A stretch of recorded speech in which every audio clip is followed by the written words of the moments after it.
Let's see, let's see. Are we live? Are we live? It looks like we are.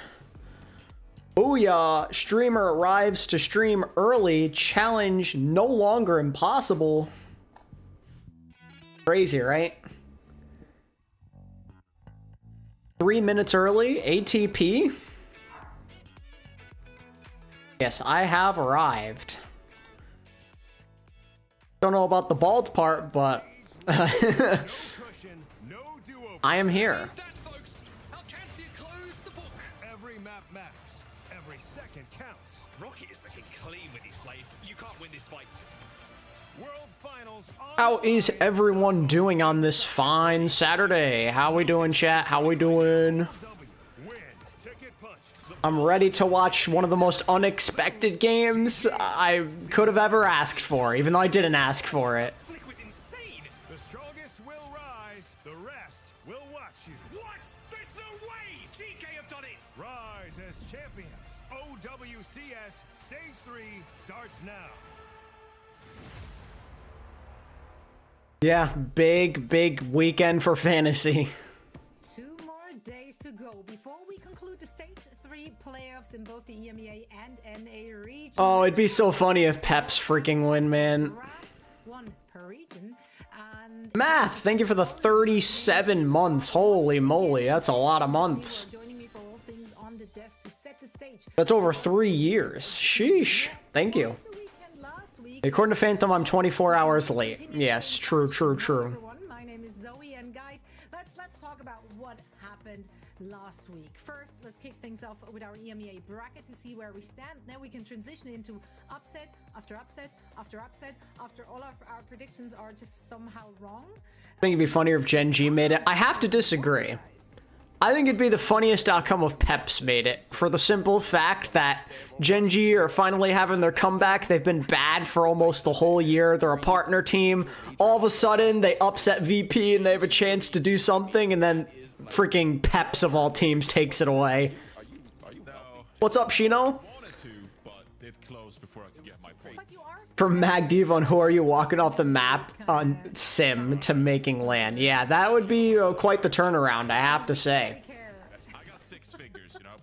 I'd be happy for the Gen G faithful. You know, Rack Attack is like the streamer that they have there. It'd be cool to see him support a team that's successful. It's a very late notification. On purple site. nice. Oh, that's not the YouTube, that's Twitch. That's Thank you for the almost 4 years on Twitch, Math. which could be value bets for you again. That was this weird. very weekend. So I hope the money will I don't know why I'm getting the Twitch notifications, but not the notifications for the platform I'm streaming on, so that's cool. into the playoffs are contenders, right? Like, we do expect them to show up and deliver, but this was kind of crazy. Mission Esports, we thought really highly of them pretty much all regular season long, and Peps kind of the opposite of that. But man, this was not the vision. Oh yeah, T1. They quick recap and thoughts about Korea. Okay. So first things first, Falcons are absolutely trolling the entire universe. Like, they are maybe the kings of sandbagging. I'd argue they 100% are the kings of sandbagging. Nice Ajax, Violet. But yeah, they almost lose to Onside Gaming. It goes to 5 maps against Onside Gaming, and then they decide, you know what, I think we're gonna actually try now. And then they beat Crazy Raccoon, which, by the way, was a really close game. Like, it could have gone either way. It was really close. But, like, they're such a confusing team. You can never count them out. No matter how much better these other teams look, you know that Falcons are just gonna find a way. They look back in form. Like, Proper and Merit look insane. Like, it looks like mid-season championship form again from those two. And the ban phase was also insane from Falcons. That one map where they conceded their first ban, so then Crazy Raccoon would ban Ram. It was genius. Because then after, they had no answer for it. They had no answer for the Rhine strat. I thought that was genius by Falcons, honestly. Because you have Max in the game. Avril's talking about this. You have Max in the game, who has a pretty limited hero pool. And by banning the Ram, by getting Crazy Raccoon to ban the Ram, which they think, you know, someone would play in that situation, you're able to get rid of, like, the only real counter Max had to the Ryan strat. Like, maybe he could have tried, like, Orisa or something, maybe, but he was kind of just forced onto Sig, and, you know, that was, like, a big advantage. Again, though, they still almost lost that map, so almost ended up not panning out. I think their shot calling is amazing. They figured out the comfort. So there's that, right? So Falcons go from almost losing to onside, not looking that great against Zeta despite beating them, to beating Crazy Raccoon. Then I didn't get a chance to watch it yet, but T1 played a close game with Wei, but they pulled it off, so they've clinched Stockholm, and then they got their butts handed to them by Falcons. Donghack can't beat Chio. He's like 0-10 against him now or something like that. Can't beat his bully Chio. I do think that they have the strategies required to take down a team And now, like Peps. as Phantom was saying in the chat, Wei now has the opportunity to do the funniest thing ever. And that's to deny Crazy Raccoon land. Could you imagine if that happened? Could you imagine if Crazy Raccoon don't go to Stockholm? The world would explode. Won't be joining us on LAN for the World Finals. It's kind of insane. It is so sad. So yeah, my thoughts on Korea are that it's absolute madness. That's my general thought process, but in a good way. It's exciting. This Asia stage has already been better than Asia Stage 2 2024. Yeah, I agree, because, you know, it doesn't just feel like Crazy Raccoon versus Falcons and nothing else matters. Like, a lot of these other games feel meaningful and competitive. It's just been enjoyable. Crazy Raccoon has won every tournament this year except EWC, and technically, I mean, they can't win this one, right? Or can they? Well, no, technically they could still win this one, can't they? I'm not crazy. That's right. I sent a tweet to Moon, by the way. I was like, hey, Huh? you have room for Kevster. They could keep that dream alive, though, I'm pretty sure, right? Pick him up. I mean, why not change team twice in one stage? It's gonna be a long off season. Not a lot Road to Duolingo to be played, Zoe. World Championship. That's all right. I dropped Okay, so yeah, technically Crazy Raccoon could just go on like a lower bracket run, which I think would be pretty on brand. But exoDIAL, he was on fire. He was like owning the server against VP. Like a few of those maps, I literally just single-handedly won because he popped. I don't know, like, Prompting. if like one little thing goes differently, Crazy Raccoon probably wrap that up on King's Row. So, like, I'm not that worried about them despite losing to Falcons. It was really close, and I think Falcons came in prepared. They had some good strategies, maybe some that Crazy Raccoon weren't expecting. So they might bounce back and beat them in the grand finals in like a run back. I wouldn't be shocked.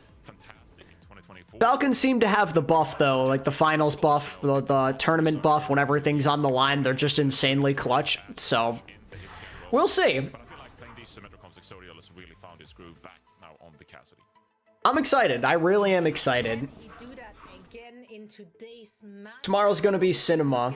So we're taking a quick look at our schedule for today. We have 2 matches in both of our regions. Although, you know, I gotta say, Crazy Raccoon also threw some random things at the wall to kind of try and throw Falcons off their guard. So, once more, It was, what map was it? Suravasa, for the World Finals on where Heesang played some hit scan, which he doesn't really do that much of, at least from what I've seen. So that was interesting. They played like the double hit scan. Yeah, and I think as important as that is, especially those teams who are still in the bubble, who just want to like get. Yeah, no, that Falcons Ram ban, or like, well, getting Crazy Raccoon to ban Ram was amazing. Maybe the stakes are even higher because. Yeah, no, that's one thing I gotta say. Like, I mean, you could be walking into like. Proper is obviously insane. Like, he was unreal in that series. He was hounding Heesang on Tracer just constantly, just being a nuisance. But Merit was great in that series. He was so good. I think the upper finals in both regions. It's like Too close to call. they don't have Stalker, but they're finding a way to press on because Merit has like refound his prime form. Team Liquid GK. I mean, there's a lot of. Merit honestly has been really good since joining Falcons. Like, even when they were struggling, he didn't really feel like the problem. So, good on him, man. very exciting. Lots It's kind of cool in a way, too, you know? Him and Proper, they're back together again. They actually played on O2 Blast together back in the day. possible. Hence, we do have future co-streamers once again. Oh, what a wonderful So, picture of all our Frogger. streamers streams as well. So make sure to have those enabled. To do that, all you have to do is connect your Battle.net account to your Twitch account and start collecting. 30 minutes watched, kind of cute, kind of witchy. I'm digging it. I'm digging it. It brings It back is, your very, it's like I'm- tarot card face when you did that. Yeah, haven't we all have Accurate that face? Frogger picture, by the way. Back into that. Maybe that's my first midlife crisis. Okay, so thoughts on this game? I Nice. personally think that Gen G win it. That'll predict my future. I think that they're playing at a very high level right now, and they're still not necessarily getting the credit they deserve. So I do expect them to take care of business in this game, but I think just for the memes, Peps might like win a map or something. My gut tells me 3-0, but I think for the memes I'll say 3-1, because like what if Gen G just like mess around and throw a map? I think that'd be pretty on brand to be as dominant as they were, you know, the last couple of weeks, as competitive as they were, just to fool around and play bad against Peps. I think that'd be very on brand. But I think Gen G win it.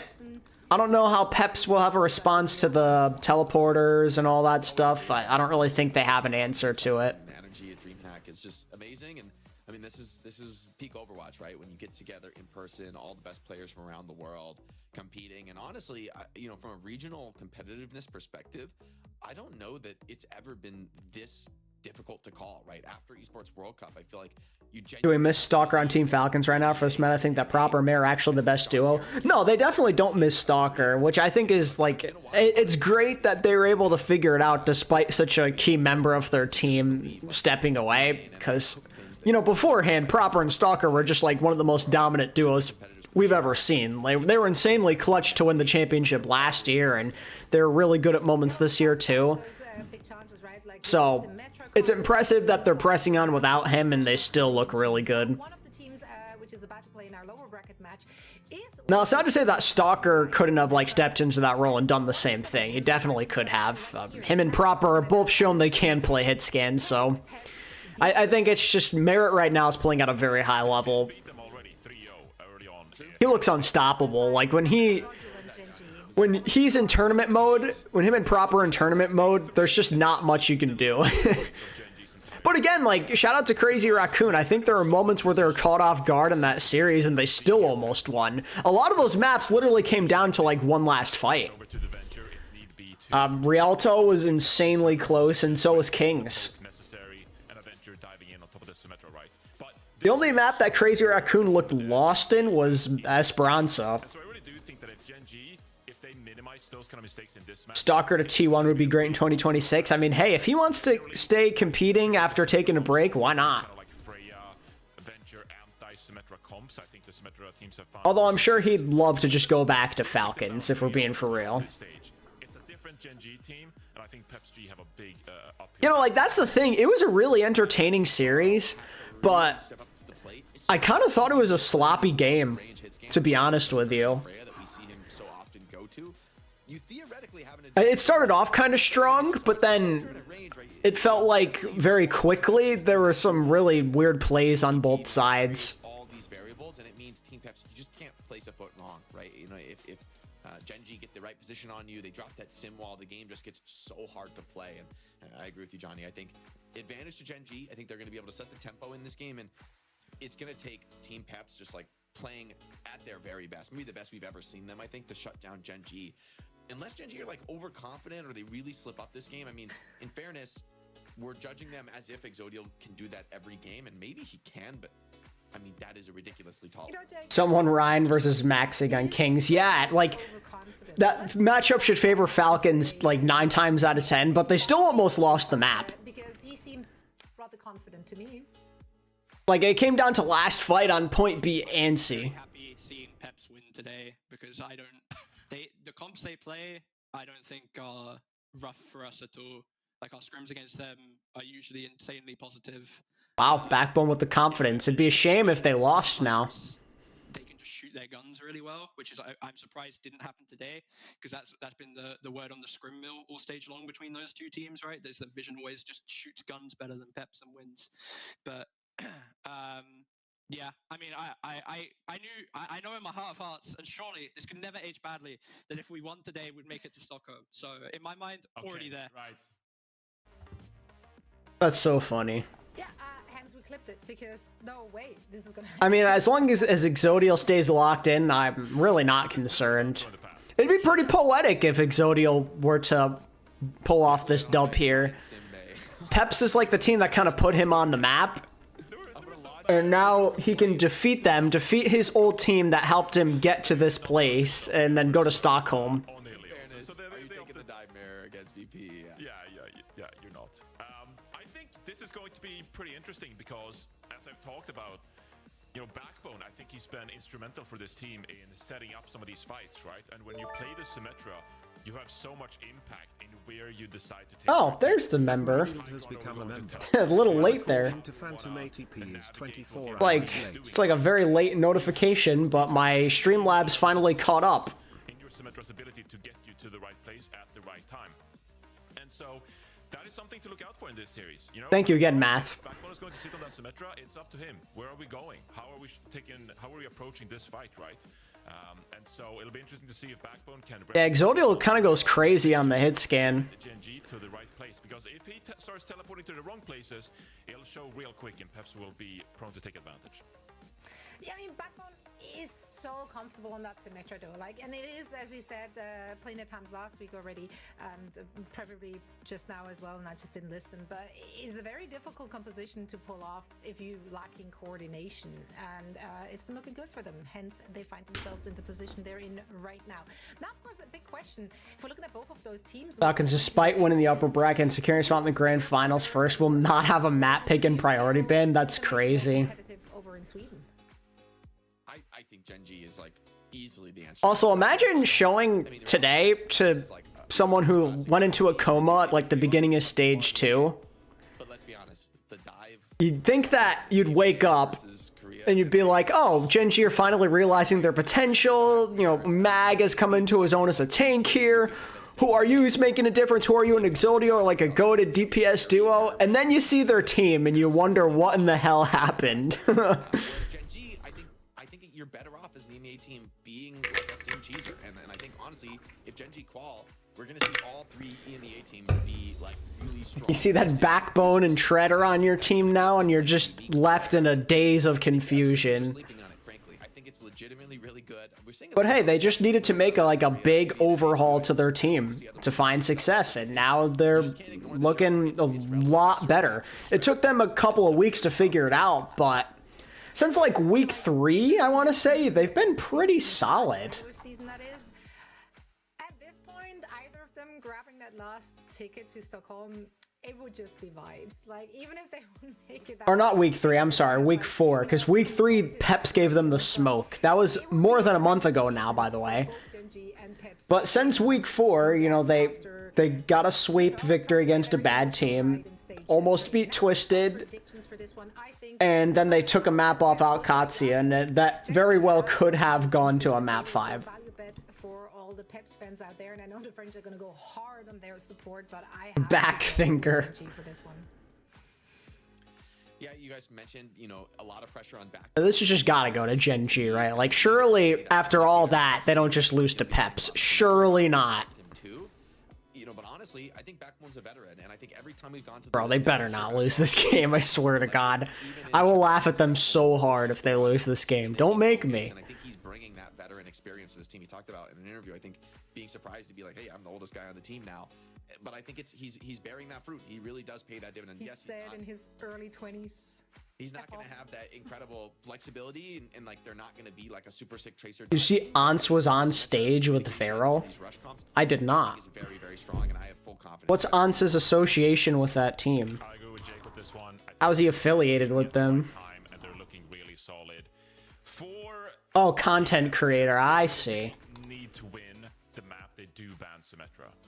That is going to be a map they have to win. Otherwise, they would have no chance of winning this series. Peps, or Gen G rather, they'll be really comfortable winning out to just playing Symmetra maps, right? And for this one, the channel point update of the match, I put 150k on Gen G in this one. I think the viewers. Wow, that poll is a lot closer than I thought. On point. Huh. But 68%. I sprinkled a little bit on Gen G there because I do think that they're favored enough to. Oh, you guys can't see. My This is the bad. right time for me to 68, make sure that everyone knows that we 32. do not give qualified financial advice, so please do not take it. Back over here. Financial channel point financial advice. We're going to Ilios. If you were Oh yeah, Peps get the map pick because technically they had a better record in the qualifier. has been picked, That's a good pick for them. May, This makes sense. where This are is we like feeling? you don't have to ban Sim on this map because it's kind of terrible here. I think I would love to see Gen G if you play Sim on Lighthouse. Please God, do not play May and Ryan. Pure Diva, okay. Exodial and make plays. Well, they didn't ban Farah this time. Gen G instead they opt to ban Kiriko, so that tells me they've learned their lesson, Jake. I think some of the Team Falcons or Crazy Raccoon players retire after this season. Yeah, I think that's a possibility. We see at least one. Team Peps here because I think I could definitely see like Hanbin maybe going away. pretty good on Ilios. You can kind of like. I know it sounds crazy because of how he's playing, but I wouldn't be shocked if Proper just like walks off into the sunset if like Falcons win it all again. To your point, Johnny, that Sim Because he's had some ups and downs with his mental, so I wouldn't be surprised if he's just tired after, you know, playing out of his mind for all this time. you just need to squeak one more. That's my dark horse retirement is Proper. That said, I think Gen G is going to come to play, and I hope we're going to see a little bit more adaptation in terms of how they approach this first map in Ilios. Right on. First match of the day. For Flip and Pelican, I think, are done. Yeah, against Gen G. Pelican, I think, for sure at this point. On the line, of course, also a lot of pride. So such He high didn't look stakes, right. So much drama. So naturally, we had to bring in the most dramatic. Proper's not done. He's so hungry to keep playing. I mean, you say that, but there's been many moments where he's literally contemplated retirement, so I wouldn't put it past him. I'm just being completely honest with you. It'd be insane if he did, but it's just, I don't know. He's just one of those guys to me, where he might put everything he has out there and he just says, I've had enough. They changed up our Like, when you're playing at that high of a level, it's draining. It's exhausting. I remember, like, Prophet went through a similar thing back in the day. not a massive splurge here. It's all relative, though, isn't it? It's all relative. It's All all right, relative, don't be but- classist about our channel point spending. Okay. I think this series is going to be close. Like, look, I think Gen G would have an advantage. I hope Bernard goes to a new team, and then they win on that said team. 50-50 and like, 70-30, 60-40. After this stage, I really don't know who the role stars of Korea are this season. It's a tough one. Zodiel had like the game of all games, right? Like, if you don't have that type of performance, like, we'll see kind of what happens. Where I think maybe if Peps plays a little bit better than we've All seen right, recently, on the then poll, Gen G- Chatterino. Really, if Exodial just doesn't have that type of performance, I think it's pretty close. It's actually a little rare, I think. Gonna give you guys a 3-0, I think. Overwatch, right? In 5v5, it's a little bit more possible, maybe more likely when we're dealing with some of these. They're pretty insane individuals, but that performance was definitely a standout. It is, however, the kind of thing that Quartz does. Hanbin retires and Bernard at Team Falcons. I am totally down for that. Proper's a role star without question. Without question. I mean, it was not a particularly compelling matchup. Gen G were very much still in their. I'd argue MVP of the region as well. So, They were terrible at that point. Yeah. I'd say Donghack probably deserves like a tank role star. They're normally trying to protect, right? So Kiriko is a bit more of a surprising support. Proud's a maybe for me. It might mean that they've got something else in mind, maybe expecting a particular combat of Peps here. Well, I mean, Zerion is like sick on the Kiri. Like, we have seen Zerion put up some pretty sick performances. So getting that gone early, I agree with the desk. I don't want to. And a pause. Exodial was lagged out of the game. Shenanigans, and that is actually going to be Exodial dropping out here early on. So we'll wait for him to get back in the lobby. But yeah, I mean, look, I think here on Ilios, it's interesting. We didn't really see a ton of Ilios like throughout all of the EMEA. It was like all Lijiang Tower. NA, we saw some Samoa. In terms of like other role stars, I mean, gonna go in towards it. And I think last week, probably like Shu probably gets in there. Our compositions in Europe, right? Maybe seeing Gen G play was that they feel a little bit more locked in on a definitive style, but they took us to Ilios on that. DPS is kind of weird. Like obviously Proper is like a lock. I think. But I think there's a handful of good Korea players who had pretty good performances this year. I think of him playing on our CADs here back then. Haven't I mean, maybe you don't want to say like Merit or Stalker, or not Stalker. I mean, maybe you don't want to say Merit because like he replaced Stalker and like hasn't always been there the whole year. But I would argue you can make a good case for him. To start Ilios would be interesting. But if that's where we're Proud has been good. I think Zest has been solid. well, would they have an advantage in terms of the tank, like with Willie's on the hazard? I think underrated player has been Aid on Way. He's been pretty solid, but probably not like World Star level. Heesang obviously is good too. So good on that hero, and obviously it's when one he's been able to slot in. Honestly, Heesang's been really, really good. I might say Heesang and Proper as like my DPS all-stars of Korea. Winning, point there for Pep. So that's kind of where I kind of sit with it, where I'm like, I do think probably, like, look, if I had to make like a Genji probably wins this, but I think it's going to be pretty close. And now we saw, I think Exodal initially hovering the venture before jumping in. I don't think that that's probably what they're going to play. I do think that's a little scary to play Cassidy. Exodia will go against Cass probably. Yeah. I think like that. The hazard is good at punishing. What about the other regions? I kind of need to start thinking about this because eventually I have to make an award video. After tomorrow, technically regular season's over, so I've got to get on that.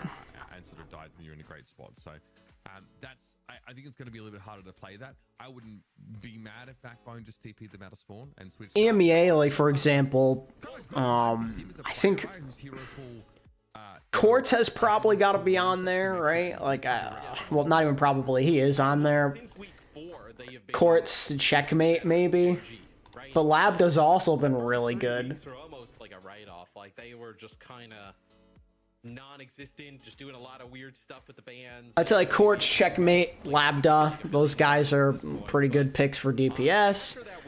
Tank is Ziad. He's the number one, like 1000%. Don't even think twice about it. They look like a completely different team. It's kind of funny to say that. If you wanted to put another tank in there, I think there's a couple of choices. Maybe you could go with Ice. Maybe like KSA, I guess.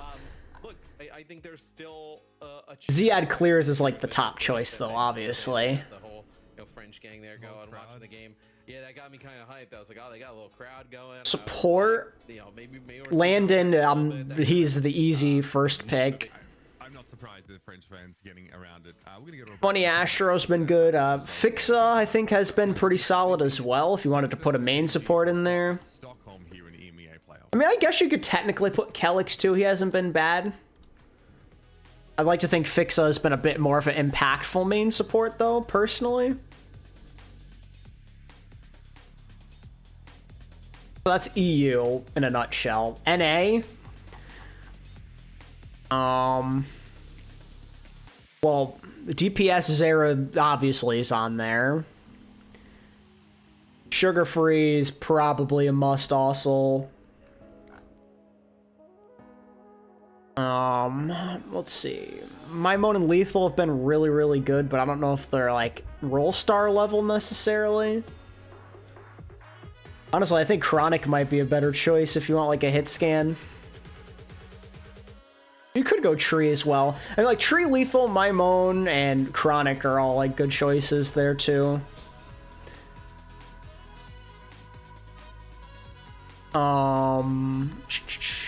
Support. UV clears everyone. I feel like CJ deserves a shout. He's been pretty damn good. The main support, Admiral Vega and Lepov have shown some good results. I think Admiral's been the most consistent this year, though, so I'd probably go Admiral. RuPaul is also a good choice.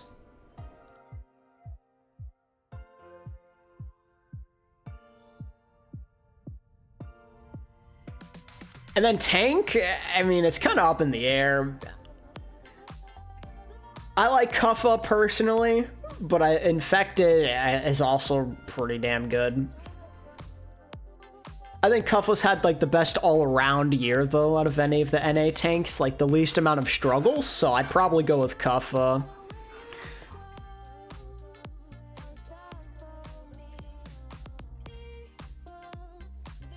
Man, this DC is rough, huh? We got some delayed action here.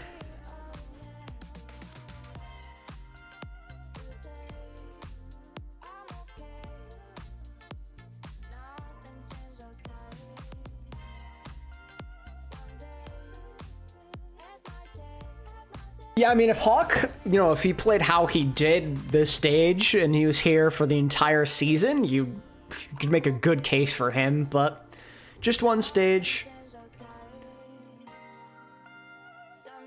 Kuffa better be it because I need him for fantasy. Oh, did you lock in Kuffa for your fantasy team? Did you decide?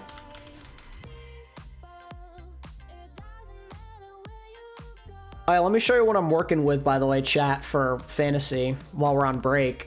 I don't know who here plays it outside of Phantom, but I shall put it up on screen super duper quick.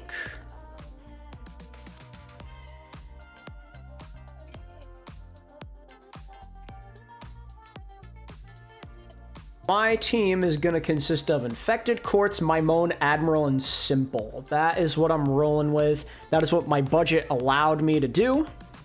I think it's a pretty all-around team. I don't know if there's a lot of like insanely big heavy hitters, but odds are a lot of these guys are going to play a bunch of matches, so it's kind of my thought process. Admiral has been like underrated for points, so I think he low-key could be good, especially if he plays, you know, 2 to 3 games. Simple's been a point farmer. Maimon goes under the radar. Infected's usually pretty good, and then Quartz is Quartz. So, I think it's a good team.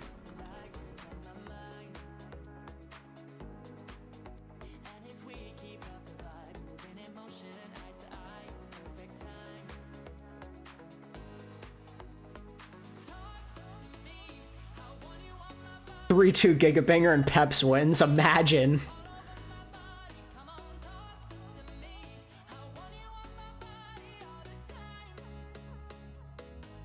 Tree's the best choice you have left for hit scan. Yeah, probably. It's funny that you brought him back after the pain and suffering he caused you.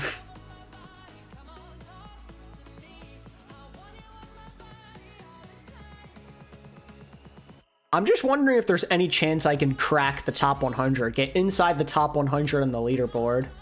Because, like, now we're at the point where everyone's picking a lot of the same players, so I don't know if there's any hope for me. I'm currently at 108th place. Oh, not that. Oops. Currently at 108th place at 1,075.5 points. I want to get onto the first page. I do. I just want to be within the top 100. That's my goal. If I can accomplish that, I'll be very happy with fantasy this stage. There are some questionable choices I made. It was a tough up and down battle, but I'm happy to still be this high up through it all.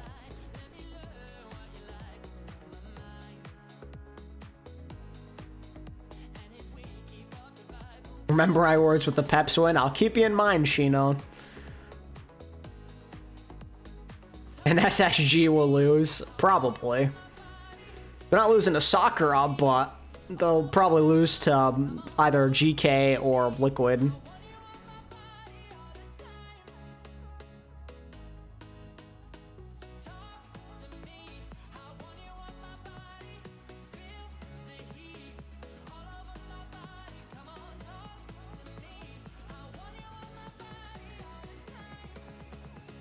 Oh my god, how long is this gonna take? This is bad. Exodio must be having some rough tech issues, man. Like, they don't even have the timer up. How am I doing after the Giants lost to the Broncos? I'm taking it better than I thought I would. Like, for the first few days, I was really mad, but I'm starting to get over it. Just because I know this year isn't about winning, so. It's about Jackson Dart and his growth and showing potential, and he's done a lot of that, so I can't really complain. I knew what this year was supposed to be coming in, so I'm not going to think too much about the what-ifs.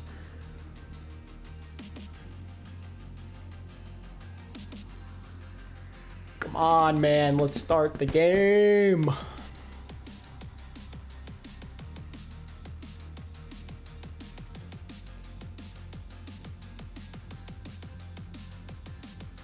Pep sabotaging Exo as we speak.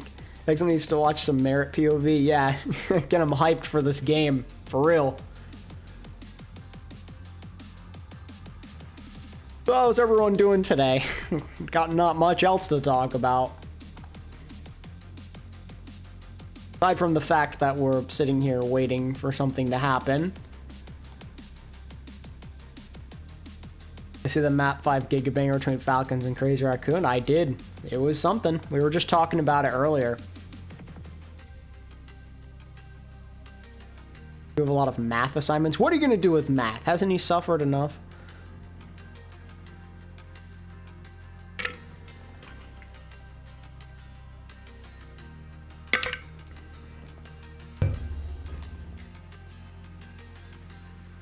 Bump a bump. We're still waiting for the game to start.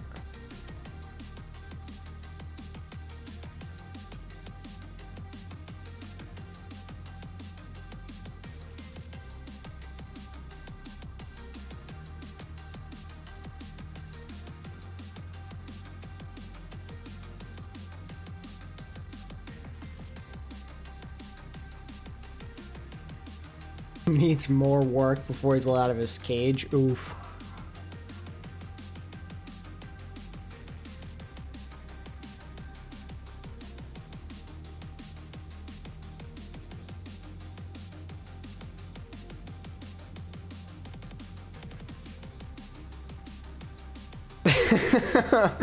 Nothing, math. Watch Korea all day until now. It's like 7 p.m. for me. Wow. Day full of Overwatch. I haven't caught up on all of the Korea stuff yet, but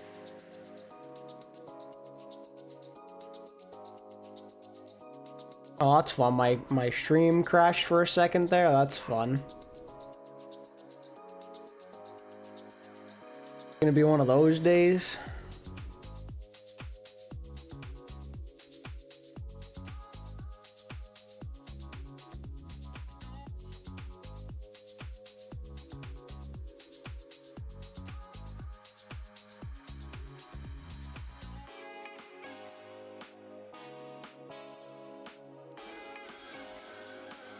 The way T1 game was also so good.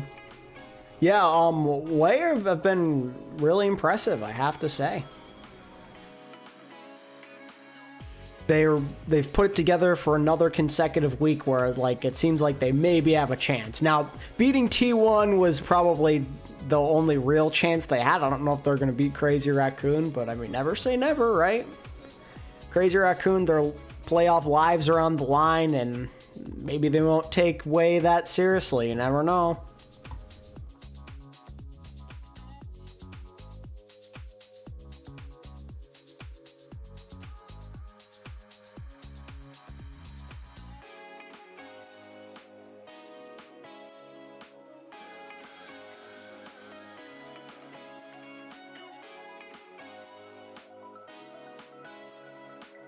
Oh my goodness. It's like been 10 minutes now. This is ridiculous. No, it's been more than 10.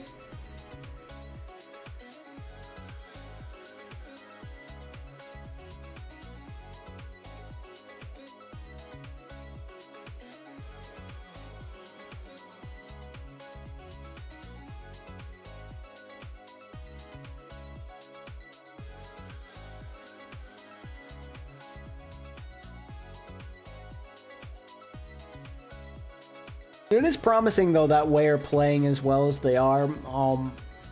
It gives me hope that if this core sticks together for next year, maybe they can make some noise and elevate themselves to that next level. Because, like, they have good pieces in place. Like, their backline isn't crazy, but they're not bad. Milguru is going under the radar as probably one of the best tanks in Korea. So they've got that going for them. I think 8 is budding into a star in the making, and Sunjun's been pretty consistent for a while now.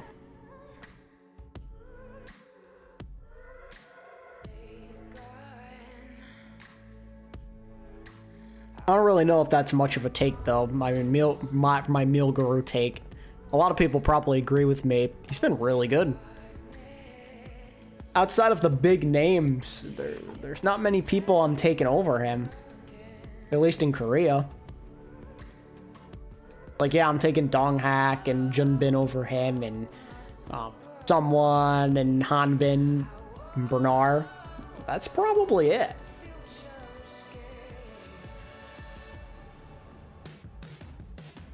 I think Crazy Raccoon versus T1 would be an interesting game. Me as well. Because T1 usually have their number. Now, to be fair, that's always when the game doesn't mean anything, and usually in the playoff games, Crazy Raccoon wins, but T1 have shown the ability to beat them and frustrate them, even, so... I don't know. Crazy Raccoon, there's a lot of pressure on them. So, even though this is a World Championship qualification game, there are rules. We do have rules in OWCS. And Next year we'll have World Cup. Well, Esports World Cup. If you mean like the... Well, actually, I don't know. Wasn't there some kind of news there might be a real Overwatch World Cup? I don't know. I don't keep up with everything anymore. That happen pretty normally when you're playing online. The verdict is that Genji must play 4v5 until such time that they can bring... I know that BlizzCon is coming back, so... Now, you don't have to like it. You don't have to agree with it. That I don't know. is the letter of the law here. Oh, we're playing. Where is exoDIAL? Off we go, I guess. When I said there was a chance It's a 4v5. going to have another life game, I didn't expect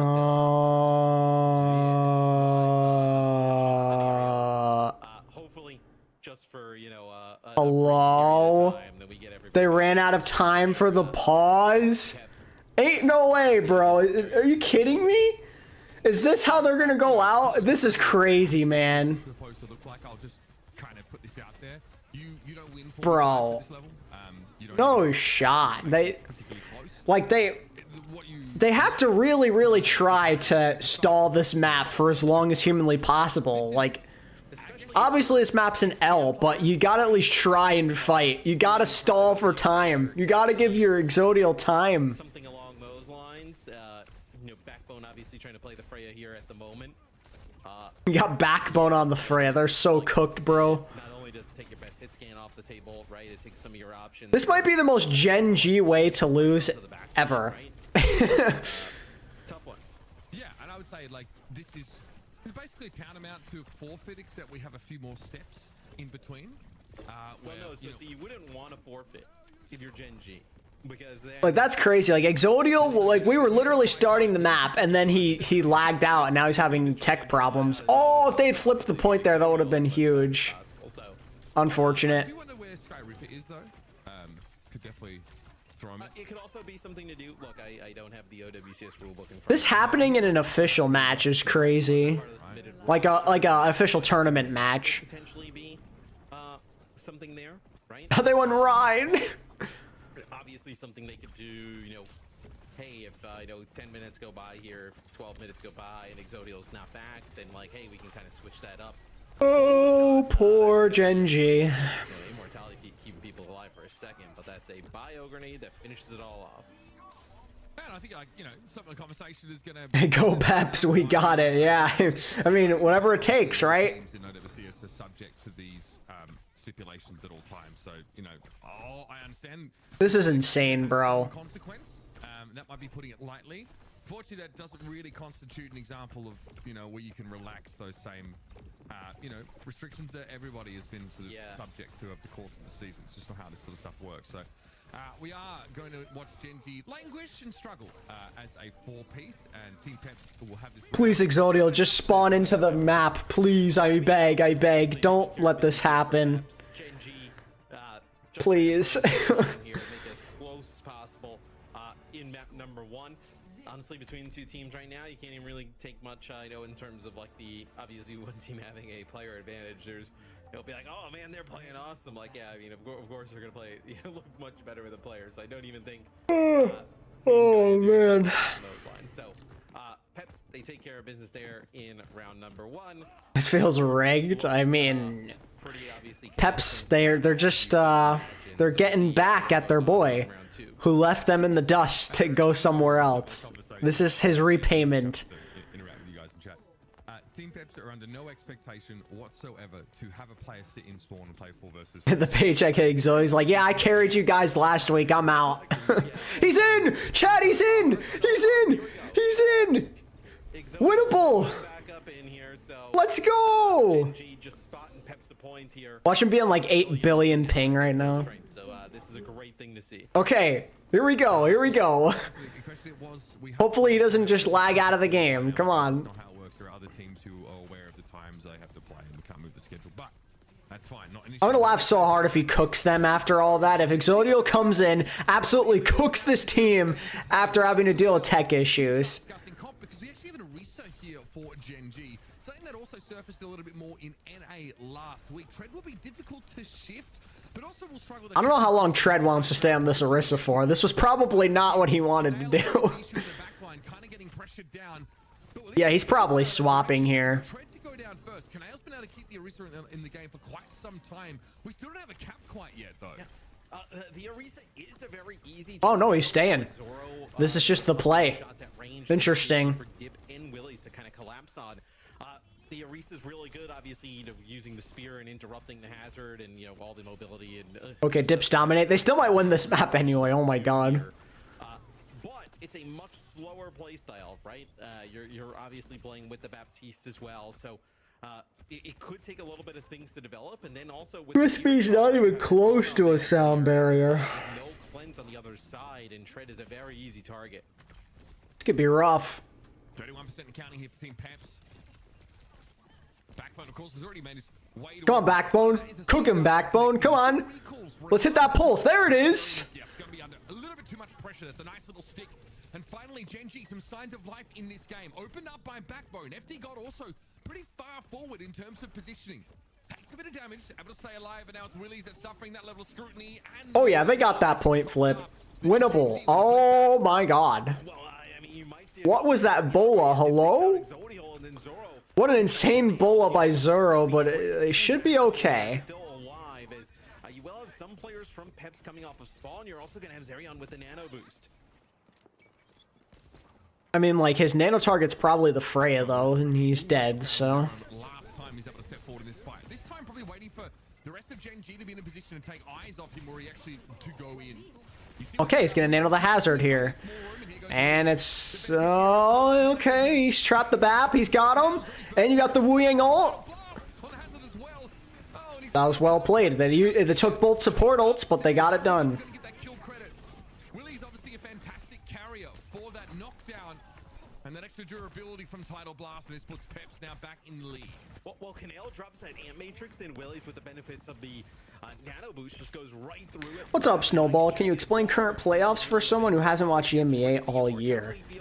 Takes care of Canale, also What are you looking for me to explain exactly? What do you need help with? Do you need a recap of what's going on? Like, how the tournament works? What do you need help with? I'd be more than happy to help. End up getting repelled, but 80% is still nothing to sneer at. Flip back here on the point now. Alright, Peps are in, like, one fight territory, basically. A risk of being sort of forced out of the map, maybe even some spawn camp potential. Now Willies is in an awkward spot where he needs to Oh, go back towards that's a big kill. The back was picked off. There's an opening here. Yeah, and I mean, Zoro's going to build up towards a bola, and you're also going to have a pulse bomb here, and now getting rid of Backbone. I mean, a slight window of opportunity here for Peps. So this point has been quite chaotic. It'll actually be Peps getting on and contesting. Willies here just trying to play from this high grab, but oh, Bolas are being traded out. Oh, the double kill nade by Zerion! They're gonna do it. I think they're gonna do it.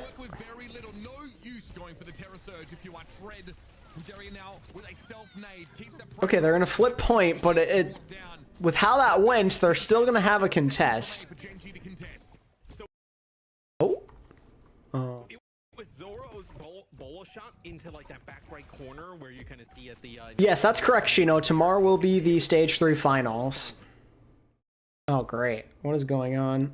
Why am I buffering? Getting rid of the immortality field did a bunch of damage, and then it was Zerion's bio grenade that kind of like connected and killed those two. Backbone only sees Willies right now. Probably needs to find his way towards Zeri. Nano onto Willies again here, or Willis. To invest in this Hassan to make the virtually unkillable. Terra Surge though tugs Willies down. Tread tries to keep. All right, just trading out ults, not much here. FD God is gonna have his ult here. He can throw that out. Oh my God, Zerion with the headshot on the backbone. Tread is antied. It's not looking good for Genji. They need a kill and they need it right now. They've got they're doing a good job of trying to stay alive, but it's just not gonna matter. Peps are gonna take map 1 with some assistance from unfortunate disconnect, but still, when Exodial came back, they still closed it out. All right. Round 2, Exodial back for the entire time, so full strength. Dude, Willies was dominating there on the hazard. I mean, just the movement and the ability for him and Dip to work together. So Snowball, what do you need me to explain exactly? Any time you can force Genji to not play like Sim or Reaper or anything like that, I feel like that is a huge win for 22-2 for Willis, and then 22-1 for Zoro. may not kind of represent that in the stats, but I don't know. I'll learn as I go. Okay.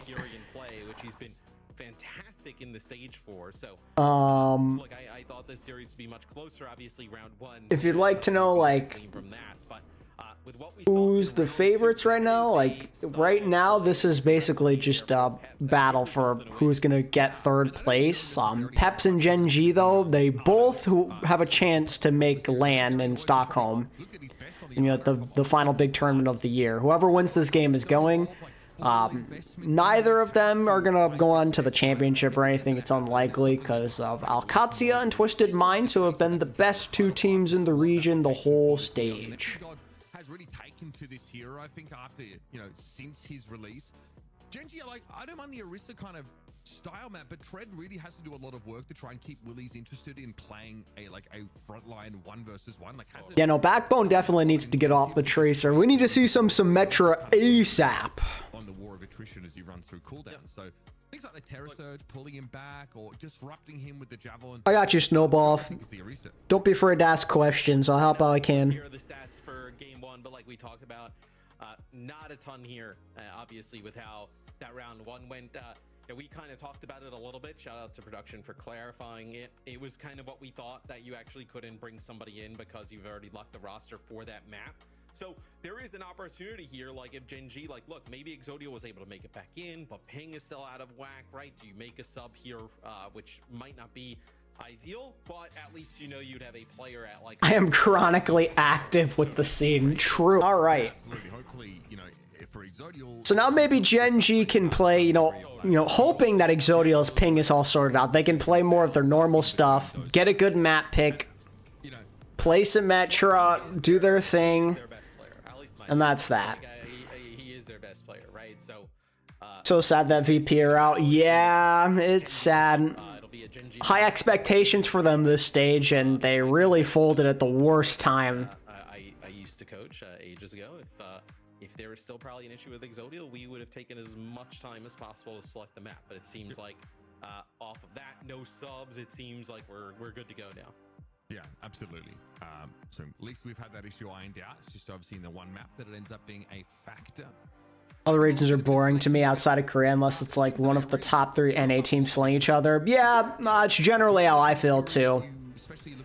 That's why sometimes I'm reluctant to stream those games, because like they just feel kind of meaningless, to be honest with you. Just try and bully and force and take that high ground control. I think Trace is pretty important here. We saw some insane gameplay from Flawless in stage 1 to not making land. Yeah, what a hard fall off. To think the stage where they had arguably like the best meta for their team, at least at the start, like coming into it, is the one stage they're not going to make a tournament. I mean, yeah, just the one moment. Like they got Kevster to it. They just brought in Kevster to their team. At that time, what do you think Genji does here in terms of like their ban process, right? Because like, you were to get rid of Hazard, I feel like Willies can play the diva at a pretty high level. He can also play something like a Zarya. I'm not really, and Hazard, you know, I think first part of the map pretty decent, last part of the map good. When it gets to the castle, like, you know, some of the verticality that he has kind of lacks. So Genji actually, okay, so this is interesting. It is a venture ban, So you highlighted a little bit earlier in the series in all your input. Do you think this year of OWCS is better than last year? Yeah, without question. When playing against these sim comps, For me, it's there's a pretty notable difference. It is a Zarya ban here from What's up, Alex? We're still in the first game, actually. Here on this kind of map. I also think that like Hazard and Venture make like a really difficult. You know, it doesn't have to be combo, be like Diva, but yeah, like it's very good against the sim setups. And this is obviously the kind of map where you have to do a lot less legwork if you want to get that high ground position right. You still, I believe, with the shorter range TP, you can still TP from low to high and like fight for the top castle without having to walk through it, which is pretty sick because it just means you have to burn less cooldowns in order to get into that position to fight your opponent. How was Asia? Good. The games were great. If you have a chance to watch them at any point, recommend, definitely. There's no adventure, so Dip probably ends up having to play Tracer. Do you see a Reaper potentially? Oh, NA is 1,000 times more fun now that there's no Toronto. Like, obviously, Toronto had their choking moments, but you always knew they were going to figure it out, and they were going to win the championship every stage. NA now feels a lot more unpredictable. It's like GK, they feel like the best, but they are beatable. You know, stage 1, they weren't even the favorites. That was SSG. They won it. Stage 2, crazy game against Liquid. Stage 3, it's up for grabs. It's been great. That was reduced, but also just the splash damage. More of his power was diverted to the direct hit of his primary, projector, because he really was all about the splash. That was kind of like the whole reason. It was just incredible. He could like splash like for 70 damage on like 3 people. Just the amount of burst you could do was pretty egregious. So that's been tuned a little bit. Looking still very powerful. Definitely. Now, though, some of those other options have become a little bit more viable in light of that, because Wuyon has some fairly pronounced weaknesses, but on these longer maps with these wider sight lines, I still think he's a great option, and yeah, someone that we will see Peps opt for alongside the Kiriko. Yeah, so it looks like watch if it don't work for sure. Yeah, definitely recommend. And they'll continue to play the Tracer with the Freya. I was almost thinking, Mitch, like we obviously Venture not in, but could you play like a Pharah potentially, like, but you know, not as easy. Like, if do they play the Diva here? Maybe the Pharah is a little bit more impactful. The Diva. Ooh, a Zar ban is actually wow. Peps have a chance to really step on the throat here. A Zarya ban goes kind of hard because that's like their bread and butter to play that Zarya. So if Peps can start off 2-0 in this series, they've got a good shot of taking it, I'd say. I see what you did there, Shino. Nice. Good opportunity for Peps here. Can they take advantage? All right, TP forward here now for Gen G. We're aware, of course, this OBS POV doesn't have game sound. Well, that POV with no game sound. W. Uber ASMR. Gen G in through this side room. They've also drawn a beat on Dip, who's playing towards the back of the hunting lodge. Gen G have already accrued 90%. They have all the point presence in the world because of the Symmetra. Peps need to find an entry kill. They've got the TP there for safety, and they lost the tank. Okay. They're not on land? No. No, this is online. I wish it was on land. I hope maybe someday we can get to that point. They don't actually kind of get back over. Can we stay up here with Curio? No, let's end up dropping point. We can fight point. It's better. Yeah, I don't want to stay up here. I will try with. Lean away from Haz. Perma-dance theory, okay? Perma-dance theory. I'm dropping now. What did he say? Perma what? Yeah. That's ego point then. Ego point. Yeah, ready peek. Frame to right tread. I TP.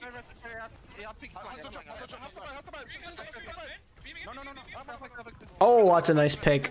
Okay, finally, a stabilizing kill for Peps. No, Gen G right now is in EMEA.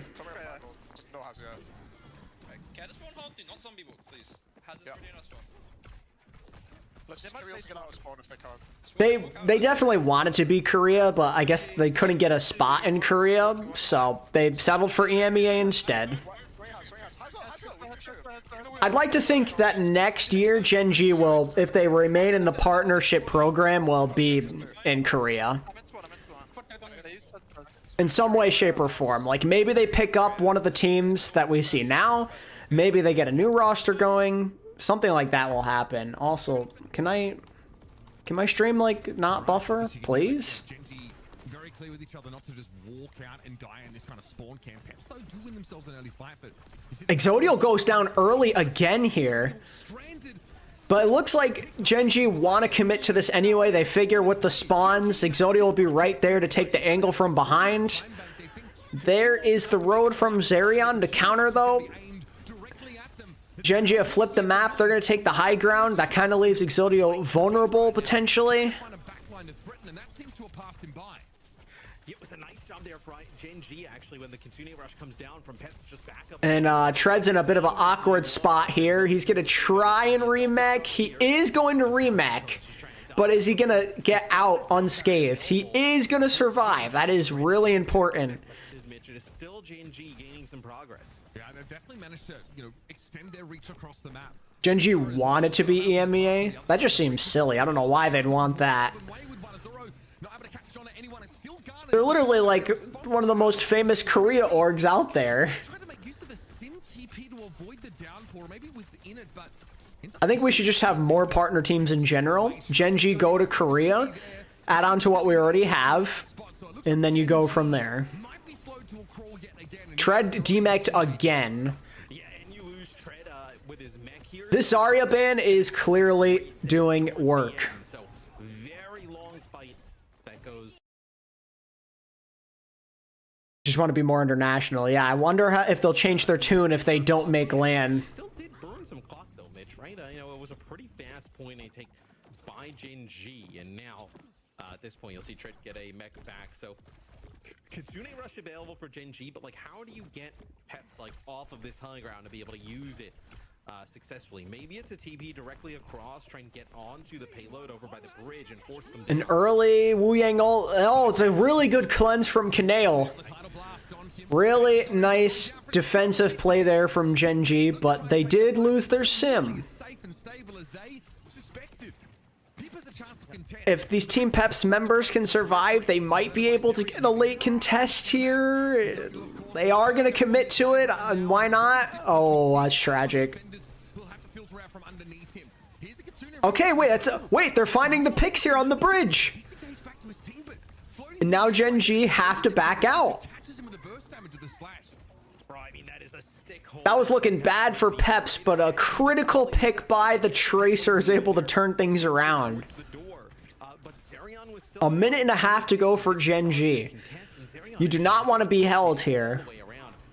Drops basically the Kitsune rush from behind, like from the attacker side of the bridge.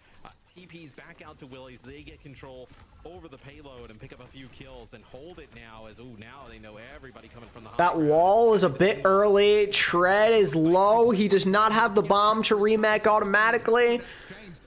They don't have their diva, so someone else is going to have to stay on point. Seoul, Korea, yes.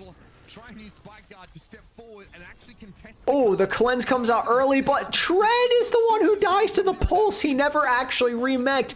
Another stop from Peps. They are one fight away from having a major win condition to go up 2-0 in this series. Wow.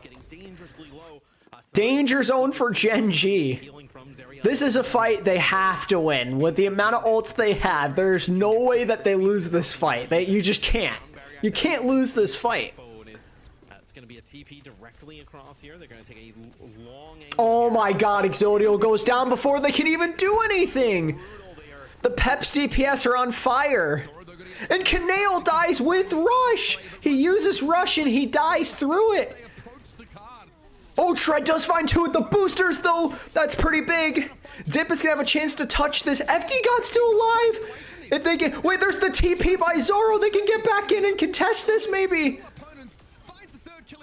But not quite. Oh, Tread is able to pull it off. They survive just barely. Wow. And I thought what was going to end up happening, right, with the way things were going and like pretty good momentum going in favor of Peps. I thought Dip and FD God may have been able to juggle it there for a second, and then as a player. But now this is going to be a tough fight. Ideally, you want to force an early support ult here if you're Genji, but will they be able to do it? They are going to. That's a engagement beat from FD God. If they could kill Exodia, it'd be nice. They used the cleanse. Looks like they're gonna survive. You bet your house on Pep's winning. Oh, the pulse bomb doesn't find the kill. Oh, Exodia almost gets one clip there. Dangerous spot for Dip to be in. They are just completely ignoring him. There's the rush. The wall, though, it's a good wall from Backbone. You can play around that. Looks like they're going to have a chance to complete the map.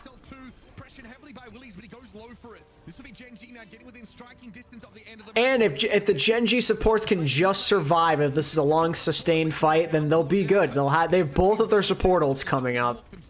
You just cannot afford to get randomly picked by Zoro here. Advantage in terms of getting close to these support ultimates. You need to get these down here. If you Okay, they're gonna have them. You can just use it. Yep, just use it.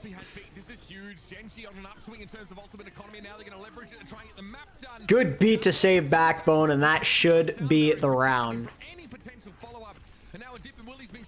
Oh, Reshiram, you missed out on quite the first map. So basically, Exodial was having internet issues, and they ran out of time for the pause for him to come back into the game. So for the first round of Ilios, it was a 4v5. In harm's way. Let's wait a beat, right? Everybody's going to get their support ults and come around the corner. And there was nothing they were going to be able to do to combat, like, sound barrier plus... However, Exodial did come back for the second round of Ilios, and Pep still closed them out. So, Peps definitely have a chance in this series.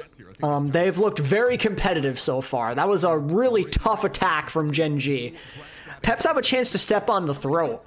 That Zarya ban here, I'm telling you, if they can complete the map with time, it's going to pay dividends. Getting caught out in the backline. Willies was able to exploit maybe just, you know, a strike lane. Also, welcome, Reshiram. It's good to see you again, bro.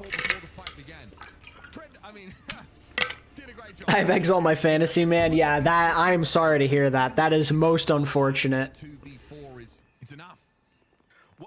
What do you think about the I'd feel bad more so for the people who had the other players on their fantasy team, though, because that first round was just a complete and utter stomping. Really easy to build up railgun shots and just a one-hit potential.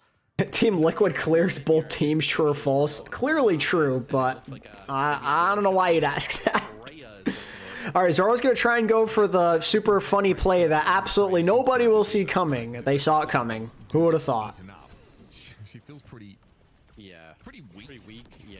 Whereas, like, so you can game the defense matrix. Fuck Exo, Yubi, Landon, Ultraviolet. I'm gonna feel real bad for you if TM decides to just not play Yubi now. I'd feel really bad for you, bro.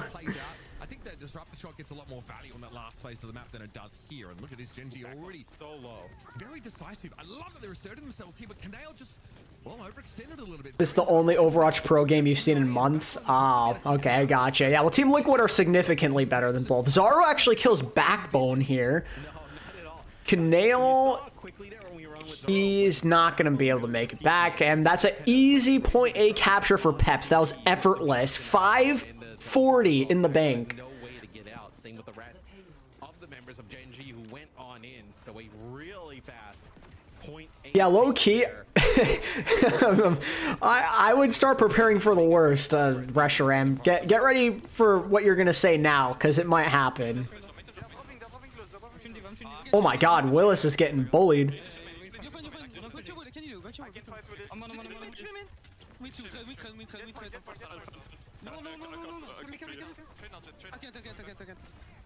Don't plan on mirroring Sim against Katsuo, which I think is fair considering Katsuo always beat them on it. So, oh, that's a big kill by Willis here to maybe open this up. They're gonna have to give off some space here. 450 in the bank. Genji are just trying to stall this for as long as they can. They know this is a tough task ahead of them to defend this. So you've got to just eat some time away here.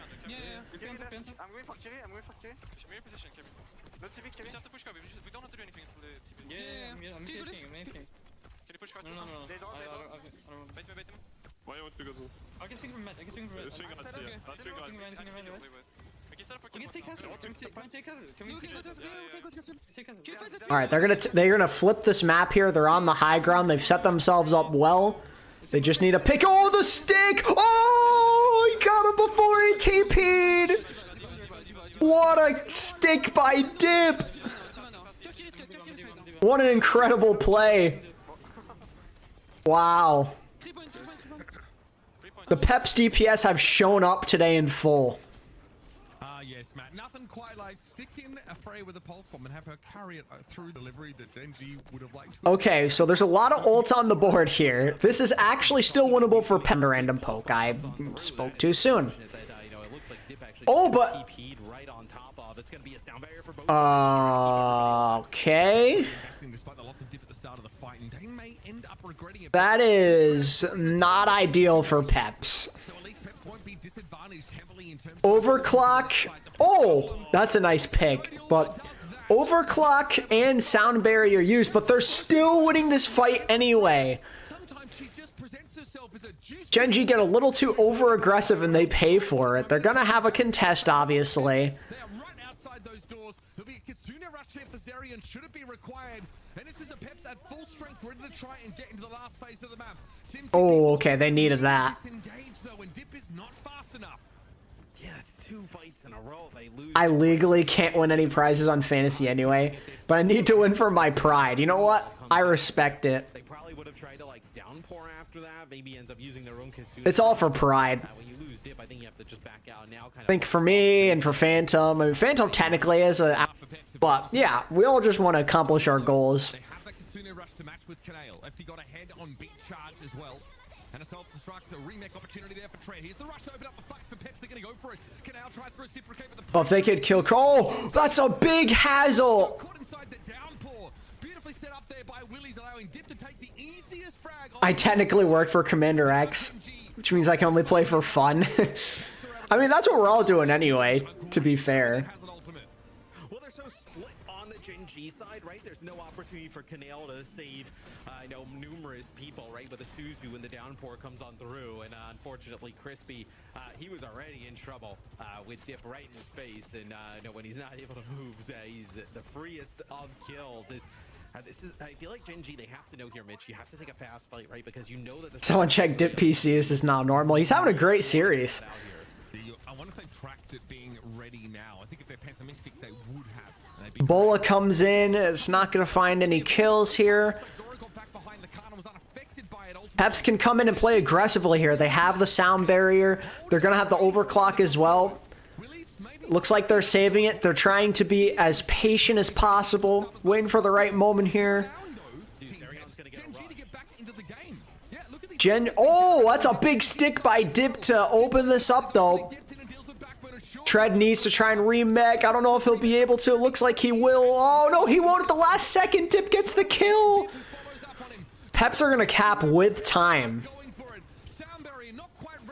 If anyone could touch it, I don't... Oh, they get there, but for how long can they stay on there? Crispy almost has beat. He gets it off. That's actually massive. Can they find some kind of opening pick here to stabilize? Oh, the counter sound barrier from FD. God, they're going to get Kanale. Oh, they're cooked. And Peps are going to capture with well over a minute on the clock. Wow. Try and contest the car, but that's all she wrote for this defense. Peps will finish the map with a minute 42 to get 1 checkpoint. Man, this, yeah, the Sojourn actually looked really good. You know, we were talking about it, and I wasn't, because Zoro was playing really well in the Freya, right? And then, obviously Genji goes on a crazy run towards the end, but the Sojourn is definitely paid off with obviously just being able to... Yeah, Dip Nation is quite alive, I'd say. That he is... The defense matrix, right? Force him to... He is playing an excellent series. Zoro's Sojourn, and then like the Hazard in the mix, and then obviously you got one-shot potential and just the AoE effect of the Disruptor shot. So this one coming right down to the wire. 15k damage plus 14 and 13 for Exo. Not ideal. I guess this is pretty frustrating for Genji, but frankly, things were... Okay, I don't hate it here. I don't feel against the Sojourn you feel as confident as going up against the Freya. I do think though, like Willie's has just been like in and out, and just like all of the movement, they have not been able to track him down. There have been a few fights where, like, you know, he should end up dying quite early, and they just don't kind of keep him in the group long enough there. He's able to just kind of get out with his life, and obviously, you know, a ton of it is just tremendous movement on Willie's part, but at least the mag grenade may end up resulting in some more kills. Just makes it a little harder for, like you said, Dip to do his thing. Zoro doesn't even attempt to pop himself up here. Okay, so technically, this is still very drawable.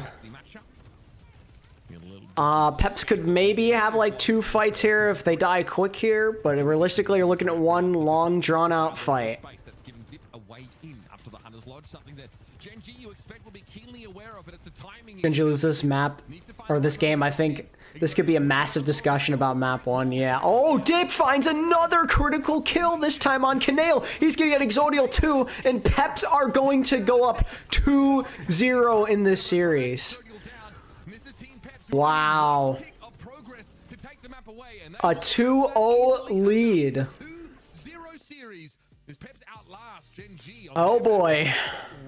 Peps are 1 map away from going to Stockholm. It is so good. I mean, the jagged walls from Willie's have been really strong there. Like you said, I think it was like right near the TP and just kind of like knocked players off course.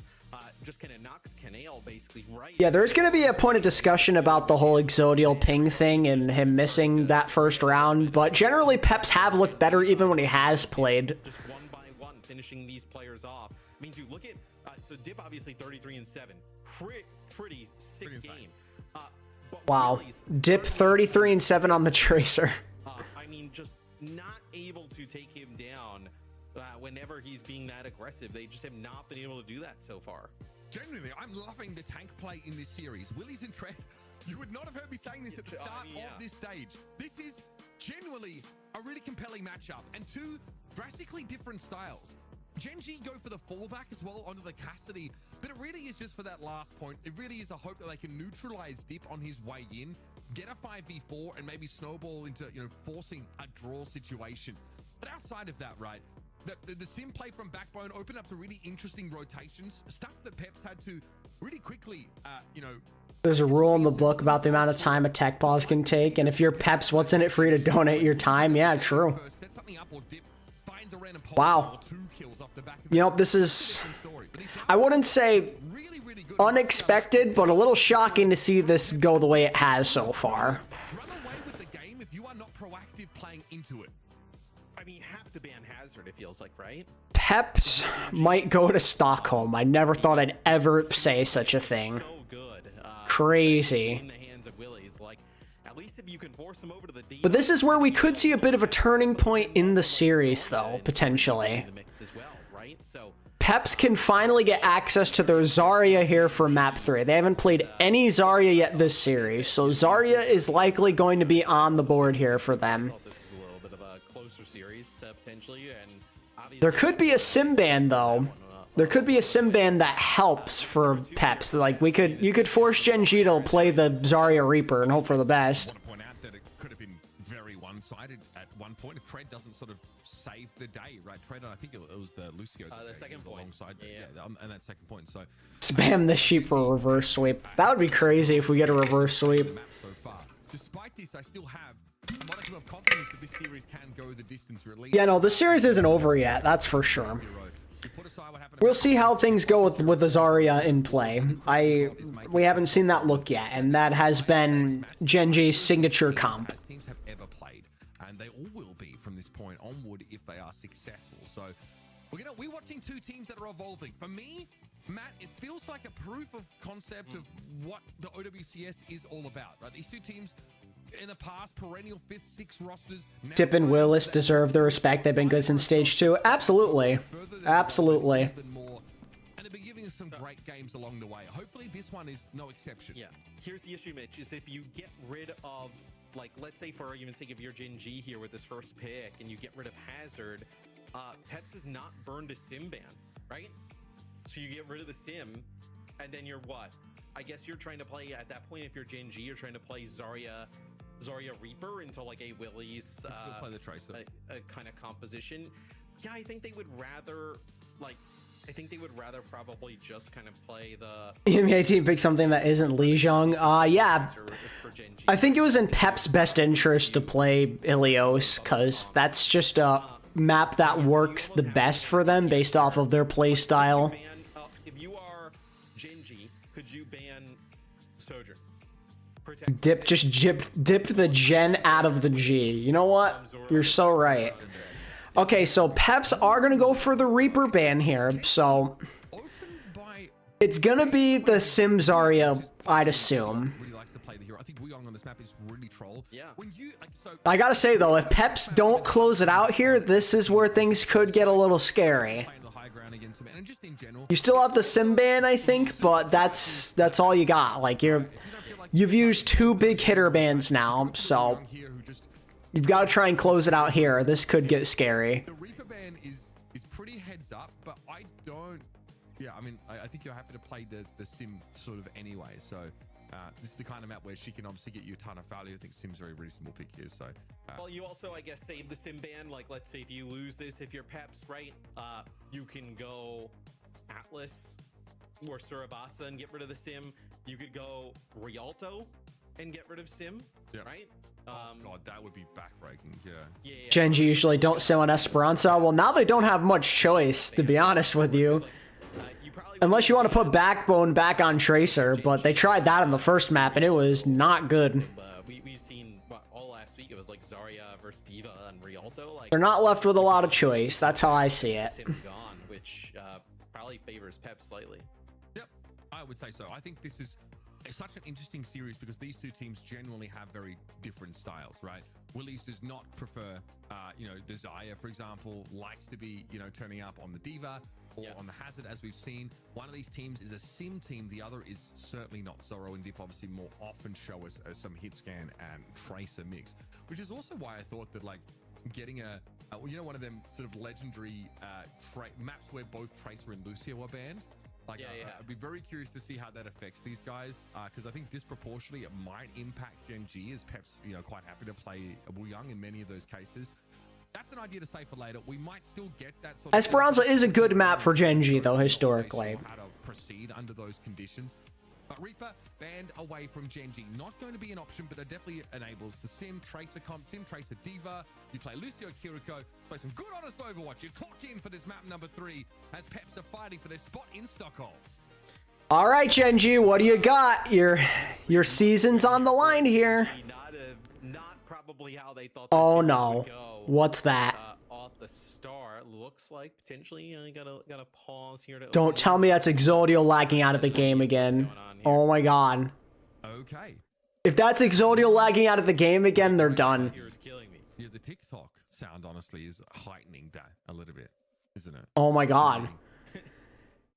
Yeah, it really makes me feel. Are they cooked?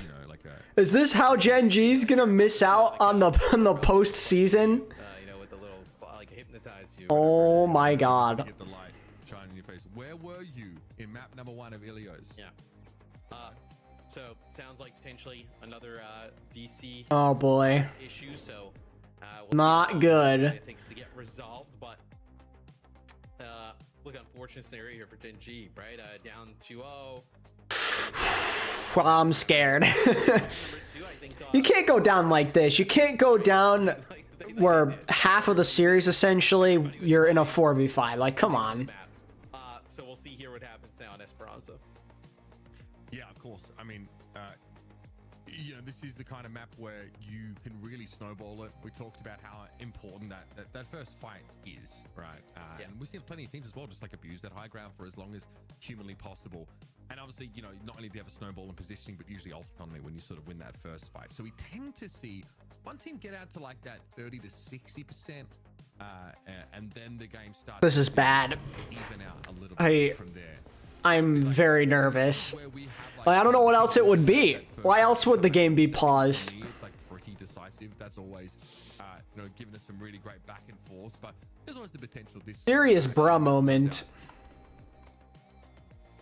I mean, we will see. I mean, I don't think we really kind of we're in that waiting game now where it's like, yeah, everything you said makes sense. If both squads are at full strength. If one squad is, obviously handicapped, everything like that goes out the window, right? So obviously, like we talked about, pause right at the start. exoDial, still some type of issues with his internet. Getting an update here from League shortly about what's going on with that. I do want to say, I do hope that he just locks the custody on this kind of. They're taking a cheaper support and brought someone else on DPS. Yeah, I mean, it is what it is, Rushram. I kind of wish we'd seen. Archinvol's not the map for it really, but like a little bit more of what Cats can do to try and hinder that hazard. We know obviously that his grenades are super nice against the Tracer. You know, I'm not gonna lie.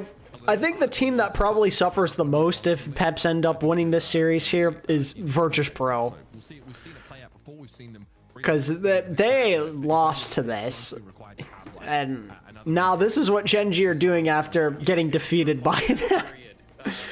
Oh man.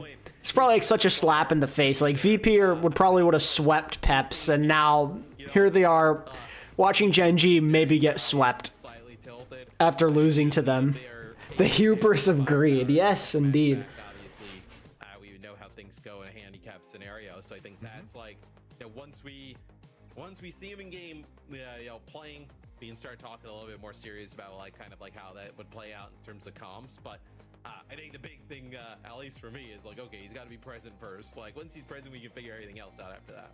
Absolutely. Now, at a moment like this, I want to point out we have a new referral program that's spinning up over at Faceit. So let's just say, like, you wanted to invite your team, you had a group of players, you want to start competing in the Faceit League, you can create your own referral link and earn some awesome rewards, including a trip to the first unannounced LAN of the 2026 year for OWCS. So don't hesitate to start now. This is how it works, right? It's based on ranking, but our referral program also offers you some great cash prizes amidst there, as well as a large amount of Faceit points. So it will end in a 2-0 for Peps. Yeah, just the series just ends on map 3 without it happening. Play competitively. Maybe you're getting some stuff done in ranked, and you want to start grouping up as 5 and actually start competing in a league that basically has everything on. Oh brother, this is just sad. I don't know how else to describe it. This is just sad. Your referral link. Hey, like there's awesome stuff. Internet issues being the reason that you can't even compete is brutal. OWCS LAN next year, I'm sure that'll be awesome. You got the Overwatch coins, skin packs, Faceit hoodies. I mean, you got some cash in there. I mean, hey, why not? Especially some of our co-streamers may as well kind of get that link going. I'm sure Johnny's trying to get his up right away, or Plat Chat one instantly. Absolutely. Now, we are, of course, invested in this being a competitive match, so we want to give our teams as much time as possible to resolve their issues, and I say as much time as possible as is allowed via our rules. So, quick break, then we'll come back for map 3. This is stressful. And we hope this is the case. Whatever player is being affected by the issues. Hopefully we come back shorter than the full break. Sooner rather than later would be great. We're going to do our very best to make sure, though, that both teams have everything they need to compete on level footing. So we'll see you after this. Chat, I'm bugging out. I'm stressed. I'm stressed for Gen G right now. I don't like this. This just feels really trashy. Like, rules are rules, but this is just weird.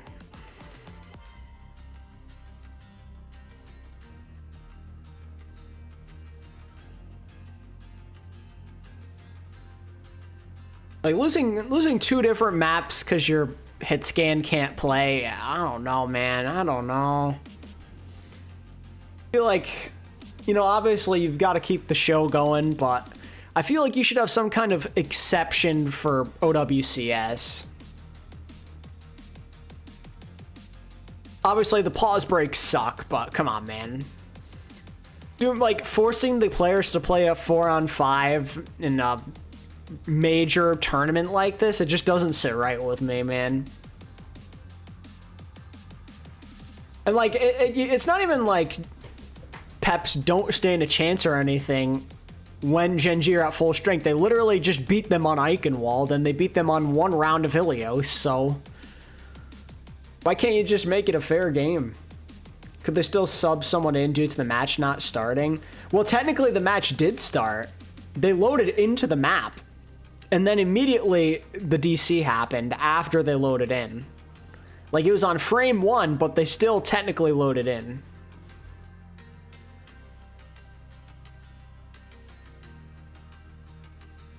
Not fair for Genji, but it's also not fair for Peps to give them more time to recover. I guess, but I also think the rules should be different in OWCS, personally. It shouldn't be like a face-it match. There's a lot more on the line here.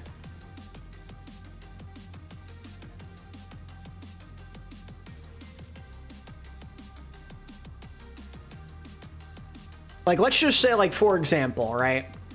Let's just say that it was Crazy Raccoon and Falcons playing right now, and Proper was having internet issues. There would be a international outrage if Crazy Raccoon won because they played in a 4v5, would there not?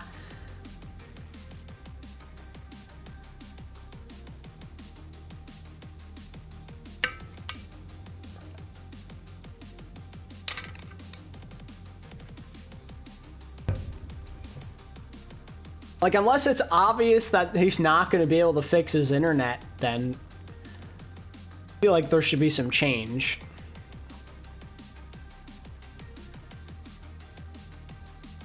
Like, I'm not saying to wait for an hour for him to fix his internet, but maybe a little bit more time than what they have now, or like maybe they should at least be allowed to sub in like some other player.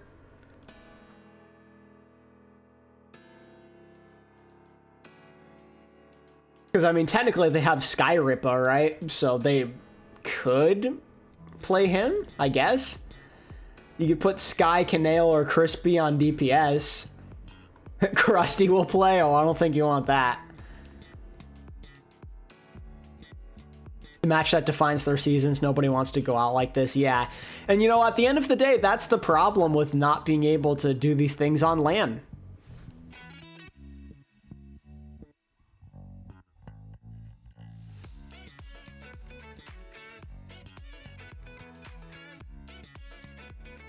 You know, unfortunately, there's no money to be able to make those LANs happen, but that is, in a sense, part of why Overwatch League was, like, a better product, in my opinion. There were pauses and stuff that happened. There were tech issues. We didn't have to worry about anything like this.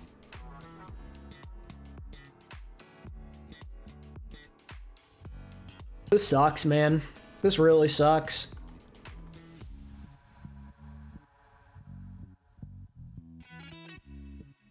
I'm assuming they're all playing from home. I doubt that they're all together.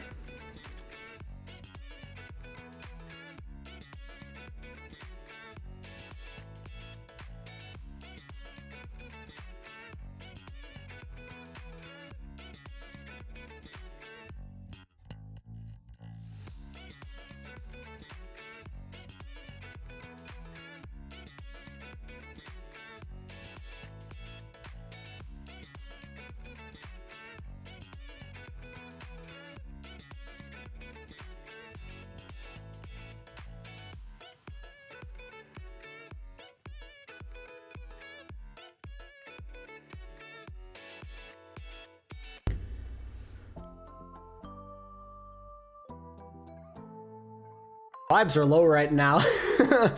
This stinks. And like, low-key, I actually was kind of excited about this game today.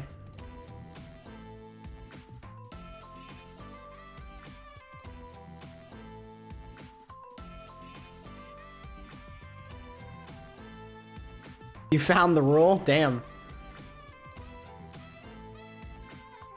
Even removing my Genji bias is leaving a pretty bitter taste in my mouth. Same. Like, this is just sad. Like, it's literally their best player, too.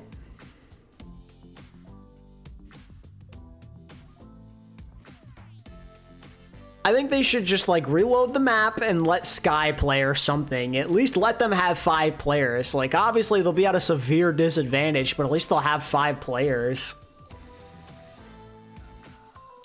I don't know, man. These face-it rules and, like, moderation, a lot of the time it's just not good. I've heard so many people complain about face-it.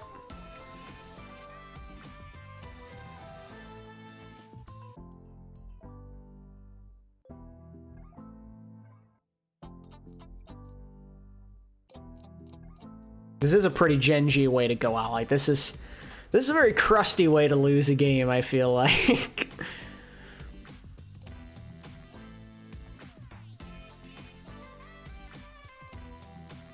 Yeah, no, I'm not gonna lie. If it's taken this long, it's probably just gonna be a 4-on-5. 10.1 Section C. In the event a team makes a substitution, a longer transition period will be allowed. Both teams will be notified of the expected additional time.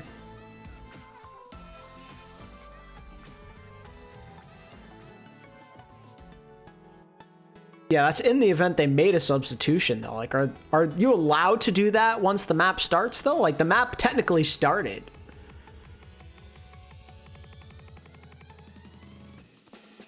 That is very vague.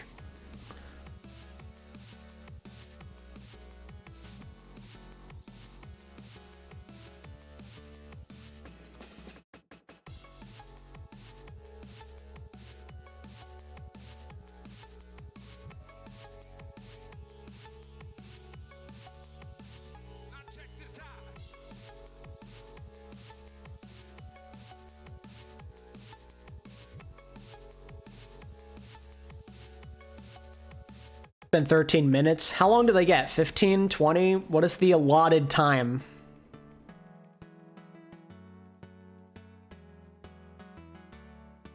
As you see my messages and respond to them, I'd like to thank you for your vids. I discovered my love for Overwatch Esports and I've been a fan since 2021. All that because of you. I'm happy to hear that, Shino. I'm glad I could help you with your passion for this game and this esport. And I'm glad you like the vids. I appreciate it. Thanks for sticking around for so long. Here we go. 10.1 Section B, Clause 3. If a technical or other issue is preventing a team from being ready once the match procedure is complete, they must notify administration or referees immediately. Okay.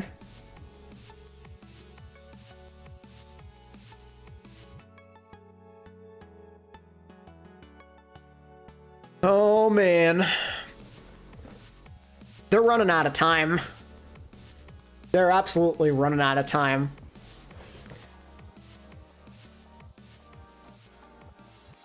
I am very worried.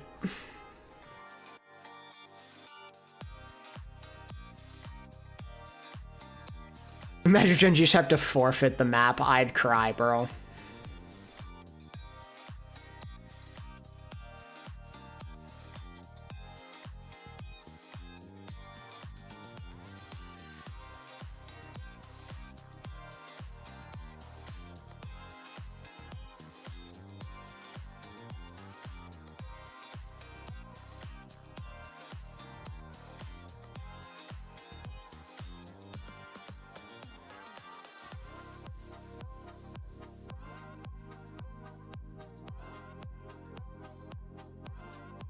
(10.2) Paragraph 4. If a technical or other issues preventing a team from being ready once the match procedure is complete, then I already read that. So again, super vague. Yeah. Unsurprisingly, the rules are vague. Whoever could have guessed?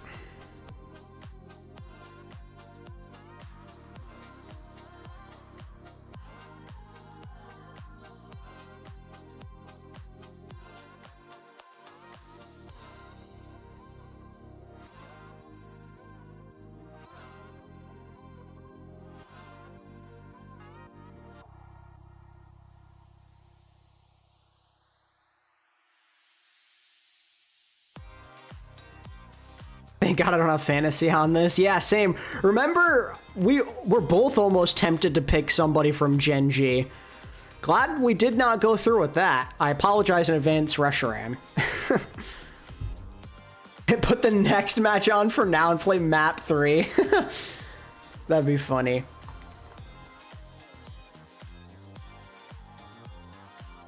Wow, this is great. Love this.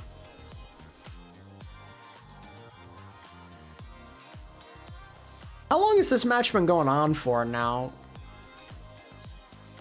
It looks like it's been over an hour at this point, almost.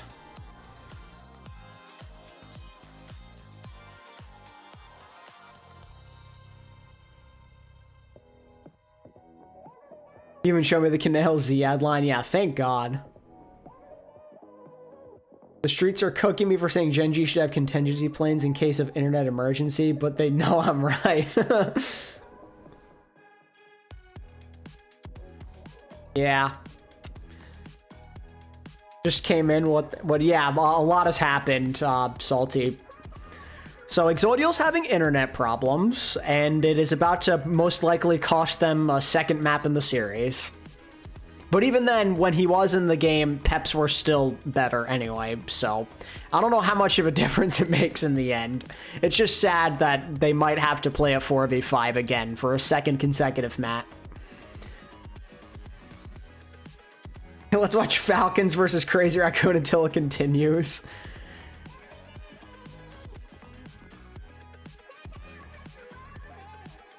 If your team doesn't have backup plans for this kind of issue, I feel that's kind of on the team. I mean, you're not wrong.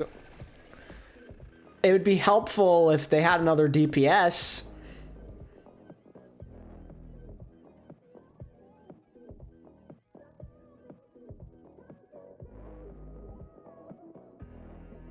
Why it's never a bad thing to have an extra player. Like, I know most of the time it doesn't matter, and people have memed on me for saying, why the heck would you waste time getting a backup player? It's such a dumb thing to want for a team to get better. Like, you couldn't have thought of something more important. But then you see stuff like this happen. I mean, they did have Who Are You, but he's gone now.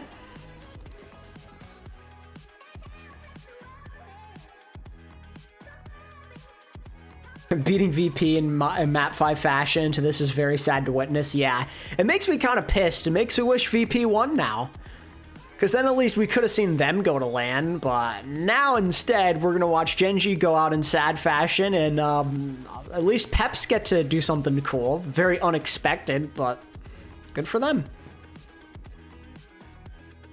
I put Stalker and Call Krusty. I mean, technically, Stalker's not even on Falcons. Free agent, pick him up.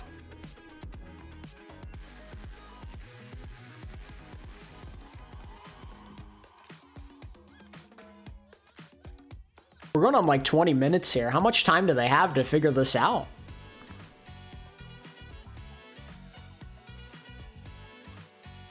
Yo, what's up, Keon? My guy, how you doing?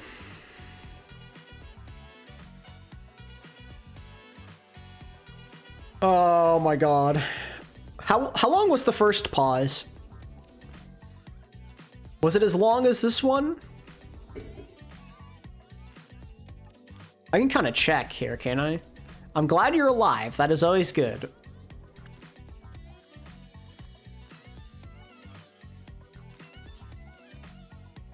Apparently, I don't know if this is true. The opposing team can agree to a sub if the roster's already locked in. Yeah, I mean, it depends. Like, do Peps feel like it's not honorable to win the 4v5, or they just want to go to Stockholm? If I was them, I just want to go to Stockholm. I'll be for real with you. Like, you never thought you'd be in that position. Okay, so paused at the 120 mark. And they came back at approximately like the 102-ish mark. So it seems like this pause is longer than the last one. GK agreed to a sub for Nightmare, but there's no reason for Peps to do this now. Yeah. Obviously, you want to beat a team when they're at their best for it to be the most satisfying, but this is a once-in-a-lifetime opportunity.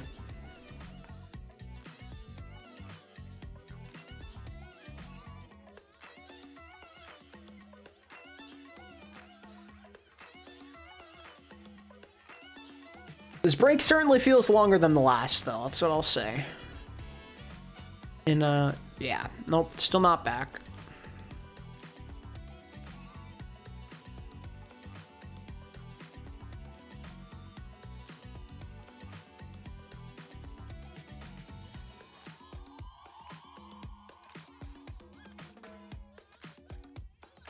Like, even if Exodio comes back, like, they're clearly in a bad mental state. It's going to be tough to play well after going through all of this.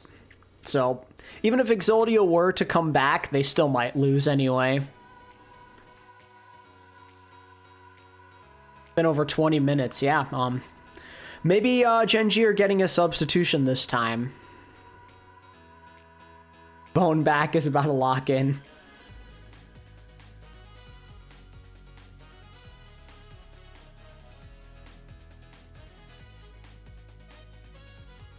Yeah, I mean, you got the 3-part right, Shino, for what it's worth. So we vibing right now. We vibing. We're just waiting for the news. When will the news come? We do not know.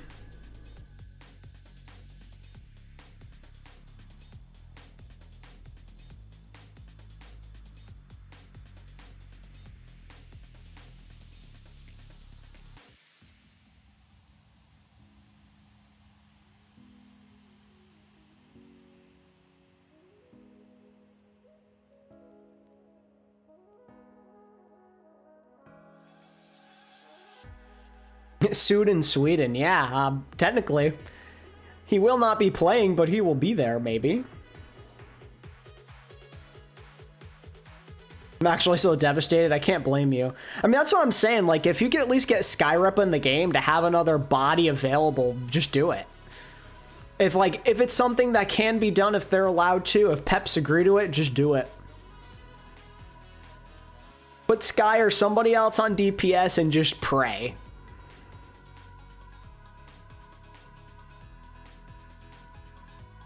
Soon will soon be in Sweden. Yes. Soon on a LAN for the first time in like 5 years. Feels strong, man. Well, at least Overwatch. I don't know. I remember he did play Valorant for a little while. Shout out to Soon. Prime Soon was dirty.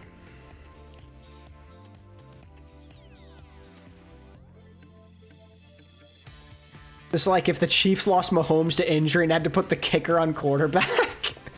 Yeah, accurate, honestly. Accurate comparison.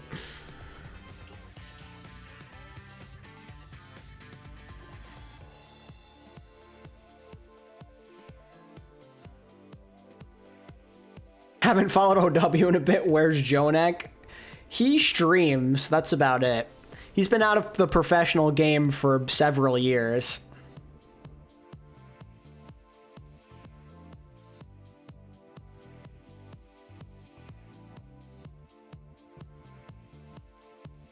He hasn't played since the end of 2021.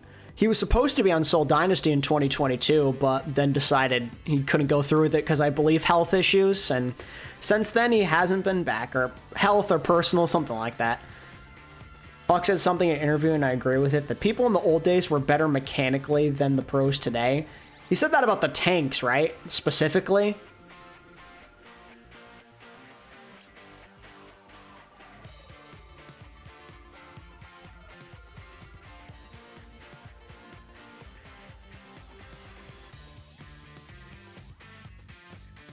Yeah, Jonek's been streaming. I wish he was still playing, man. I'm sure he still got it. Like, if he, like, was in top form, if he was scrimming regularly, he'd still be pretty solid, I bet. I'm always going to be depressed that we never got to see Jonek on 2022 Soul. Not that I think he would have made a difference in terms of, like, the end result of the season, but I just think watching him profit and Smurf on the same team. 2022, there was a lot of Ana Zen. Creative Jonek and when Ana Zen sounds insane. I don't know if I agree with Hawk on that. I think their tanks are just different now since they have to be a jack of all trades.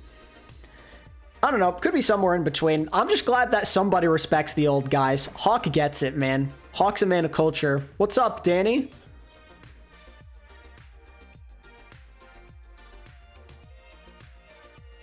You don't like the recolor of the Jonek skin? I think Gen.G just quit and they're trying to convince them to come back. No, that's definitely not it.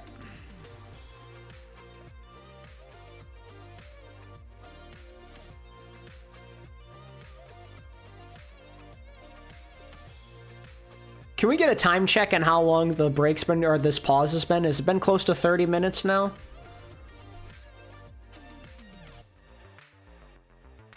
I do want to see like a prime Carpe in this era of Overwatch. Well, you mean just like someone who's insanely dominant, or Carpe in particular? Also, I see we've got like 35 people in here, 36. If you're enjoying the stream, I'd appreciate it if you could leave a like. 27, 28 minutes. Gotcha. Let's forget Carpe was in AL 2022. Yeah, at that point, he was kind of just done. He gave the mantle over to Zest and MN3 at that point. But hey, at least he went out getting another second place in the first championship of the season, the first stage. So at least that remained consistent with Carpe. Got another second on the board, baby.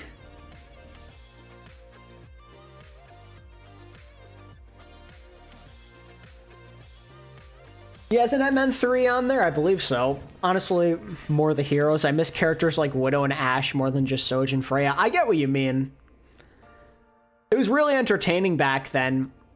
2018, part of 2019 towards the end, and 2020 as well. We saw a lot of the Widow. 2020, obviously, Ashe was... In 2021, Ashe was like hugely meta. I miss it. We saw some crazy pop-offs on those heroes. I get that Widow can be pretty boring at times, but man, when you have a guy who's in the zone and he's just hitting all his shots, it really does hit different. I'm a Ramatra enjoyer. I need him back. I love Block Slop. I don't mind Ramatra. I mean, there's certainly worse things. If Jaehong can do it, Jonek can do it too. That's a good attitude to have because that dude's ancient. They got bro playing Lucio over there in Korea. Like, I'm sure Jonek can do at least the same. Kai 2020, 2021, yeah. No, I'm just chilling today, Danny.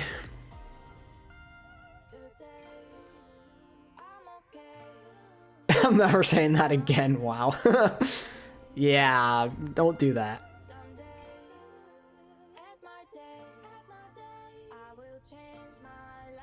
MN3's in military, got it.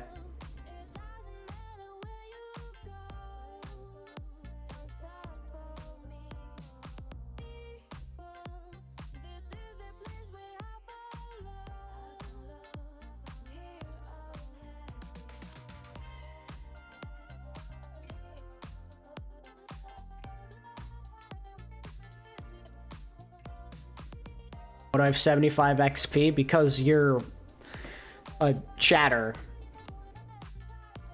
I don't know. Oh, Booming Bob's here as well. I also don't know. Oh, wait.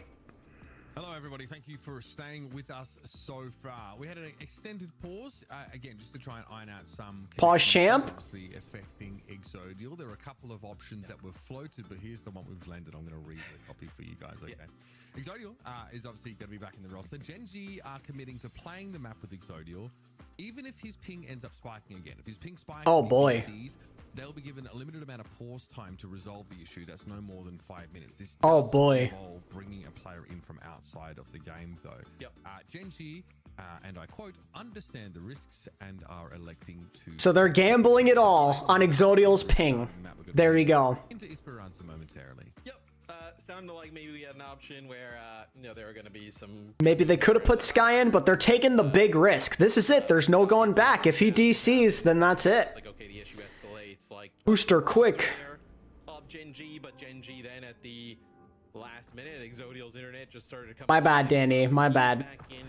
Didn't expect ExoDeal's internet to be garbage today and have Gen.G play a 4v5. I'm sure like people can appreciate the difference between a player DCing during a map and... God is nerfing Egg, so yeah, he used all his energy. They're on Diva, not Zarya. Interesting. I thought maybe we'd see Zar, but I guess with the Reaper ban, that's gonna keep them away from it. Probably fine. I mean, FD God is right at home, and ExoDeal's gonna start here on the Freya. Who do you think is an old pro that could be one of the best still? Like top tier? That's a bit harder to say, man. An old pro. It is a Gen.G map so that Wu Young Band came in first. So I don't know, maybe it's just me, but I feel like if he like really played the game a lot and got scrim time and adjusted to Overwatch 2, I think Choi Hyobin could be a good tank still. Yeah, Willie's also just trying to get some LOS around the corner in that third-person view, trying to assess like where the lineup. Switch to mobile and grab lunch. Sounds good. Prophet, yeah, Prophet's a good one too. Probably hoping for some word from his Prophet would still be good, no doubt. go time. And in the meantime, Zoro can build up some rails here, but is playing very safely, very passively. Perhaps with a really Fissure, but without being a drama queen, he would have dominated. Yeah, I agree. Fissure in his prime was something. Okay, Willis is gonna go down. The Mr. Pingman also goes down. find his, but that's half of that two-man pincer designed to dive into the back line that's been neutralized. yeah, one of the rare instances they've been able to find Willie's early in a fight. Mono was always pretty good. Yeah, could have been all right. They will kind of use his TP here to try and take some of the high ground as trying to make a dive to there for Zoro. He slides out of the way, so a nice dodge there. Tread is. Oh yeah, I forgot. You hate Tread. I forgot. Have the high ground access. You can see Peps don't want to lose a full fight. They actually rather disengage after losing a couple of players. No, Mono retired after 2021 for military. He never got to play in Overwatch 2. Play here for backbone. He knows the TP It never felt right when he went to Philly. to either side of the playing field, and his backbone now getting some scrutiny. Oh, dip! Complete by dip, and it's a double dip. Nah, man, that's crazy. Both DPS that suffer the blast. That's dirty, man. Here for Peps and Genji. The double from Dip. He's just on fire today. Look, Peps, when we've been at full strength, everything's gone. They've looked up. I also saw on Twitter, XQC made an edit saying he was the best tank. Is that true? Yeah, he said he was like a final boss, best in the world, and it kind of got out of hand. There were some big arguments on Twitter. A slight advantage. We'll see. I know they're going to TP and try and Yeah, Genji feel pretty cooked, I'm not gonna lie. They are gonna have every ult in the book though, so they have an opportunity here to get back into this map. The issue of high ground being taken away, Genji set up in a pretty favorable position and have the bot to hand. If that's not contested, that is going to head in Genji's direction. They'll be even more favored position. He also said on stream that Effect was the best DPS. Yeah, I can't blame him for saying that because he got to like literally play with him every day.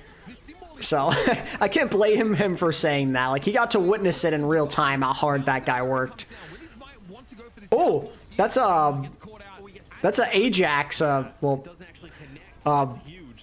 Willjax. A Hasjax? I don't know what to call that. first checkpoint is going to be Tread having to use a self-destruct here. Going to use it to just get a new mech backbone with 2 in the feed. So Okay, so Genji do win that fight, but it is really costly. They used every, important ult that they had. They still have a Bola, but who the hell cares about Bola? Wall gives them so much breathing room. That plus Crispy's ultimate. So that now lets Team Peps start to push into enemy territory and Hazard Ajax is a range axe. That's way better than what I came up with. Wow. I like that. Range axe. Peps are close to the Kitsune rush. That's something to keep an eye on. And just get in there and find an easy pick this time. Last couple of fights have been very good for the Tracer.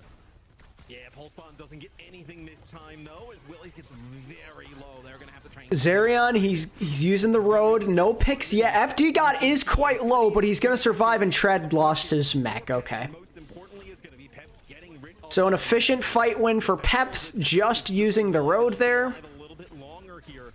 Just kind of maneuver himself around the map in a little bit of a better place than Tread throughout. Azax is better. I'll say that. Reminder, Tread has kind of been playing in a much different game here. It's unfortunate Genji have not played any Zarya yet this series. A little bit of a higher ping, and then Backbone, playing Sim, played Freya in map number 1, so... Backbone working towards a wall here. Will they give up the checkpoint? They will not. Now looks like they will give it up. I think Genji realized that. They opt to give it up. They realized that were they to contest based on where the ultimate economy is for FD God. Obsessed when people are calling the MEMP EMP Jax. Come on, bro, it's a MEMP. In this next fight, but double sport ultimate would be big. But if the loss of the checkpoint definitely hurt. Jesus, Danny. FD God has actually been pretty solid this stage. I'm not gonna lie to you. Sound barrier might come in. Okay, they're just gonna play it patiently. Map has been flipped. Gonna wait for that wall to wear off, then probably going with beat. Here it comes. 5-man. Did what it needed to do. TP disengage is good, but they gotta get back to the bot. This is starting to get out of hand quickly. Gen G need to put together a fight win right here, right now, or it's looking dire. Kitsune Rush from Kanale, but where are the picks? They are going to take the bot back, which is nice, but without any kills, Peps are just waiting for their moment to re-engage here. Looks like they're going to wrap all the way around. Would I say he's great? No, but he hasn't been bad. But Zoro finds a kill onto Crispy, and he had the sound barrier. Wow. This is a very odd game where both teams have elected to play on the other side of the map. Creates a really odd dynamic when the bot starts to push in towards that team. Exodial just can't find the hits right now. It's interesting he doesn't want to play the cast. There is a headshot onto Exodial. Beat comes in a little too late. Everyone's nice and healthy on Peps except for Dip. D-Mech from Tread. That was dangerous, or could have died to that maybe. For Tread to do much more than to move away from the situation, but he can still get back in mech. He doesn't answer the question of how... Dip was like 1 HP there, damn. This looks bad. This looks real bad for Gen G. Look at how far Team Peps are going. They're going to rotate all the way around. Just make sure they don't die. Play it safe. You got to make sure you don't lose any team members here, and this could be really clean. You're just still on for time. This is fine. This is completely fine if you're Peps. You can still play the high ground here. This is completely fine. That's a nice wall by Backbone. But again, it just feels like they're playing so defensively. They're not getting much of anything else here. Trying to find the right place to be, but this symbol directly shuts that overclock from the high ground off. Now Team Peps have to reposition. There's just no decisiveness with this gameplay from Gen G. Every move they make is just in response to things rather than trying to create their own plays. Yes, Krusty still coaches them. Gen G, this could be their final chance. That is a big headshot by Kanale. They just can't afford to lose anyone here. FD got used the sound barrier and everything. Oh, but the D-Mech on Shred. Oh, the stick by Dip again. The unsung hero with another pulse bomb kill. How many of those has he gotten in this game? What an insane kill. Again, just when it seems like Gen G are on the cusp of making this a map, they die tragically. And we're already below 2 minutes. Is now Dip will actually kind of hold here for a second, let everybody get back, but below 2 minutes. Past the check. This is the man who fought 100 gorillas in one. True. Let's just play from this high ground instead. A lot of options here for Peps. Like, and now they're back to potentially making progress here. This is rough. Peps don't even have to play aggressively. You just play the high ground. Wait for that timer to end. You play for the last fight here. You just take it slow. You have nothing to lose. You have the Kitsune Rush ready to go. Just burn clock, play smart, and you're good. It's going to take a miracle now. It's going to take a miracle for Gen G.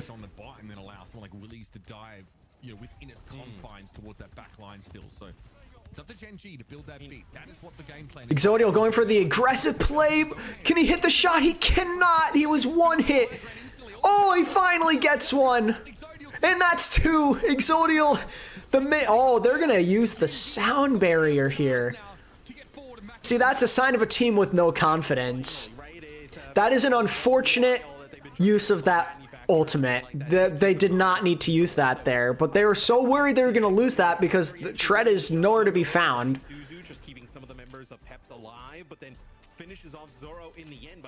They were so worried they were going to lose that fight. That's how you can tell they are just out of it. They're lacking confidence.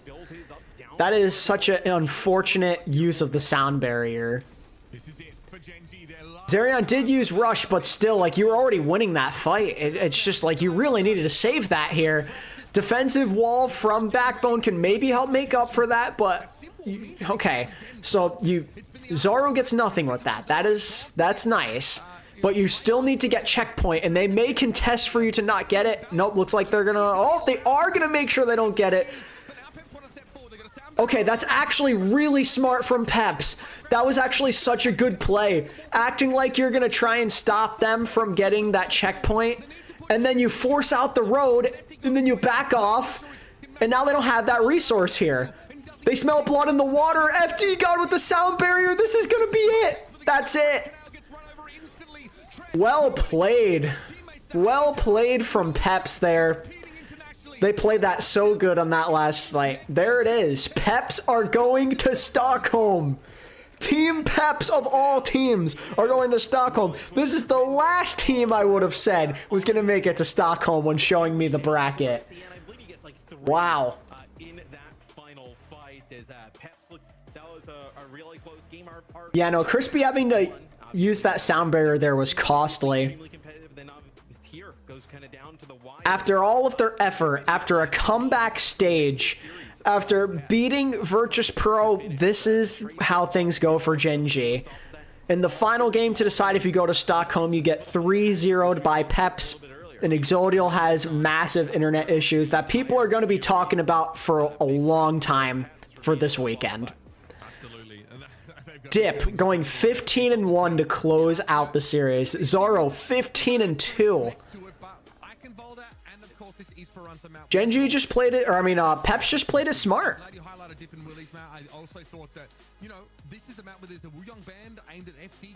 I don't know what else to say.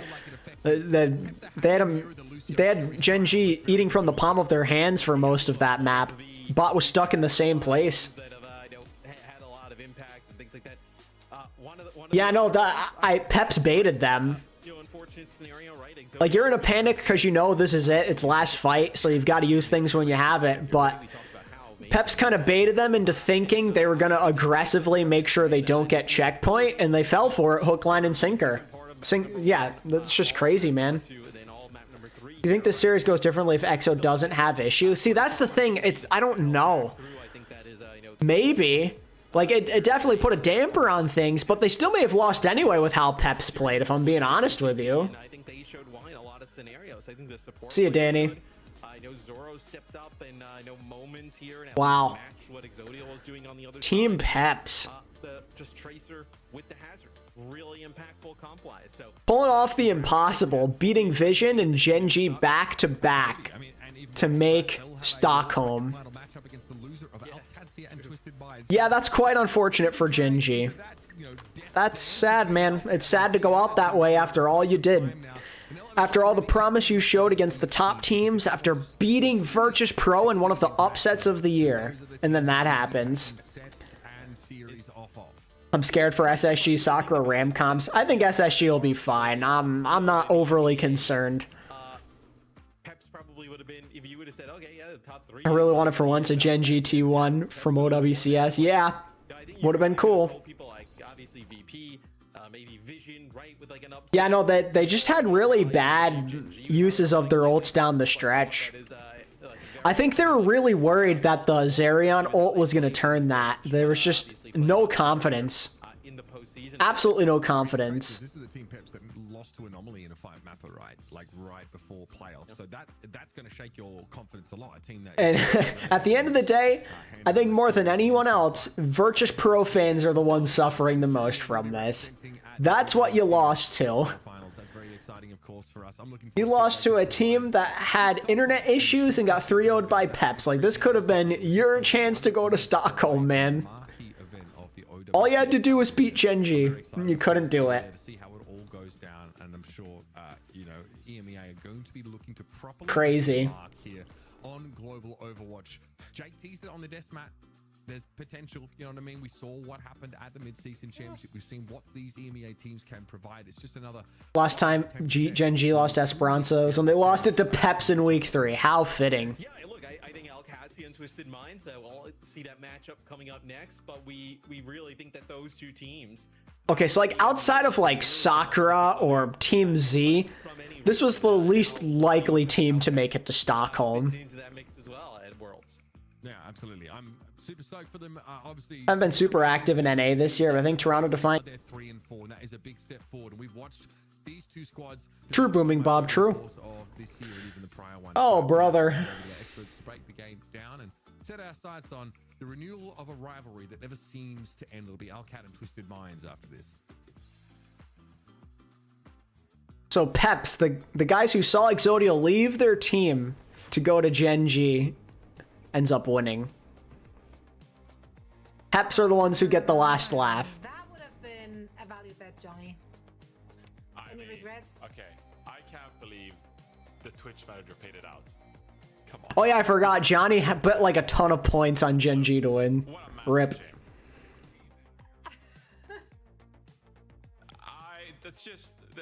Look, Jake, you're muted, my guy. I feel really bad. I feel really bad for Gen G. I mean, what an awful way to. Yeah, that is a really bad way to go out, man. One of your players having internet issues. Your best player, too, is the one having the internet issues. The player. Yeah. The player. Bro sacrificed all of the internet in his household to beat VP last week. He used it all. All the bandwidth was sacrificed. But you gotta, take those risks. You gotta take those risks. Provide the content to people. And Knowing him though. For that sin. Yeah, no, but knowing him, he's probably chuckling about it. So he even said so himself. But let's break it down still, because there were some moments. Oh man, oh man. I feel really bad. I feel horrible for Gen G. I really do. About what we've seen from both these teams, and also just what we can expect to see from Team Peps moving on, not just in playoffs, but also into the World Finals in Sweden. I mean, all right, map one. Look, we write that off. We write that off.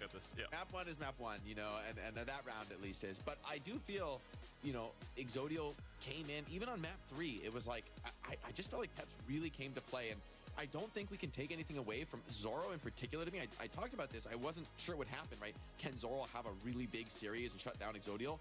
Obviously, on some maps, like the ping is a factor, but man, on Esperanza, Zoro was lighting it up, finding so many big open. The Spanish internet said not today. You know, it is also kind of interesting that they wanted to play as much Freya as they did. Considering how nasty Exo's cast was the week before, and how it helped shut down a lot of what VP was doing, you know, that could have helped against Dip maybe. I mean, not saying it would have, but like, just a lot of tough breaks, a lot of interesting choices. Gen G just didn't really get to play their game at all, really. Outside of playing the sim, there was a lot of just, you know, not the standard. The Diva, they prefer to play the Zarya mostly, and we didn't see any Zara that series. There was no Reaper either. A lot of out of the ordinary things. Talk about the opportunity to the funniest thing, bro. If they beat SSG, I'm done. If SSG lost to that, that's upset of the year. I don't care what else has happened so far this season. That's just straight up upset of the year. There should be no universe where SSG lose to Sakura. Secure those initial picks to turn into a 5 versus 4 situation, but I think Peps in this scenario, like Dip and Zoro, they needed to secure those individual kills to open up these team fights, and they did. Yeah, Reshram, unfortunately you didn't say, but what if Gen G have internet problems? What if ExoDeal can't play the video game? Wasn't well, I meant NA upset of the year. Wasn't Nightmare beating Crazy Raccoon the upset of the year? Yes, it definitely was. Or when Twisted beat Crazy Raccoon. I mean, definitely Nightmare more so, but you know what I mean. ExoDeal made a post. Sadly, I couldn't play the game. I was on good ping, but just randomly when match started, all my ping and went up, and I'm sorry I couldn't fix it. Conspiracy theory. Exo could not play the video game because someone was sabotaging his internet. It must be. Yeah, chat, there you see it. He had 352 latency. That is most unfortunate. That sucks, man. It's a conspiracy. Someone is sabotaging.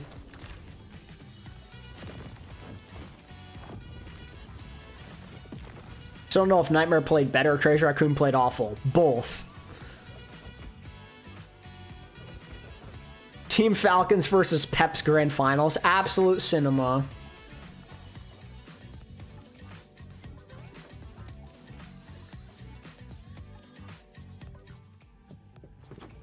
Team Peps paid off his internet provider.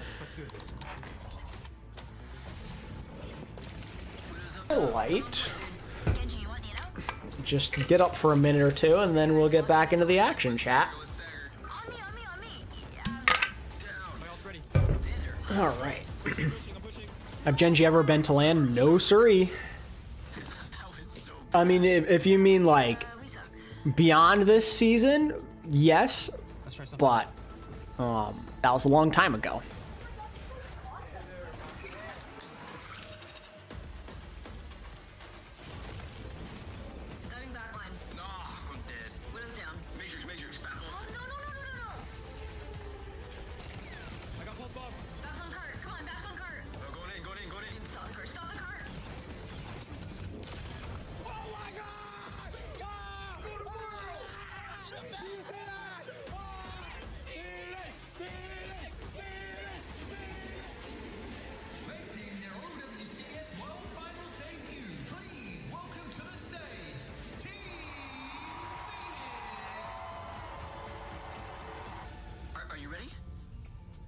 Yeah, I'm ready.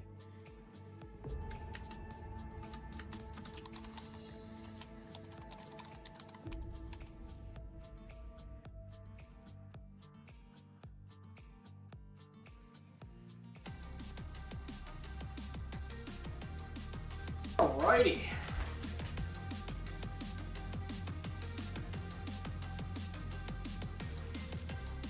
Little toasty in here. Alrighty.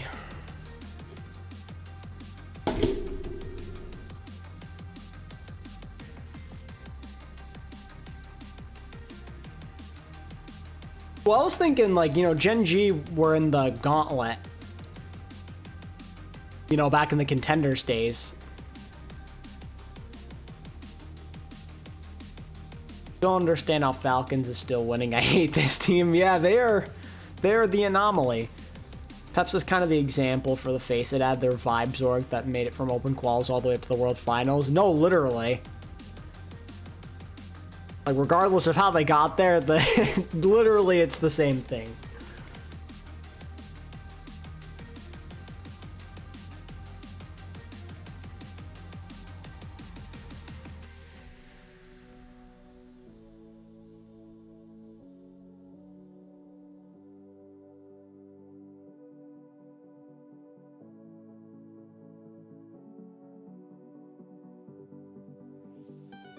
T1 beat Crazy Raccoon Trust. We'll see.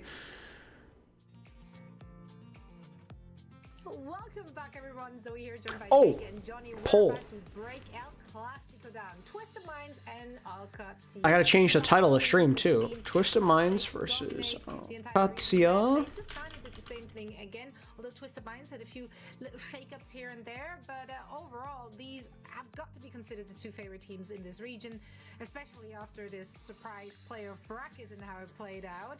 But how will they fare against each other, and what will we see? In stage 2, was the same mirror? Is that when we're going to get a repeat performance of? Let's discuss. Starting with alexyOWL, the untouchable team in the region, which just have been so very dominant. And towards the end of the regular stage season, regular season stage, and was something words.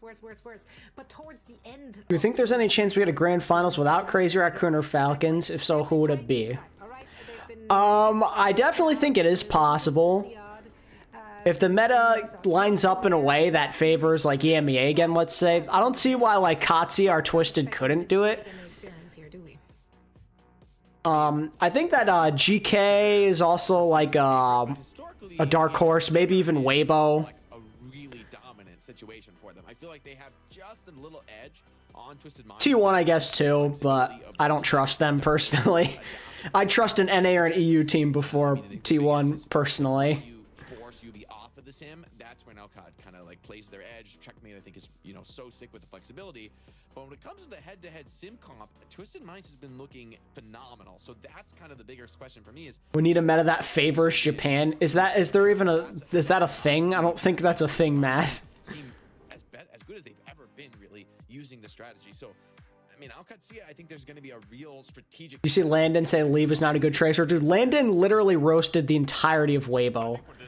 Bro does not respect them at all. He's a savage. That in the mid-season championship, just like how pivotal By the way, I am picking Katsuya to win this game.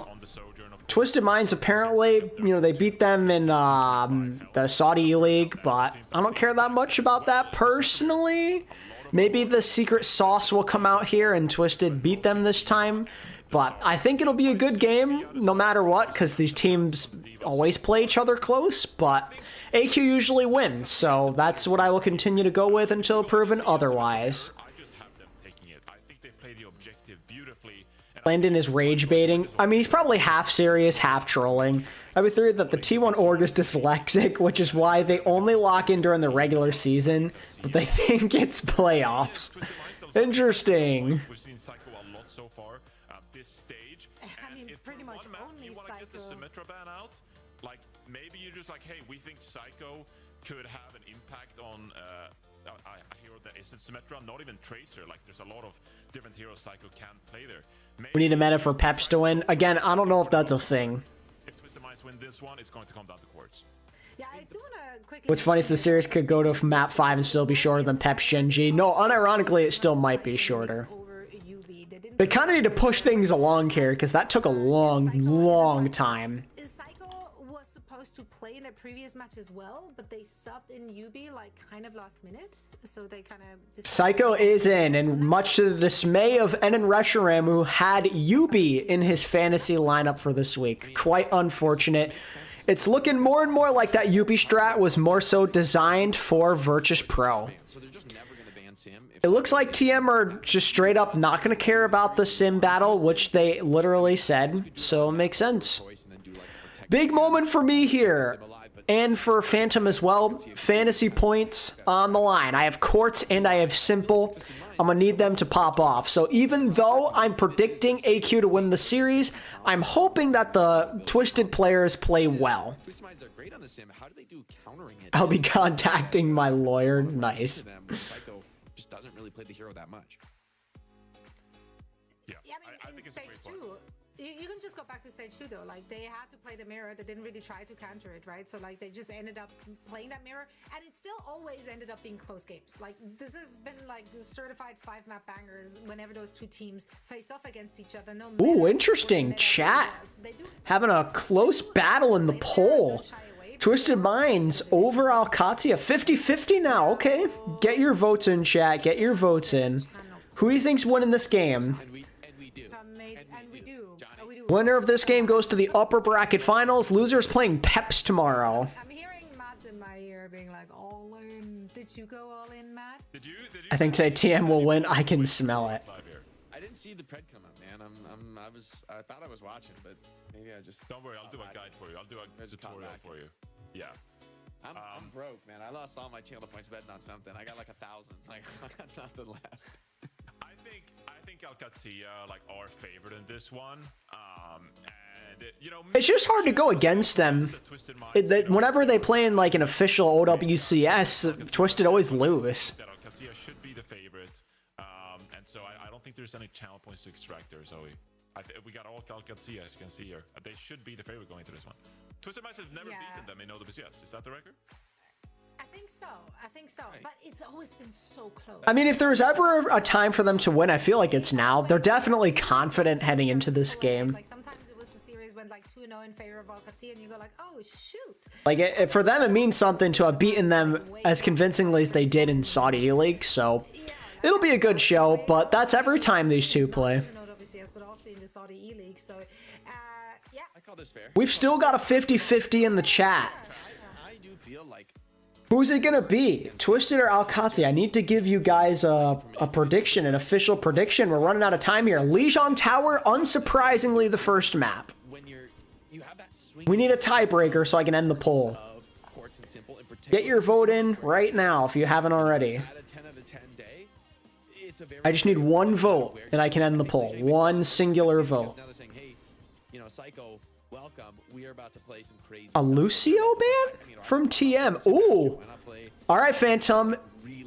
Looks like we might be getting what you think. That Katsuya are known for, especially with Landon on the Baptiste. Looks like that Brig Wu Yang could be a possibility.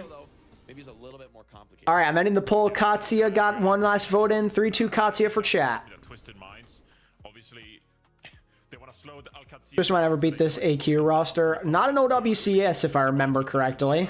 They're going to go like anti-Symmetra compositions.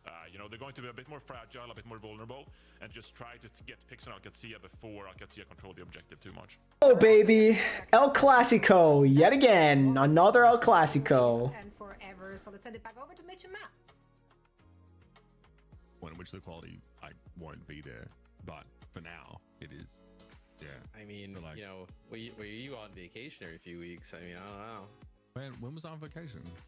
Man, and I'm so jealous that you get to be. Yep, Peps took it, Alex. They did it 3-0. People are gonna think. I mean, yeah. I think my brand is getting tanked at the moment. Okay, well, I mean, that's the way it is. I mean, if you checked your follower account to mine, there's no way your brand's getting. I don't know. I'm not feeling it. I'm not feeling it. Yeah, I don't know. I like Alcad in this series. I think these two teams have always been close within the OWCS. It's quite interesting we see Psycho back in today. But this is going to be probably more representative of what we've seen from EMEA all throughout, right? Lijiang Tower to kick things off. We'll probably see some Sim. Yep, W Dip. He was insane. He went nuclear in that series. I think these two teams, if we were talking at the beginning, If Twisted wins, I'll be a YouTube member. Bet. Kind of like take their spot back, like that obviously with everything that's happened. That Wait, do I have any free gift subs? Let's see. If I have gift subs available, I might gift some memberships as well if TM win. E-League final between these two teams. Yeah, it happened a couple of weeks ago, but yeah, it was when. Let me see. It's usually something I can only do on mobile. Let me check. To punish the Sim look, so it was Hazard, it was Brig, it was what allowed them to ultimately win 4-2 in that series. It was a big part of it.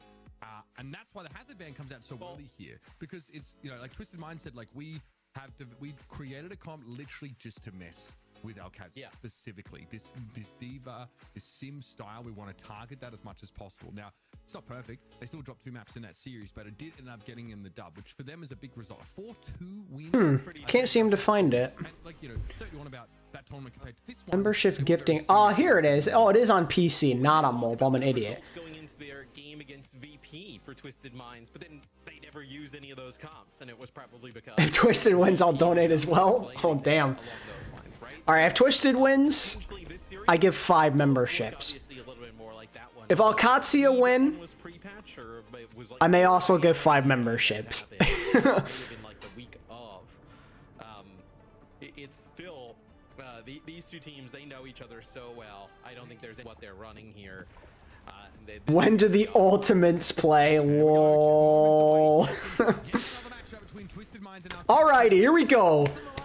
We're past all of the Clown Fiesta shenanigans. It's time for the real. Let's freaking go, baby. No doubt about it. Let's jump in now. We're going to see Zaya's mirrored for both sides. But it's Pep's qualifying SSG losing to would make Christopher so mad. Oh, yeah. Yep, TVNT again over KSA. I think they just prefer his aggressive play style. That seems to be the general preference for this TM team. I think especially with there not being any RAM. I get it. TVNT can be a pretty reliable player. I'm not even mad about it.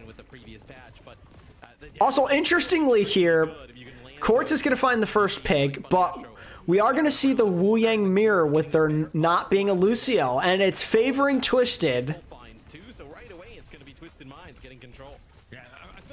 Seems like AQ are good to just let them get this ban out of the way early, because we know that this is a strategy that they want to be able to abuse. So AQ might be getting an L out of the way quick here.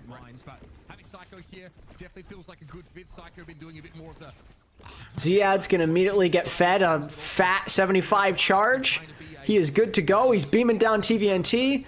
He's up to 100 charge. He's got an extra bubble to play with as well if he wants to use it. He doesn't. Oh, it looks like he did use it, but he dies anyway. Checkmate's going to trade out, but it's just not going to matter. Start. Simple, pulling very much ahead of Landon for ult here. He's going to be able to use a Kitsune rush aggressively here if he'd like to. Let's see what the play is. Checkmate looking for this pick here. He knows he can't throw out the pulse because that Suzu is there. Kelix is going to find a big pick there, and they're going to keep Ziad nice and healthy. He has the charge, but he's got to play it safe. Quartz is going to get beamed down. TVNT is on fire. He's out of max charge.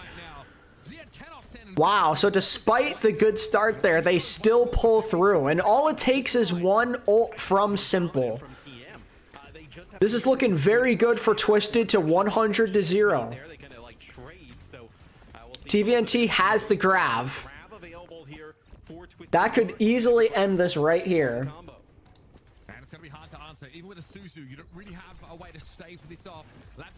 Let's see. TVNT is low. If they could take him down, that'd be huge. But Funny Astro is gonna... Oh, it's massive. It's massive. The knockdown. Let's see. Can they keep the Zarya alive? If they can keep Ziad up, there's a chance. It looks like they are going to hold on. It will not be a clean sweep on this first round. And TM did empty the bank as well. So now AQ have a chance to make this map interesting. Their own bolo shot at the very end. It was a nice bolo shot connection from Labda there onto TVNT. Gets him quite low, even with the title blast coming in. Potentially, save some of the members there on alexyOWL by just getting TVNT low enough to finish off. Landon goes down to Simple. What on earth? Oh, and now Kelix is in a world of trouble. He is by himself. He's going to die, and that's just the round. I don't think it matters that Ziad finds two. Checkmate would have to pull off the ultimate carry of the century here. He's going to have a chance to contest, maybe. Can he get there? He can, but I don't know if anyone else is even close to touching. It doesn't look like it. Wow. TM looking good to start here. Yeah, good old mirror matchup here to kick things off is TM.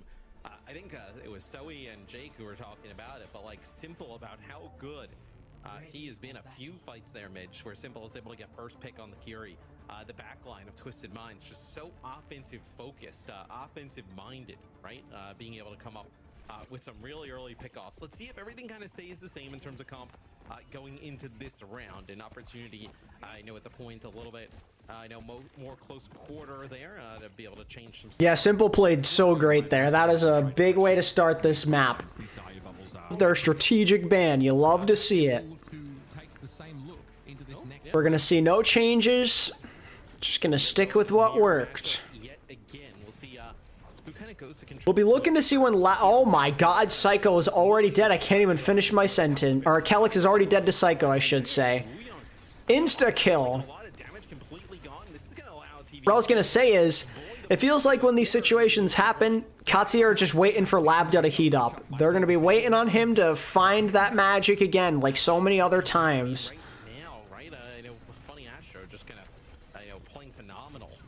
Checkmate just contesting, make sure they can't get points. Ziad is on there. He is all charged up, but Quartz finds two off of the back end.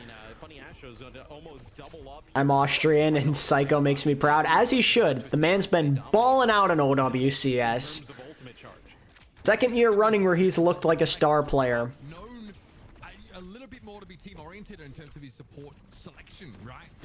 Quartz has already farmed a Bola because he's been farming damage. For example, the Wu Young here, though, curious to see how he matches up against someone who basically acts as a third DPS, and that's not an overstatement.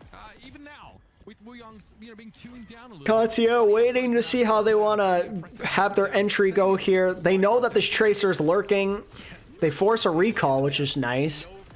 But Quartz again, just finding a pick before anything can happen.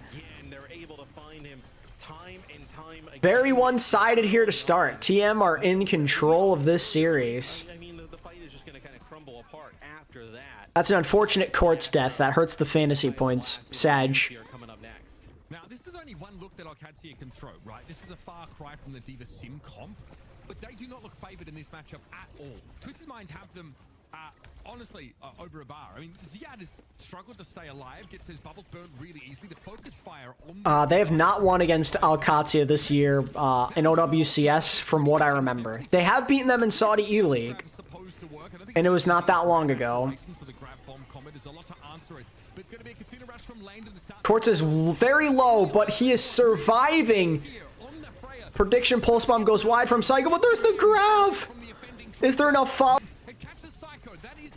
But Quartz and Funny Astro say, we're just going to win this now. Oh, Landon. Oh, imagine if he won that 2v1. It looks like a contest is good here for AQ, but they're going to be scrambling. Landon may have to... Oh, no, he's going to stay on the carry. TVNT is on ball, which could be an advantage for them here. But they got to keep Ziad healthy. Oh, if he can get this kill into Astro. Oh, he can't. You got to use the pulse or something. You got to use your ult. Okay, there it is. Woo, baby. Checkmate's somehow alive. Wow. Okay. That is huge.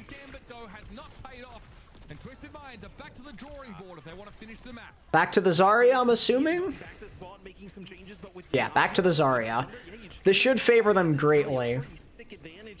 For Twisted Minds in terms of the tank battle. I think for alexyOWL though, you're going to have to use this Kitsune rush here. You'll get another fight win.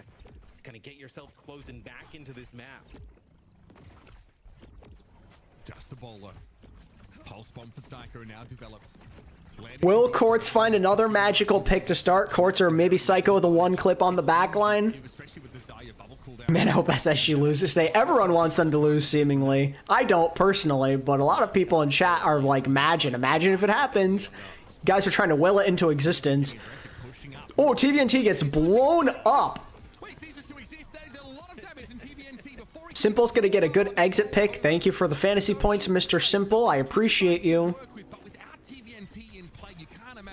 They've got any real shot at winning the fight. He had no bubble. I think he actually thought he was going to have that bubble back off a cooldown. It was like a Psycho is going to force space by making Ziad go to point here. Oh, Checkmate gets insta-killed. His health bar deleted. They're going to save Labda with the ult from Kelix. Not an ideal use of that. Ziad is in a world of trouble, but he is going to have bomb for a potential remake here. Can he stay alive? He can. Ult out. The Wu Yang ult. It looks good. Knockdown on Kelix. Oh, the Suzu from Landon. What peel from the support god. Checkmate. Oh, but Ziad's DMAG. Not over yet. Not over yet. Without that Devo, they could be in a world of hurt. Oh, boy. Landon needs to kill all of them here. He's not going to. And that is oh my god, Simple 3 off the back end here. Thank you for the fantasy points, my guy. And that is a first map win. Man, what a sick start there from TM. I also want to shout out the title blast there that comes in from Psycho. We don't have Daniels, McLaurin, Noah Brown, Debo Samuel, and we are stuck with Robbie Chosen. I can hope Sakura wins. You know what? Fair enough. Pretty good, pretty good. Quartz went 19-6. You love to see it. Quartz 4.5, Simple 6.5. All right, a solid 11 points. We take that. We take that. I mean, Funny Astro actually a little bit less damage there. Wasn't McLaurin coming back though? Rusher him. I have him on my fantasy team. I don't know if I want to play him with Mariota at quarterback, but right now I'm kind of depleted at receiver, and I might have to. They were not able to withstand some of those fights. I mean, it's a very close game numerically, right? Simple's able to put out a little bit of extra healing, but over Landon, there's not a huge difference. It is the 9 deaths of Labda, though. I think that is the issue. 3-1 and 1 draw. Imagine. At this point, you're just the prophet, Shino, if that happens. Labda with a rough map, 9 deaths. Landon with 8. He's questionable to return. He's about to UB your fantasy roster. See, I'm kind of screwed because Nico Collins he has a concussion, so he's out. So I have to decide if I want to play Terry McLaurin, Khalil Shakir, or Xavier Worthy. Not ideal. I might play Shakir just because I trust Buffalo, but I don't know, man. Justin Jefferson only got me 14 points on Thursday. The last draw in a professional Overwatch game, not that long ago, right? We have 5 out of 6 players of the 2020 Paris Eternal going to Stockholm. That's nuts. Problem is that this is their hazard ban map. Like that is supposed to be a pretty backbreaking. We're just missing Ben Best, right? Or is he coaching? I don't know. Because what? There's Hanbin. Oh no, there's no Sparkle or Exy. But there is Soon, FD God. Who am I missing? You know they're going to have to face down this potential hazard brig composition that could be really hard to play the sim look. Oh yeah, Sparkle's coaching. I guess that counts. What has developed over the last 2 weeks? It's been about 2 weeks since that, you know, illegal. And of course with the I'm a European. What are you talking about? Don't worry about it. Who are your wide receivers available? I just told you. I have Khalil Shakir, Xavier Worthy, and Terry McLaurin. Those are my options. Yes, that is accurate. Not kind of. Ben Best is coaching Peps. Is he really? Still extremely powerful in terms of like the supports, right? Especially. He is. Damn. Oh no, he was. This says not anymore. It's so nasty. Even still. Oh wait, no, he was on Peps last year. Coaches and whatnot, they probably feel like he wasn't kind of tuned down enough. They'd probably be like, yeah, maybe. Right now he's not doing anything. He was last on Twisted actually. Wu Young is, but for map number 2 here, Mitch, I'm very curious where Alcad decides to Well, the good news for Katsuya, despite losing that map pretty badly, is that they now have the Lucio available the rest of the series.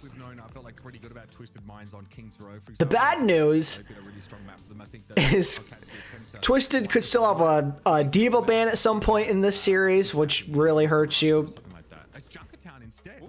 Junkertown is playing, or is being played here. Everybody in EMEA loves to play Kings Row. It seems like the one map that EMEA is not entirely decided on, like in the pool, is like the escort maps of like where to go. And I think we'll get any new partner teams. So apparently Sentinels are very interested in maybe joining OWCS, so them I'd be on the lookout for. McLaurin and Deep are confirmed to play on Monday. I would say take him because Mariota isn't the worst quarterback. It's hard, man. Like, McLaurin has also been trash when he has played, so I don't know. Like, I feel like I should play him, but I don't trust it. Lost. Alcadzir actually almost got 4-0'd, if I remember, in the E-League finals. They ended up picking like Akenvolder, I think, was one of the maps. So like, keep an eye out for that one potentially to come up as a hybrid map if they're unsuccessful here. But Junkertown without Sim, still very like reasonable map, right? You don't need to do anything crazy in terms of your compositions either. The Zaya is quite good here for a fair bit of this first phase, especially. But like the Diva is an instant easy fit. Sentinels were outbid. Yeah, makes sense. Just go for it. I think that's totally fine. Isn't TVNT fine in the Diva? No one is fine in the Diva matchup versus Ziad. Literally no one. He is the best Diva, just straight up. I also wonder if both of these teams feel pretty confident about their chances, obviously, against Peps. In like, are you giving away your, you know what I mean? Because like, obviously, the loser here you would favor over Peps, and we get another between these two to decide who's strategic sim ban from Twisted. Katsuya are going to ban the Wu Yang. Clearly they are fearing that matchup. Interesting. So we're going to see more of just the straight up Tracer action most likely here. that do you want to obviously you're kind of like Simple runs Brig just because of Ziad's Diva. Like, that's how much respect it demands. It's good you hold on to that Diva ban for later, potentially. and like, you know, a strategy with like a map selection, like maybe They're playing this well, though. Like, you banned Lucio, which clearly affected it. Now you're banning the Sim, which is obviously a bread and butter of Katsuya. They're playing this really, really well. Anti-sim comp that, like, to see it banned out on a control map was a bit interesting for me. Obviously, Super TF. TVNT not really bothered about having to take like a Diva mirror or just play Zaya for most parts. So this is the exact. I mean, Sentinels could also pick up, I don't know, like some random players. Maybe they'll get a new team together. He wants those long sight lines. He wants there to be enough travel distance that the orb gets to full power, but is easy enough to hit. Everyone is easy to see. It essentially has infinite range. Like you can get that. All right, so not much change, although it is interesting. TVNT is actually going to roll out on the Diva here on the defense. No Zarya. Yep, it'll be Tracer. So The main difference here is going to be that like tank head-to-head, right? Make the new TSM type team, yeah. Against TVNT playing the D.Va. We've actually seen the, more teams actually have some success playing this D.Va into the Zarya. And maps that have a little bit more high ground potential, like a map, like this or Rialto. Wow, Quartz, man. I was gonna say, Quartz was like, we talked about how exoDial was. Quartz is locked in. Bro does not want to lose to these guys again. Right, against VP to be able to get that win. Oh yeah, didn't Cloud9 have like some kind of interest, if I remember correctly? exoDial, right? Or maybe I'm wrong. But like something went wrong. There was supposed to be another partner team in NA, and then it went terribly wrong. They like backed out last second. I don't know what team that was. For example, this guy is something else, and he's actually found a way to wrap around. So picks up Labda, Matty. Quartz is just hitting everything. Yeah, he knew he was gonna die. He was just waiting for it to blow up. Yeah. And have a look at his extreme range here. I thought it was C9. Quartz has done enough. Wrapping around. Yeah. The rest of Twisted Minds in position. And Oh, honestly, to be fair, Zeta probably deserved a partner spot more than C9 anyway.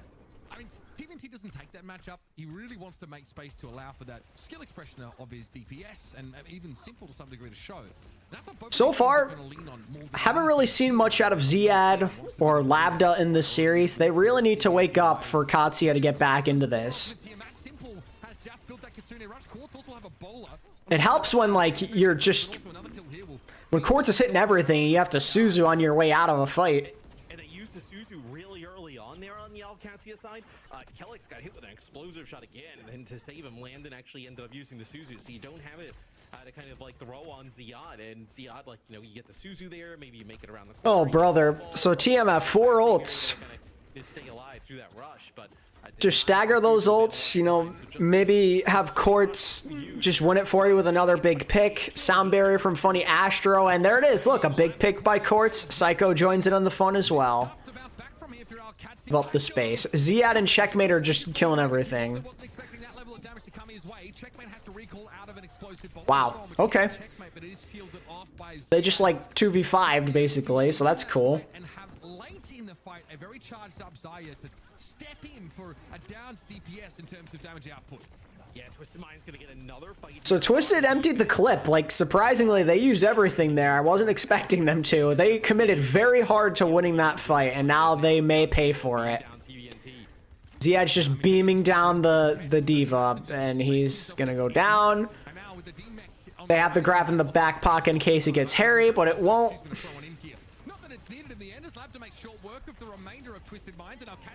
Easy peasy.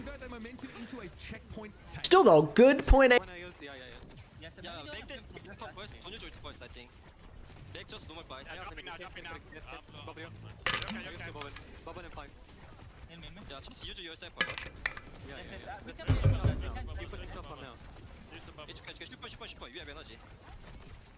They have the graph ready whenever they want here. They're just playing it slow, accruing progress. They could just randomly grab someone on the high ground if they want. Let's see what they want to do. Is he going to go for the secret strat? They're going to go up. They're just happy to play on cart. Twisted are doing nothing about it. And Labda gets a critical pick. No one is shooting that Zarya. Why did no one shoot that Zarya? Okay, now they got him, but damn. Oh, clean. Clean, Checkmate, clean.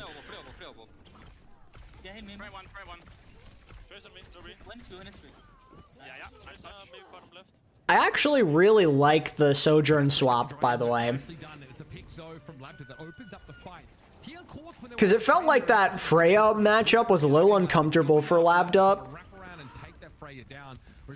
So, I actually really like trying to change the pace and playing something you're more so comfortable with, like the Sojourn. I think Jwoo leaves VP next year. I don't think he will, but we'll see.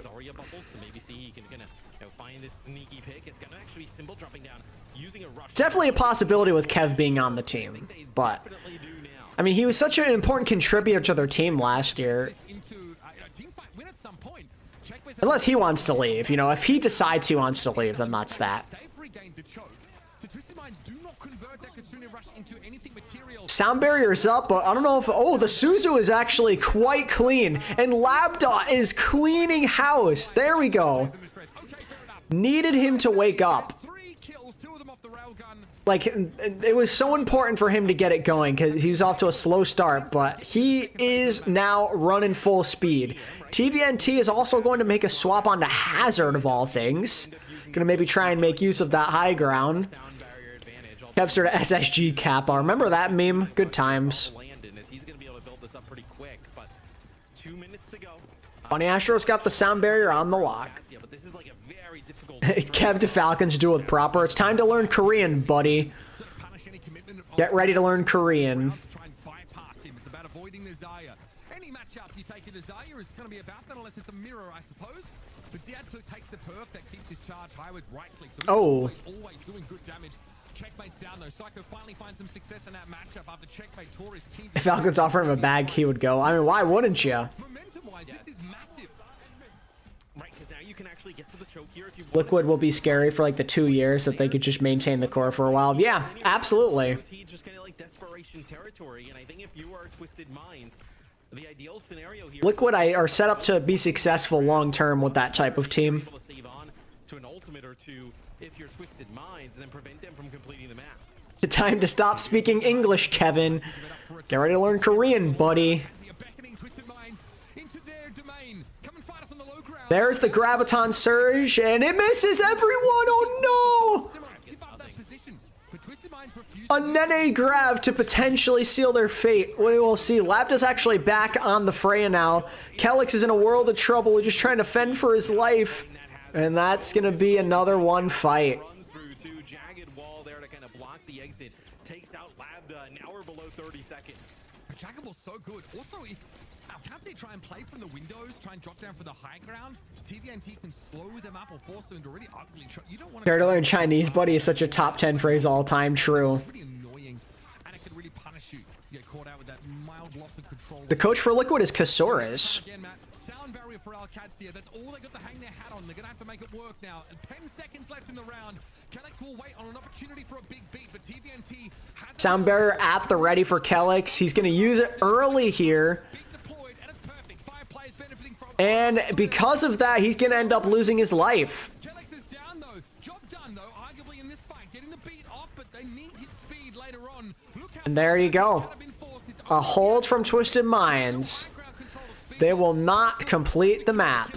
Looks like an attempt there to keep him alive, but well, that's that, folks. alexyOWL. What teams have an actual chance to win Stockholm? At this point, I don't know anymore, because every single stage, every single international land so far, there's been a random upset and we age, so I'm not going to rule out the possibilities.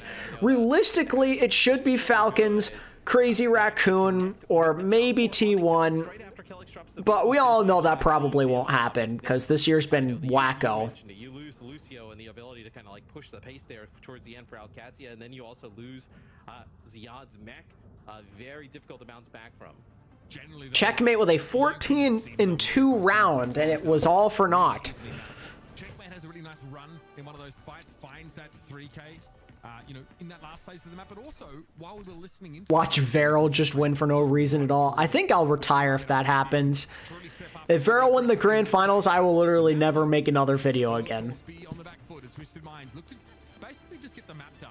All very doable, and I'm curious to see how Hazard falls into their game plan now, as he can't be banned for the rest of the series, and here it's going to be the major point of difference.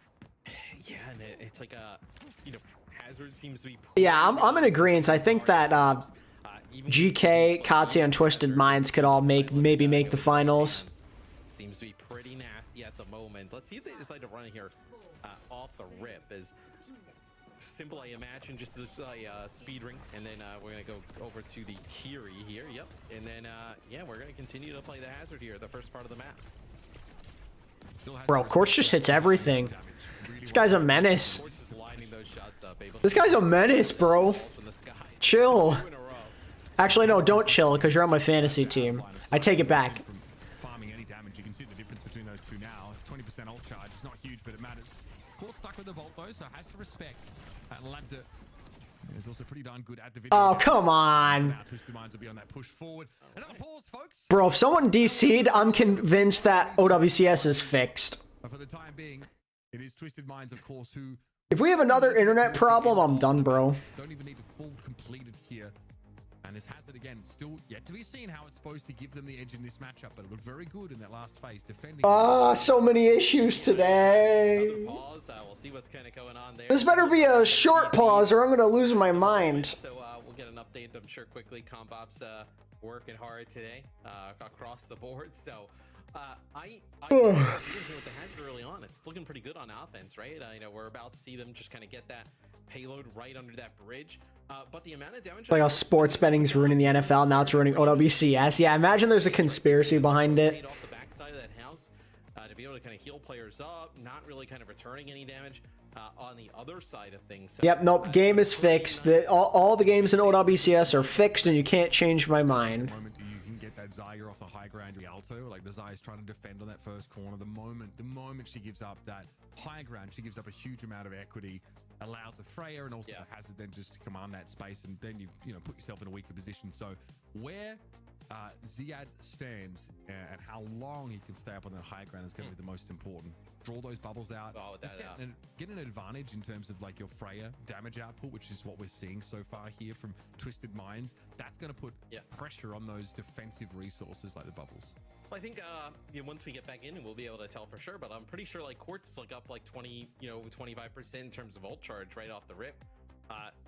Being overlapped. So able to just kind of put down some serious. Oh, thank God, we're back. 51 to 33, right? As they kind of move through the choke. Look at that slash knockback there from TVNT. Just basically knocks the out. We are so back. And there it is. So Zarya doesn't end up giving that space up. She just is forced to lose it. Now it's a tentative hold. Like, look, now Katia barely hold on to this position. Okay, that's a nice peel. Get that kill onto the Tracer, but your tank could be in trouble here. Just got to keep him up, get the kills, and you're chilling. That's for sure. They want a longer fight with the Tracer, can start to really pressure that backline, but losing Psycho there. Okay, they didn't lose anyone. That's important. Clean shots from Latin there at the end. They'll end up getting very close to a Bola, but that is not the type of position that alexyOWL wants to be, right? Ziad with not really any high energy, just gets knocked off the high ground, like pushed back towards that staircase. That is not my ideal spot. At this point, I might just give 5 if we can get a full series without a pause. Yeah, no, I won't lie to you. I don't know. I feel like this just might be the kind of day where we get pause for watch. Okay, TVNT was left on an island there. What the heck was that? Bro was left by himself. All right, AQ after a little pause, starting to gain some momentum here. Take a drink every time we get a pause. You'd probably stay hydrated, indoor, sober, because like we only get a couple per game so far on average. Unless you're taking shots, maybe then it's a little different.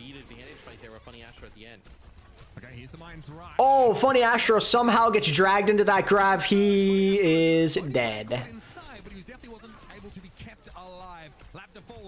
think checkmate should go Torb. Honestly, based. That Rain doesn't get much of anything. Simple is 1 HP. He's going to go down here. Oh, a timely bubble by Ziad to keep his Kiri alive for just a moment longer.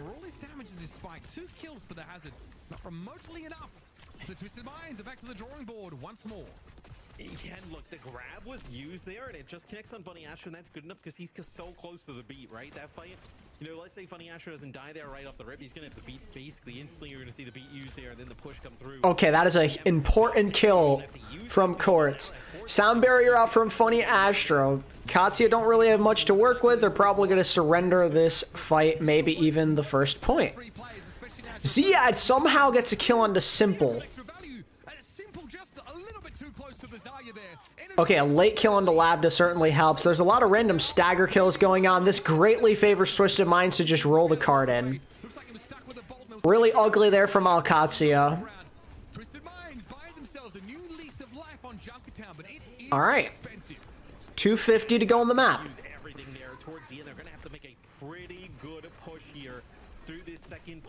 the map to kind of make up some time. Let's go to listening with TM. Taking infinity damage, okay? So Hey, just push point head, just push point head, remember. push point and Falcons here. Diva drop, dive angle. Leave it down. Price is top left, I think.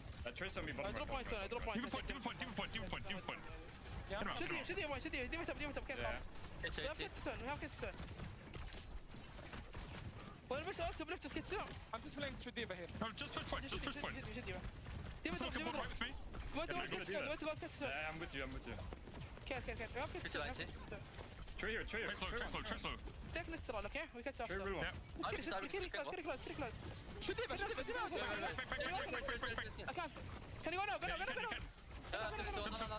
Look free close. Get it. There is a lot of nothing happening right now. They're going to play aggressively here. Bola is going to whiff. They did get the Kiriko.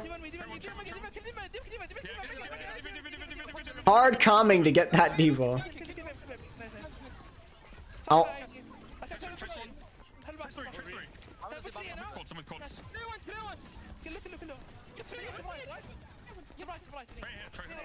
Try point. 3 points. Nice. These kids soon, they're gonna have speed soon. Listen to this hard calming. I think that's TVNT. Disengage if they beat, okay? Very spirited comms as always from Twisted Minds, but look, I mean, it works. I'm not gonna knock it. Also got a nice little bowler eat there from TVNT. Checkmate getting aggressive in the back line there. I think he had to burn a recall. Now, once the Starfall Cats get back inside the choke, only a minute left for Twisted Minds. They lost so much time in the first part of the map, but now they're going to be under the gun. They're getting some time back. They're just...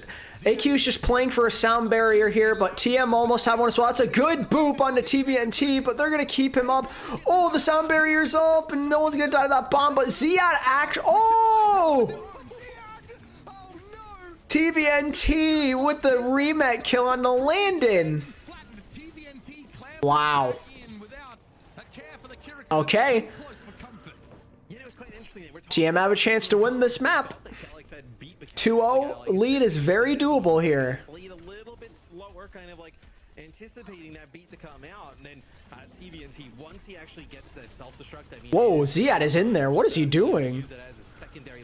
What was that? What? He kills Quartz? What just happened? I just watched that man turbo feed on my screen in real time and it worked. Welcome back, Bumper. And so Ziad, of course, back in the mech, ready to throw down once more. Twisted Minds, less than 90 seconds to play, as has been custom for their attack side on this map. Road is out from Simple. Everyone is very low on the side of TM, but the same can be said about AQ. Oh my goodness, this is intense. The TP to save himself. Landon is barely living. Checkmate's dancing on point to just stall any real progress from happening. And now they don't even have to use the Kitsune rush here.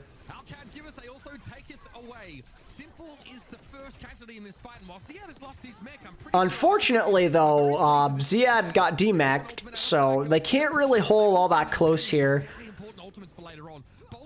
Okay, they're... So Ziad's gonna, get his mech back, but TVNT is gonna swap to a Zarya here for the last fight. Tactical swap, perhaps, here? And they go with that Zarya, where it's going to be very costly for Ziad to kind of go in.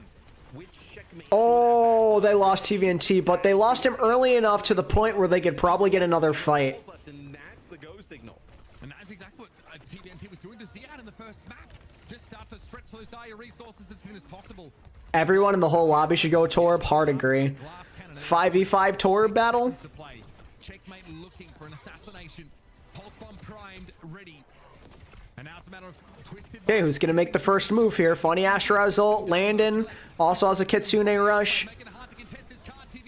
Landon's gonna be the first to budge. Funny Astro being patient. He's gotta use it now. Simple's in danger. There's a lot happening right now, but everyone seems relatively healthy still. They just gotta keep Simple alive. They've gotta play for this Kitsune rush, and they can turn this. Super aggro play from TVNT, and it's gonna work. Oh, the bomb kills Psycho, and they don't get on the point. Oh my god. Did you see that Diva bomb? It like moved ever so slightly towards line of sight there. Wow. TVNT's aggression ends up costing them. Checkmate goes 30-6 on that map. Holy moly. Probably didn't have that flight. Just looked like even knocked off course just a little bit to keep OT going. So alexyOWL, they will tie What a this map. up and take a look at some of the stats. And 30-6 from Checkmate is We've got ourselves a series, ladies and gentlemen. Absolutely. What a showing from Checkmate. We were on board with him for much of this map. Yes. No ability to touch. Just a great game. Just good Overwatch is what you expect from these teams, and they really deliver. In the stats, there's nothing you could point at that would sort of create some sort of disparity, and the map is close as a result. I mean, back and forth. See, that's the difference between a TVNT and a KSA style of play. TVNT is just a much more aggressive player, and a lot of the time it can work, but that was one of those situations where it costed them. He chased down that kill, and the rest of his team kind of folded. I mean, we saw that it can be powerful in spots. If it can knock the Zarya off the high ground without taking too much damage, and then start to command that space, allow course as well to be really oppressive from there, then it's fine. But as soon as the ad gets past that first fight, all right, so AQ around the board. One of TM's tactical bans is now off of the board. So what do they do now? Is this where we potentially see a Diva ban? Last fight almost went wrong for them there. So really tough matchup to stay focused in. This bowler shot here, of course, is pretty massive, but Checkmate is a contingency. You could pick Quartz up. Simple was healthy too. He was full health. They could have stalled that out. Absolutely. That sucks. I mean, that's one where TVNT is pretty close all around there. Most notably, TM got 16 more kills, but it's about as even as you could ask. This is AQ versus TM, just a battle.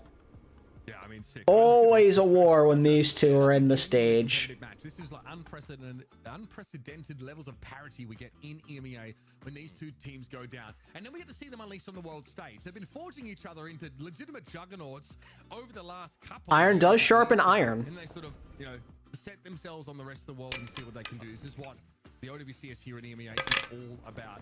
And of course, now with Junkertown being picked up for our cats. Also assume, Mitch, like as we get closer to Stockholm, You're gonna see some King's Row, perhaps? Eichenwald is the play instead. Coming over to EMEA, probably a little bit early to like boot. EMEA love their Eichenwald. Which is gonna get alexyOWL and Twisted Minds even an early look at some of those teams, right? And see how they kind of stack up, where they can probably stop scrimming each other like 24/7. So it'll be an Eichenwald map pick here. I mean, this is a very good Diva map, so I'm not assuming we see a Diva ban from TM. I'm trying to think what they would go to ban-wise early on. Like, I don't really. Maybe they just ban Protect something. I don't really know. Yeah, they have not. They have not eliminated the Diva from these compositions yet, to my understanding. I wonder what it is for Twisted Minds that makes them prefer Eichenwald over King's Row, and I think it's probably has it, and it probably also has a lot to do with Wuyong trying to give those really good sight lines over. I see. TM want to go for their strat. This is where we might see the Brigitte Wuyang. Comes out first, which I think they want to play.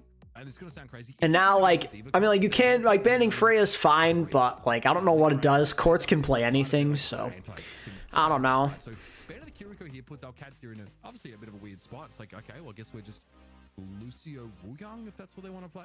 I was almost thinking the Divas, you would have locked alexyOWL. Wuyang is gonna get played here, no doubt. There's no way he's not getting on the field for this map. You could have penalized, maybe on the offensive side, the Zarya not being able to TM have a strat, and I like it. I like how aggressive they're attacking these very usual picks, these very usual heroes that you see all the time, just to try and change up the way the game is played. I'm not sure if they're still doing it right. Not necessarily like a strength or weakness pick, but more so just doing something that isn't the normal thing. So we are getting this comp. So Now you're forcing Landon to play a BAP, which, mind you, he's really good on, but it's obviously he's no carry. They didn't know really how to adapt to it. Landon's main excuse also, if you remember, was that they were cold. The Twisted Mind's secret strat. Here it is. The thing that helped them win Saudi E-League. And they couldn't put hoodies over the cover. They're anticipating the Diva counter maybe, but Ziad's just going to play the Czar. All right, here we go. Let's see. Let's see if TM's philosophy pays off here. So I'm not going to do that, but it was really cold. I know I shouldn't, you know, look, we lost, but we can't make any excuses, but here's one loading up. So interesting. They go with the map with the Zarya. Yep, the comp, the hyped up comp is seeing the field. Ziad is in big trouble right now. They kept him up and Funny Astro dies, but they do trade. That is a really big trade.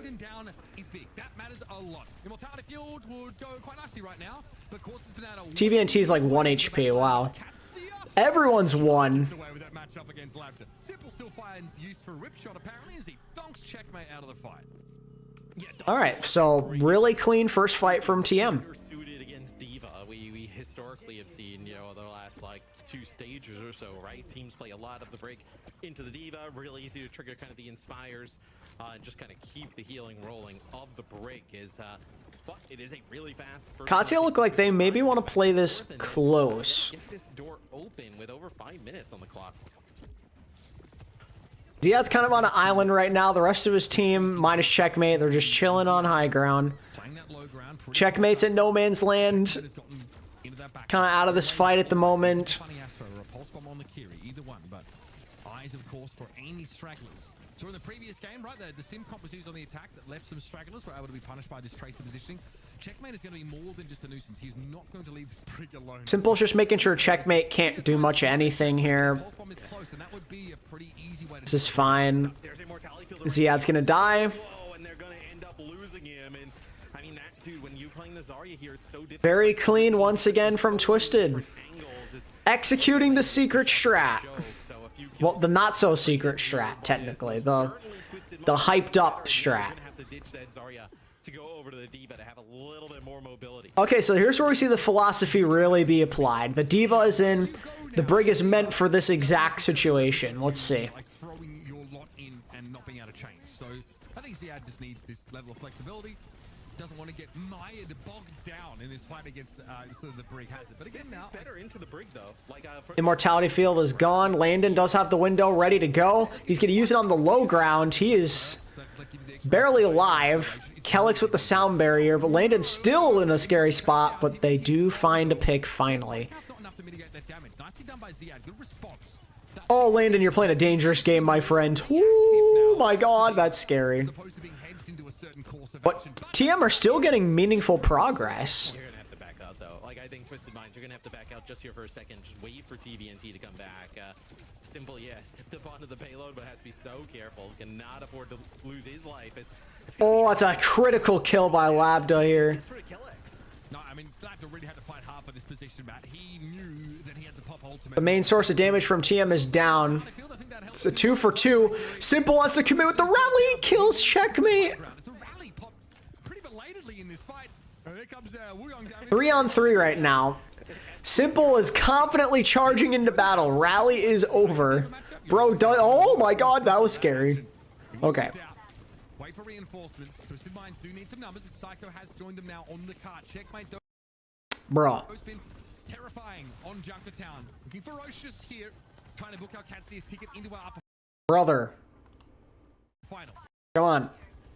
So Psycho now on a little bit of a flank here. I think just trying to put some shots down, then just kind of wait a little bit, see if he can kind of... Oh, the stick! Okay, Immo burned early again. You take that trade all day. Pulse for Immo. Window is not great. Ziad is... Oh, Quartz goes down again. That's really unfortunate. And he gets booped into the remake. Yeah.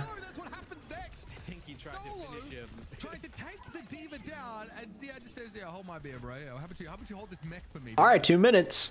So this was above 5 minutes here. This has been a really good hold for Katya. They've made this very manageable. Very good hold here once they've swapped over to the Diva. for Alcat. You just gotta make sure Quartz doesn't go down right away. That's been the problem. There's a good start. Knocked down from the high ground, and then TVNT just finishes on with the ease. I mean, that is a... You gotta remember, aside from that Matrix, there's nothing to stop a Pulse Bomb from connecting here. Sound barrier is a little too late. Checkmate's trying to hunt for Quartz, but no. Oh, he does kill him. Oh, if he could have just killed that Wu Yang, but no. And that should be point B. Maybe not in the eyes of his, you know, of UB sitting on the bench, but that's fine. Job done and checkpoint achieved. Yes, but now And Ziad now is gonna go to a Ram. So, man, they just... Hazard for Twisted. So, the Ramatra swap for Alcatia, where... I actually like the Ram here on point C. I think it's a good play. But then also can provide a decent... This game has been a dogfight, and it should always be when these two play. It's a bitter rivalry. Quartz can't quite find the shots here. He's gonna give them a lot of space. Ziad's very low. They got him. Stuck in the corner, and a vertical headshot there for Quartz will yield the kill on their enemy tank.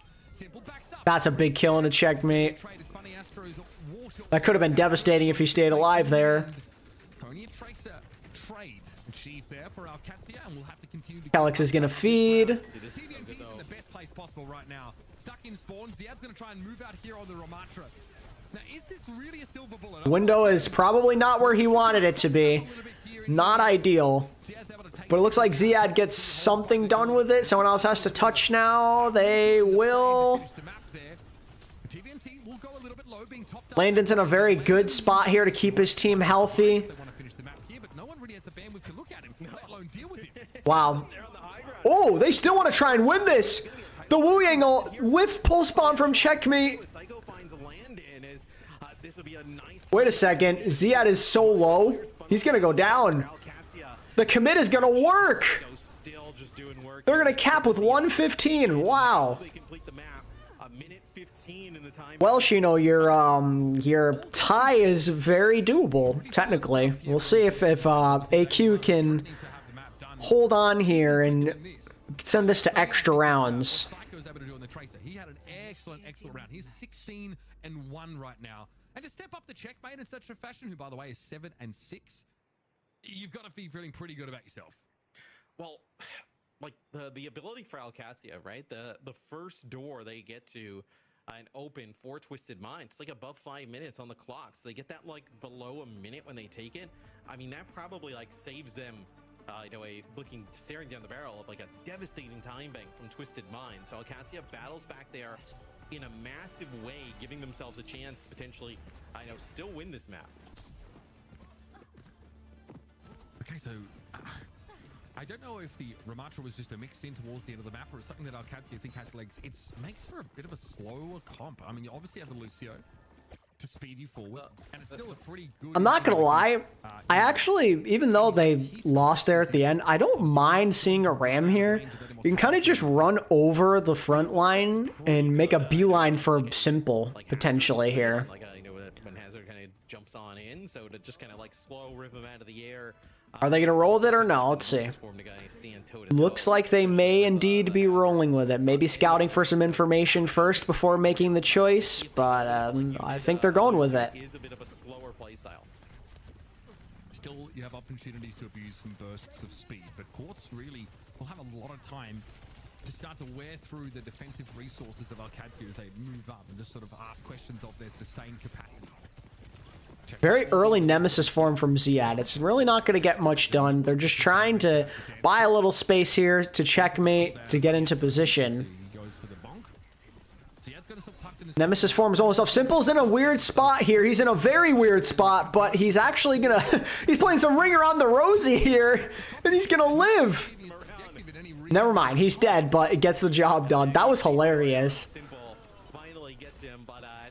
Simple just playing as the bait there. You know that's the target they want to go after. That's like the most vulnerable target in the Twisted composition here. Just getting there off the respawn now.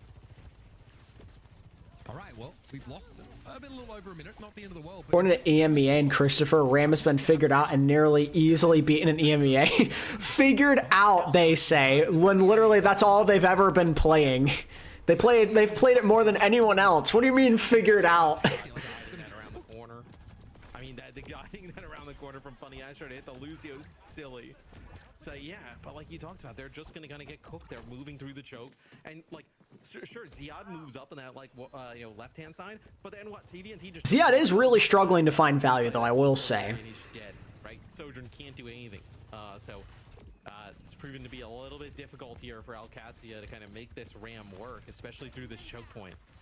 it's odd to me that they feel like this is Oh, that's unfortunate. yeah, like again, they're just too ponderous. Like if you give Quartz enough time to line someone up like that, in fairness, that is pretty spectacular pick. Like a railgun headshot on a tracer is the stuff of dreams for Twisted Minds, but it doesn't change the fact that the gameplay here for alexyOWL is just too slow. They will get their support ultimates online for this next fight, right? They will have a beat. Yeah, but you're going to end up having a rally, and you're going to have a title blast here with downpour for Twisted Minds. It's not like There's the ult. That is massive. They're using everything, but they're still nice and healthy. The window. Oh, Landon, wrong spot, wrong time. Ziad is just trying to hold on. It's not looking good, though.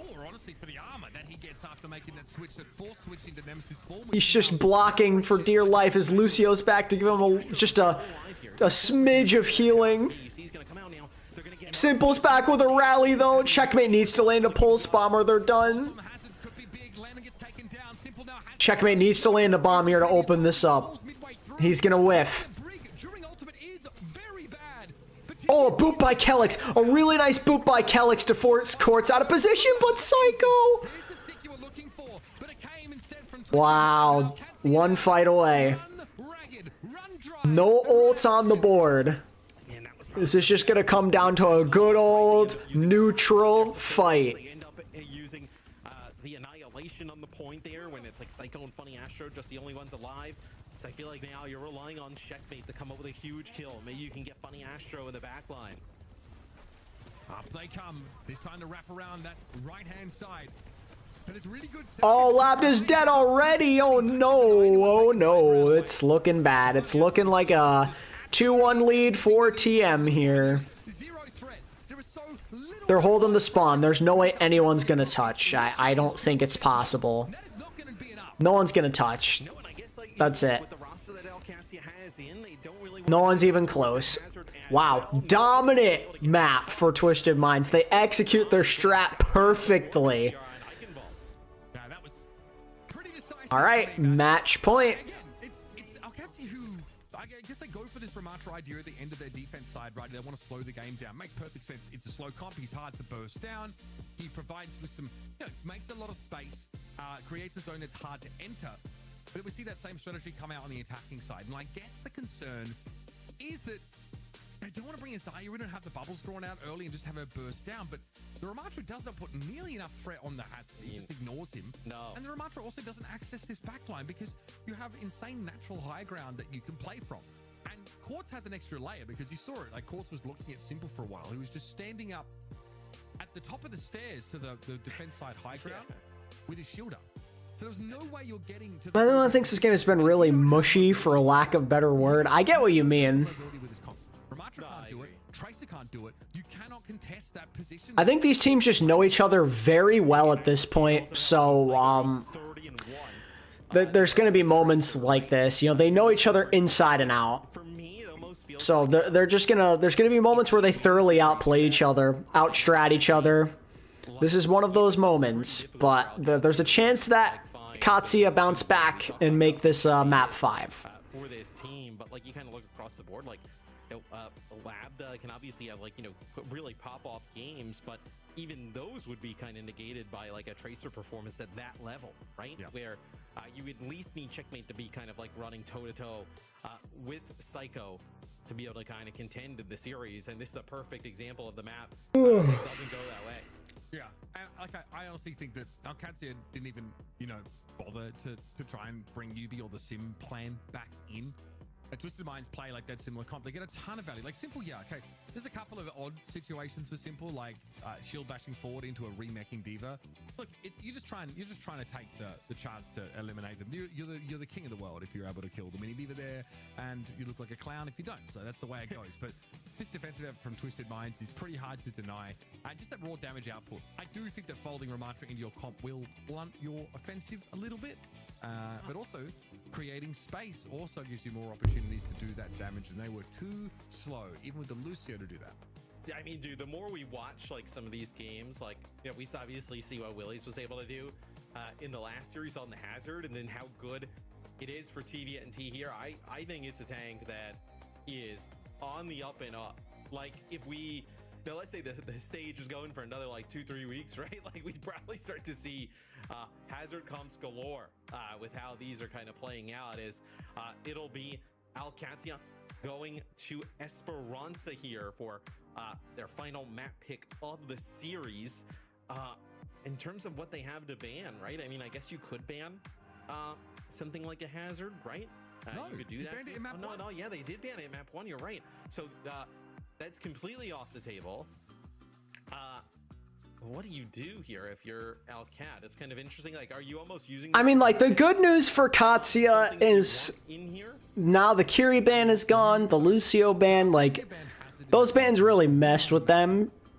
So you're gonna be more so like the full strength traditional stuff you're good at here. The Sim was banned too, right? So those are a lot of big bans off the table. You can honestly target the Brig and try and play like, because Diva Sim, this is Diva Sim, right? This is definitely the map where you want to be playing this comp. So you've run out of most of your ways to attack the counter comp that Twisted Minds have developed against you. Brig is the only remaining way to do that. You could look to take Sojourn out as well. A Ram band, probably to protect the Diva. Diva protect, and then we see a Cass ban, which I don't think means that much. Isn't it? I think there is a Ramatra comp floating around. No, we've seen Ramatra, like when we did that week with NA, we saw a lot of Ramatra after the patch, but Cass on the other side of things. Interesting. So, okay, so making it more of like a Freya Sojourn battle here. We have seen, I think, like the one thing that I get brought to mind, it could be a protect ban, but also Liquid are also playing this like nasty little Ramatra comp at the moment. Like they are, they ran that one last weekend, so that might have sort of filtered across. People might still be playing that at the moment. I don't know if this really furthers alexyOWL's objective of setting the playing field positively. I think they just want to try and play their composition without any level of disruption. I guess the one concern is that TM could have disbanded Diva just to really mess with them, right? So you can't afford to leave yourself open to that. I think you really need that pick on this map. Let's see if Katsuya can get back to the normal way of things, or if Twisted have thrown them off their game enough with some of these bans to clinch the series. This is an interesting turning point. And try and beat them on individual skill, but that's a tough ask against the team. Yeah, but like the only good news is that if TM were to lose this map, now they can ban the Diva. Play along with the Sim, right? It's Quartz's team banning it, so that is interesting to me. I think that it legitimately could be a Sojourn protect. But what? It's the second ban, so yeah, I get they're targeting it. So okay, that's fine. Feel like that's where Quartz can pick up the Cassidy. Like I think denying yourself the option to go there is interesting, but that might mean that we're cooking something if we're Twisted Minds. Do we dare play Wrecking Ball? Is there any world where we think that is going to be the answer? Or do we just think the hindrance against our Hazard comp is annoying and something we just don't want to deal with? It's probably the hindrance to the Hazard comp, but then it's also probably the fact that like Quartz, a lab that could play it with like the Sim, right? So it's like, I think that kind of combination. So it's like, you don't want it to punish your own Hazard. You don't want. It looks like Twisted, even though the Kiri is back in play, are still just gonna stay with that Wuyang Brig support backline. They just want to make sure that Katsuya can't dominate with the Diva comp. selection of those Zarya bubbles going up against a Freya. Like Forcing them to play the Czar, and I think TM are very okay with that. the hazard. So they'll actually continue to play the Brig here. Will Twisted Minds, this alexyOWL, I think their read is they probably knew they were going to see the Brig, and they think the answer is here to just not playing the Diva, but playing the Zarya. I don't hate this. I'm fine with it. It does put us in an interesting, oh my god, I mean, the Freya gameplay might be definitive here. Yes. Psycho also has been, staying in step with Checkmate over the course of this series. So I've been really impressed by that, right? We've seen a bit more QB in the past, but he stepped in. It looks seamless. The Tracer gameplays looks great, and that's why Psycho is here on this team, right? That's a huge part of the game plan. The Twisted Minds will be... All right, looks like the bubbles were expelled. They've got to be very careful here. Very low.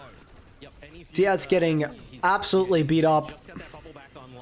1 for 1. The Brig going down is massive. I do think it sucks to be the Brig here. It could be worse, but it's definitely not a ton of fun. And TVNT just gets pushed over in the end. Brig would like to maybe force the Zarya back and, I don't know, create a bit more space maybe for the hazard, but yeah, I don't know about this one. We'll see Simple switching off to the Kiri straight away, which I think is very heads up. Yep, I agree. I think keeping the Wuyong in, You know what I kind of like about the Wuyong Tracer? It kind of reminds me of like the Zen Tracer back in the day. We kind of just keep the heals on the Tracer and let her do her thing. It can give a pretty big advantage for Psycho in the matchup with Checkmate. Oh, Bubble gets burnt on Calyx here as well. Ziad would much rather use him offensively. I don't know how much charge he's going to get off that. Just a defensive Kitsune from Landon there. Gonna buy them a bit more meterage, but they're probably gonna lose this here. Suzu given over, but the poke damage is too good. And alexyOWL, they need to blow people up within that first 5 seconds of the fight. Otherwise, their Zarya just doesn't have any juice. yeah, it's so difficult, right? The Suzu use there on to Ziad, trying to keep him alive is, but then when not have the bubbles and there's so much poke on the other side, and the hazard has such great ability to follow up with big burst damage. No way you're going to keep Ziad up. So we'll see how alexyOWL decides to try and fight out of their spawn here, take some of that high ground. You already see the poke kind of flowing around the corner there from Funny Astro doing serious damage. Checkmate just trying to do his best to distract Courts, hound the back line. Maybe help his team make a play, and that grab doesn't do anything. It doesn't seem to matter, but damn, that could have been a disaster. This lack of sound barrier for Twisted Minds' comp is going to hurt them in the longer game. Need to go pick up a new car battery soon. AQ and TM need to hurry up. Yes, it ended up popping the rush there like a little bit earlier in that fight. Yeah, well, I don't know if they're gonna hurry up. We might be in for a map 5 here. We shall see.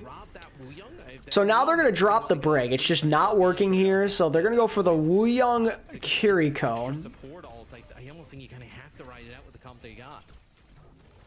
Jagged wall up on the bot, trying to deny alexyOWL that first checkpoint, but I don't think they will. Oh, it's looking bad here. Checkpoint for Katsuya. Checkmate on the checkpoint. That scratch attained for alexyOWL. Twisted Minds are yet to really come up with a good answer, and they definitely don't have one that involves powerful ultimates for this next fight either. They're going to be facing down another Landon rush, and Matt, with Simple and Landon out of phase in terms of their support ultimates, that is going to create a very volatile next few fights. Yeah, with TVNT getting to this point, it's not like with Diva where you can like fly up and contend. Oh, that was not a great ult, but luckily Calyx does go down to help them. They kind of like switch sides of the map. This isn't sustainable. Like TVNT just I mean, like the Katsuya are still at least getting progress. Like TM are winning, but that's not great. That's honestly not great. managed to make things happen later on in the fight. Nicely done. That is tricky. Really, really hard to play from that position as Twisted Minds. That could have gone horribly wrong for them. Yes, I mean, And now you're probably walking into a wombo combo this next fight with not much to help stop it. Right, where Twisted Minds playing from that low ground, but they finally do. And then now you're getting close to, okay, let's get it for Twisted Minds. You're looking to get checkpoint out of this fight, right? Being able to kind of secure the checkpoint. They know that alexyOWL is trying to wrap here, so Ziad already takes 2 shots, going to use a bubble there, kind of ward off some of that damage. But now they also know that alexyOWL is a little bit split, Mitch. Courts just hit 5 people with that explosive. TVNT is, oh. Crazy work. TVNT though is brought down. There's not much help for him here. There's not much of a disengage tool for him, especially with no Lucio on the table. This is where I'd consider a swap. This time, cleverly, they just go easy on the ults. I feel like that has its value in this more so like wide open space compared to Eichenwald is hurting them. Yes, we'll see if you can actually kind of like battle back with that. Now we could be in the cycle. Like TM might be in the cycle here where they win fight, lose fight, win fight, lose fight with the high ground. That grab is absolutely massive, but it's gonna, yep, they're gonna kill everything. All right. Back and forth we go in this matchup where one team just can't get the advantage over the other. A lot of one-sided maps in this series. 100 meters to 39 and counting for alexyOWL. Wooyoung is done. I think that's the right call. I still feel like they should get rid of the Has. They're going to go aggressive with the sound barrier. They're going to get courts. Wait, maybe not. Okay, no, they got him. Landon's going to trade his life, though, so. Bro, Ziad's still alive? Wow. 120 meters.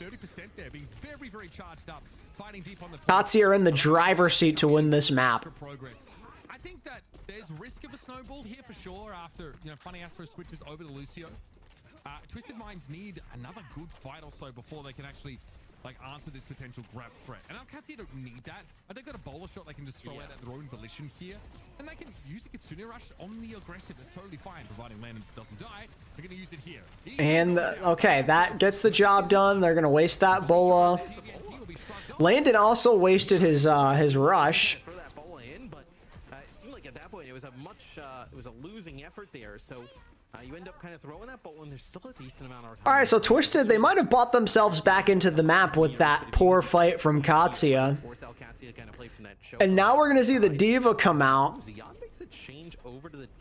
There's no Brig Wooyoung on the table, so you might as well right now. Obviously looking quite good.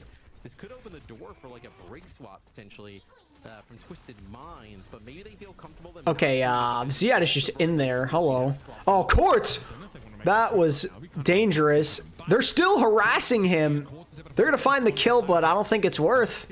It's a token attempt here at stopping this bot, but that seems to have fallen flat. And now... And you're staggering the Diva. Yikes. About whether or not you made the right choice switching over towards the Diva. You've alt-tracked simple to have a Kitsune Rush. All right, now all of a sudden this is like major snowball potential. This series could actually end here. What the hell? 123 meter total. Twisted Minds are have 4 ults on the board. Katsuya, not even 60% towards any of theirs. They're about it now. This is looking bad. Labda or Checkmate have to be the hero. DMAC on Ziad. He's over aggressive. Uh-oh. They're going to take the lead. They're going to take the lead, chat. They're actually going to win this map. This is unreal. They're going to come back. The Avril effect is in play. Avril theory. It's like, oh, maybe he can, and as soon as he does, you drop the break as well, and you're like, oh, yep, they're right. Okay, they get a pick was desperately needed. I feel like anything you get after this, though, is kind of luxury here at your Twisted Minds. It's house money. It is wild. Funny Astro won't be here. There's no reason. Now you just run back across the... It's a Katsuya versus Falcon situation, yeah. All right. Twisted may have just bought themselves a victory, snatching it from the jaws of defeat. But it's definitely not over. Katsuya are going to have 5 ults in the bank. We've seen this story before. Katsuya have a chance to turn this back around in a roller coaster affair, back and forth battle. You just don't want to use them all at once. Like, you really want to avoid that because it's going to take more than one fight. Bola is, oh, it does so much damage, and they kill Simple. If that's all they can use here, that would be massive. Okay, so critically Ziad had, oh, okay, Psycho. Critically, they use the bomb to just remix so you don't get staggered here. That is so important because that bomb could have maybe helped them win here. Problem is Katsuya still have both support ults as compared to Twisted, who currently only have the beat. Simple's got to farm this quickly. TVNT's got to survive here. Oh, he just barely lives. That could be massive. Oh, the stick. Checkmate's going to get the kill. He gets 2. How does he kill Simple with him standing still there? There's no way. Oh my god. All of that just to lose the map anyway. Unreal. Katsuya save all 5 ults to win that. Woo. Wow. As usual, we always go to a 5th game with these two. Twisted Minds, dude, they battled back. They end up taking the lead, and then alexyOWL runs it all. Wow, what a freaking map that was. I mean, just credit goes where it's due to Katsuya. They saved all of their ults. They didn't use them all at once on that first fight. They're very tactical. The Bola actually found value for once, and then Checkmate carried towards the end. You had both support ults. You pressure TVNT. You know, TVNT is trying to, like, take some damage, so they can match with their own rush. They're trying to farm it, and they couldn't get it in time. You missed Cinema, Phantom. You missed a blown lead just to re-secure it in the end. That was an incredible map. But I feel like this map, this was giving the feeling of what Push, I think, was supposed to give. Like, the kind of situation. This, I think, is like kind of the dream you have in mind when you make... Sounds good, Math. Hope you have a good sleep, my friend. It's a huge swing back across the map and a chance for Twisted Minds to end the game, and just pulling up short. We're on the edge of our seats in this match. Damn, what a snipe. Every single time. It is like clockwork. Yeah. And I think if you're Twisted Minds, I think in the future, right, it's like... This was 123 to 55 at one point. Twisted bring it all the way back. All the way. You think that they have done the impossible just for Katsuya to get flashbacks to the Falcons game and pull it off. And we're getting Flashpoint to close. It's going to be absolute pandemonium. I wonder if they would go Atlas. Typically, you would say... like a Suravasa would be. Is this where Twisted pull out the Diva ban though? Do they pull it out in the clutch in the map 5? This would be quite interesting. Well, Alcat actually picked it against TM in the finals, so that is the kind of map obviously you can go to. I think the hazard is very reasonable there, right? But we've seen some wacky. We've seen Malga on that map, for example. Like, the ball. Oh, I mean, Virtus Pro, I hate to use them as an example here, but they tried the Doomfist on occasion, but you can just probably put that in, you know, Krusty's back pocket and maybe write it off as a bit of a wacky strap. But there are a ton of options if we end up going to the map. Suravasa feels like it gives us much more of that Diva and Zarya composition, right? Yeah. And not all of those flashpoints really offer you good high ground to abuse, right? There are some, but many of them, you know, have you sort of on the low ground out in an open area. But I'm very happy with this map. We got some really should have gone with the funny Astro path. How many points does he have? Does he have a lot more than Simple? There's never a time where it's like, even the bad games of these two go to 5, right? You know, they're kind of like threatening river sweeps and things along those lines. So always a pleasure. 9 more, wow. These two teams, also because they're so evenly matched. They play like very similar. Part of the issue is like player for player. Simple had a rough Esperanza. Right. It's just a great matchup here for the top of EMEA. Yeah, I'm very pleased that we were given yet another fantastic series. And of course, there's a real opportunity we get it again in our grand final. Courts actually went negative in that map. Negative 0.05. Wow. So actually lost points on that map. And these are two teams. Suravasa. Okay, comes down to this. Not get that number 1 seed. They'll have to kind of play. Kind of crazy how almost every NA team has a great Tracer player. They're just built different over there. Neither of those teams are going to want to see who.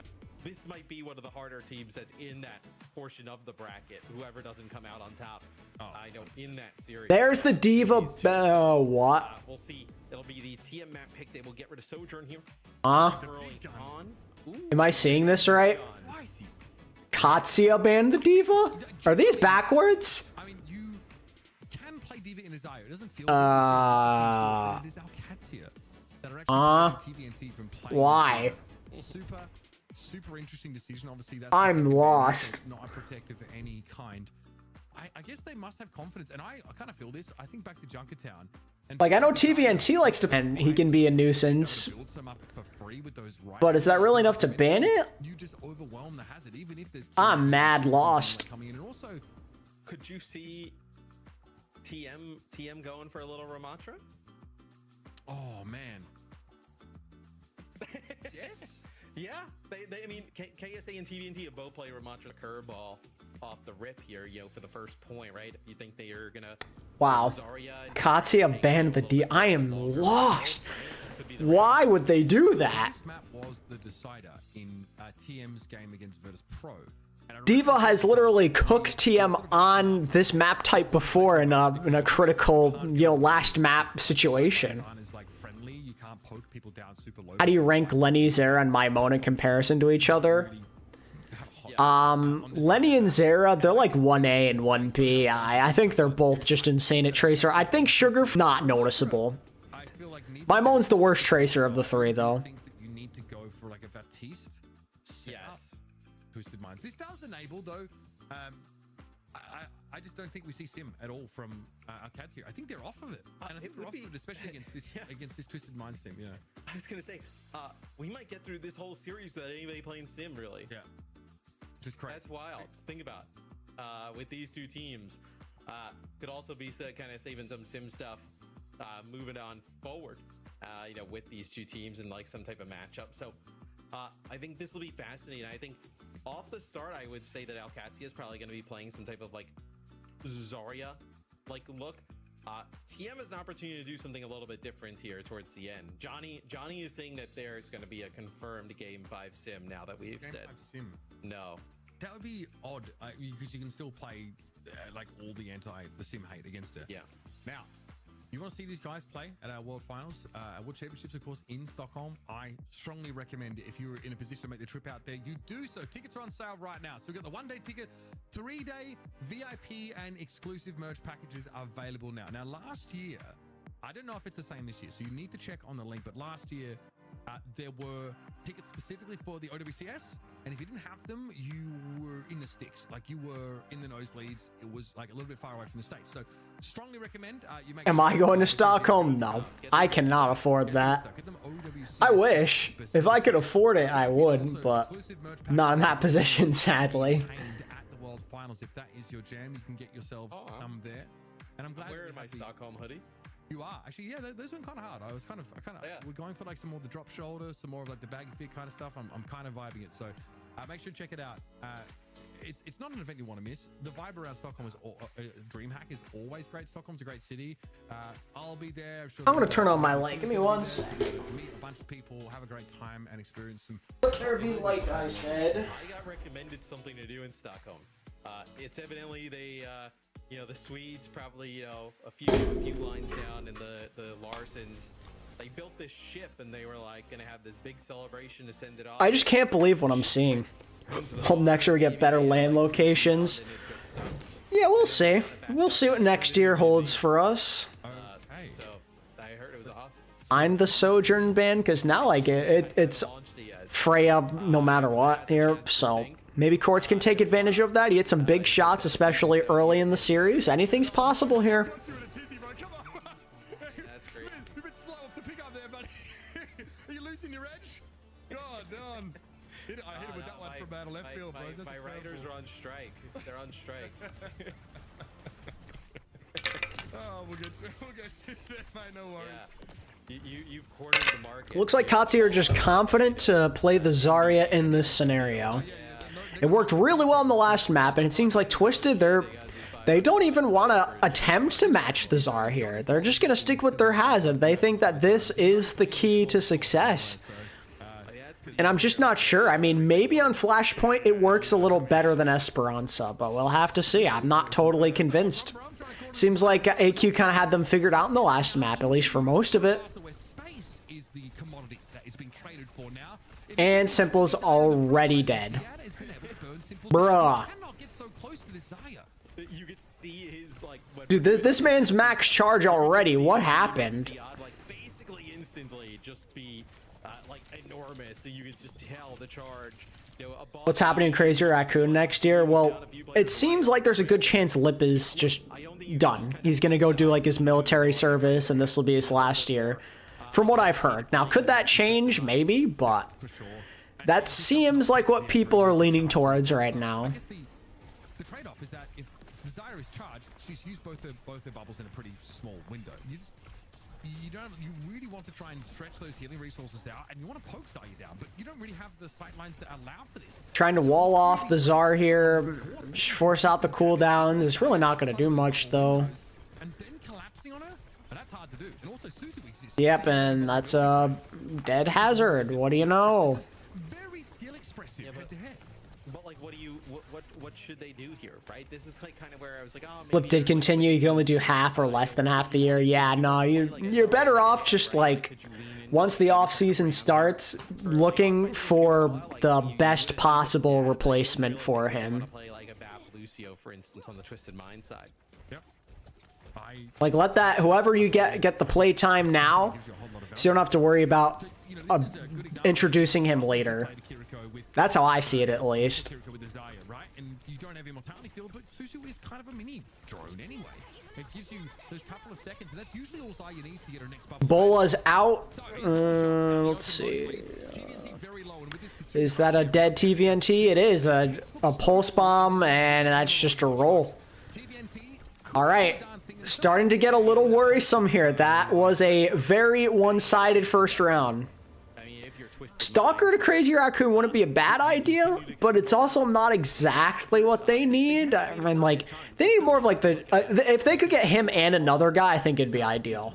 Okay, no, just a speed ring there. Okay, now again. I mean, unless Stalker doesn't mind just going on the full-on, like, hit scan and doing what he did mostly with Proper, where they kind of switch back and forth. With some of these points, like the Zarya is still as good. Probe is possible. Yeah. I'm curious to see what... Oh, okay. Funny Astro's going to use the sound barrier and a wall to defend them as well. Very well played. It's a good trade of ults, I think. Okay, finally a one fight for Twisted. Finally. They want to chase these kills down. And they'll get at least one, make it two. And they'll get the Zarya at the end too. Very well played. Aid, I think, would be the perfect player to get. Yeah, you can obviously kind of continue to win some of these fights, and we have seen them actually win. I mean, it depends. If Heesang stays on the team, then you probably just get rid of him. But if Heesang maybe has other plans, then you can put him more so into the lineup moving forward. We'll see now as they have a good chance. You never know what might happen after 2 years of playing together consistently. You know what I mean? Some guys may want to change of scenery. You never know who might surprisingly retire amongst other things.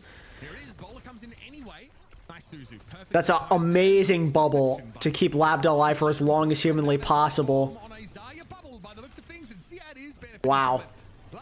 Ziad is playing really well in this map, I have to say. Yeah, so now a flip here and the ability to have a sound barrier advantage for Alcats. Like, this is a gutsy move to just straight up ban one of your comfort picks.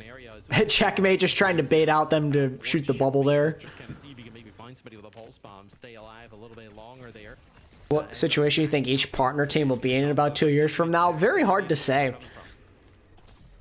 I mean, I expect that, like, Falcons, no matter what, will still have, like, a really good team. Crazy Raccoon, I don't know, they might fall off a little. Maybe they'll go to Japan. Zeta, they'll be a completely different team. Another team that could just maybe migrate to Japan. One last chance to avert a 2-0 in flashpoints. And I mean, it's, you know, look, Twisted Mind did a great job at the start, but There's also a chance some partner teams may not be around in 2 years. with this pulse bomb, right, making sure nobody kind of comes from this type of angle. Being able Like, Twisted, I think, will still be relevant. get like a pulse bomb in this choke, right? Just finish it off right away. Maybe Virtus Pro will be gone. Like, I don't know. It's hard to say. There by Funny Astro for a little bit. Oh, no Suzu, no Suzu. That's been drawn out. Checkmate has no recall. But they do have a grav. They could maybe still do a graviton surge here to turn this back. Here it is. There's the grav. It's massive. He's at 100 charge. No one's going to stop him. Wow.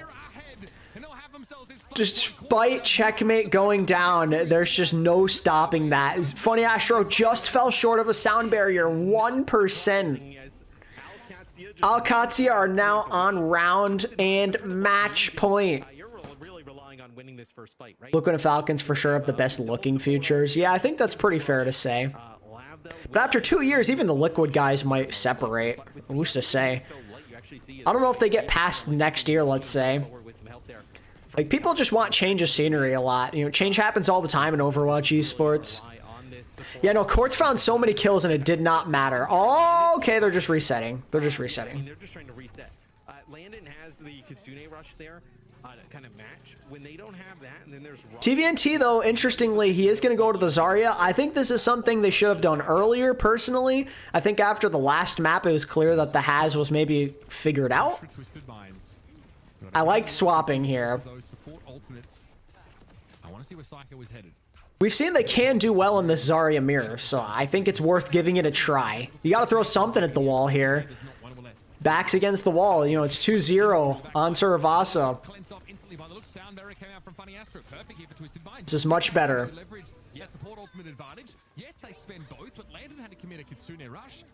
T1 also have a pretty bright future. And they, you know, along with the young pieces they have, they could snag other players from different rosters. Just hope Falcons won't win World Finals again. We'll see. Anything can happen. Still a long ways away. TVNT, some aggressive positioning here, and Kelix is going to die, and they use the Suzu. So this should just be this point going to Twisted. I don't see how it doesn't. They flip it there, you know, 2 kills now in favor of alexyOWL.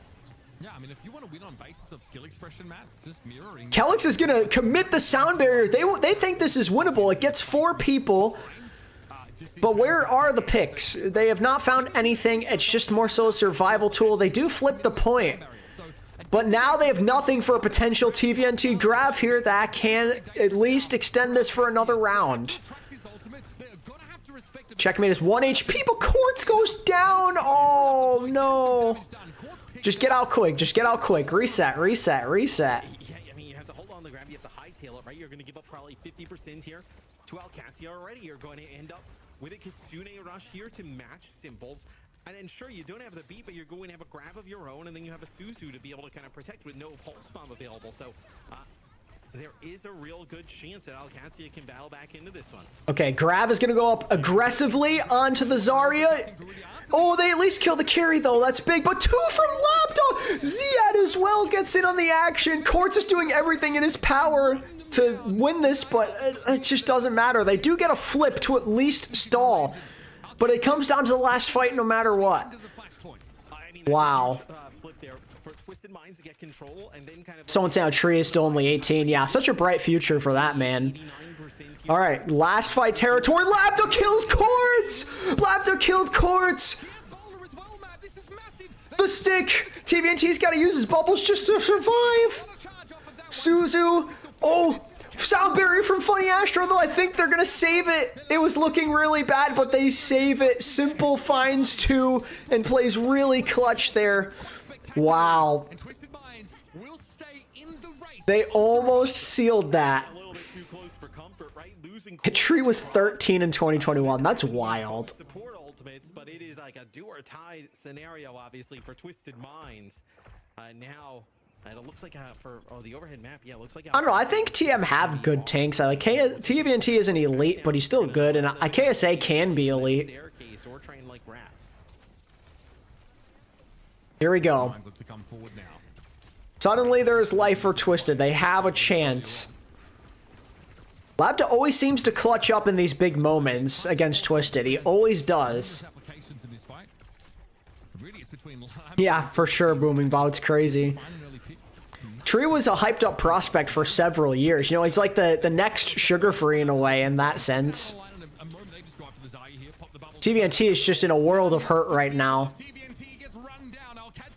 Their win condition is set in stone before the fight begins, and they execute on it flawlessly.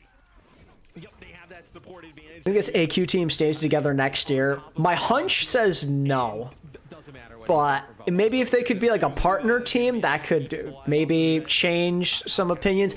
I think that bare minimum, Ziad and Labda will still be on this team, but we'll have to see about the other players. Kelix might stay too, to be honest. But then again, he might just retire again. Who knows? I just don't know about Checkmate or Landon. I know Landon likes playing for this team, but maybe he'll want to go to NA next year. Who knows? I think NA will win a LAN next year for sure. I'm not so sure about that. I mean, it might be their best chance. The NA and EMEA have definitely closed the gap. Graviton Surge comes out. It is massive from TVNT. It is huge. Insanely good grab from TVNT to save this map.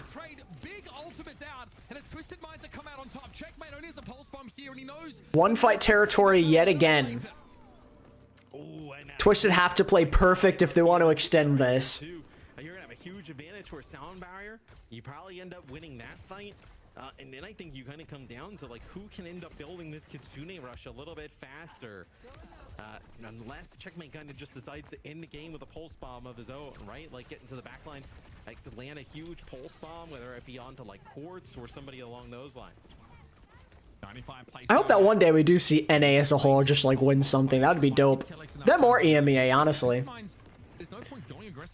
Okay, just some beaming down. Not much happening here. Checkmate looking for a pick in the back line. He's got to be careful. He burned his recall. Kelix is getting out the sound barrier to go. Funny Astro wants to use it aggressively. If they can just find a kill here, they're... Oh, he saves him. What a sound barrier from Kelix. Will it matter though? Ziad is 1 HP. If they could kill him, they do. TVNT is still this low. They got him. TVNT is still there. He's still alive, but just barely. Oh, he's dead. Psycho's got a touch to keep this alive. He's gonna go down. That's it. Katsuya are gonna win it. It was looking bad at one point, but they turned it around real quick. Katsuya again break Twisted Mind's hearts. On to the grand finals. Wow. Really strong throughout this series, as they usually do against AlexyOWL. It's just in the Oof, what a game. They deliver again. This match is always a hit. Taking a look at some of the stats, Ziad being able to play. Checkmate with a 30-5 for Ziad, and then 31-5 for Checkmate. God damn. And of course, Labda showed up when it mattered with some huge picks. This team is so clutch, they just always find a way to beat Twisted. Like, Twisted could be anyone else, but whenever it's Katsuya, it's just their kryptonite. Wow. I mean, you gotta give credit to Katsuya, man. A lot of people were writing them off a little bit after the Saudi E-League. Seemed like Twisted may have found a formula for success, but Katsuya adjusted. They played the long game. And ultimately, their players, they just stepped up in the big moment.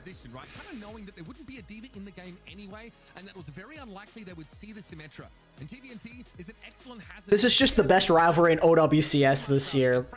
It's even better than Falcons and Crazy Raccoon. It's just insanely good, insanely entertaining.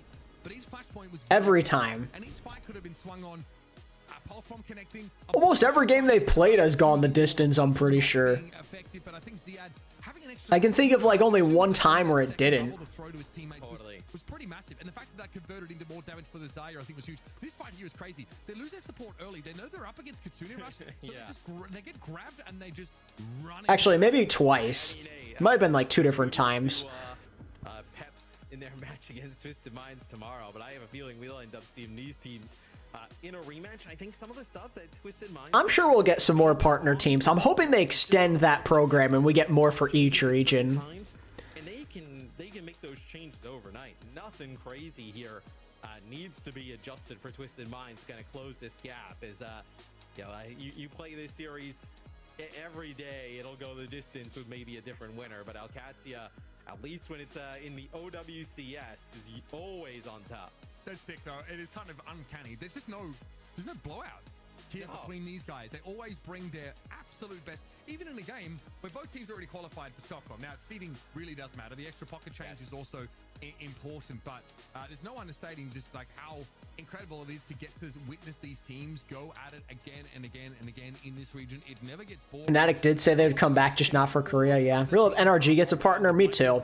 I really hope next year they get it. They're one org that definitely deserves it. We have quality teams that have been working very hard to You really want to see Peps beat TM? Well, good luck with that. Think the Outlaws can win it all this year? Yeah, I don't know about that. You want the LA Gladiators branding back? Yeah, unfortunate. I mean, never say never. I mean, like, we got Toronto and Shock last year, so who knows what the future may hold. Yeah, potentially just one day in between seeing these two teams play, but the downside for Twisted Minds will be that they will, if they advance, they will have had to... That's another team that technically could come back. Toronto, maybe. First to 4 grand final.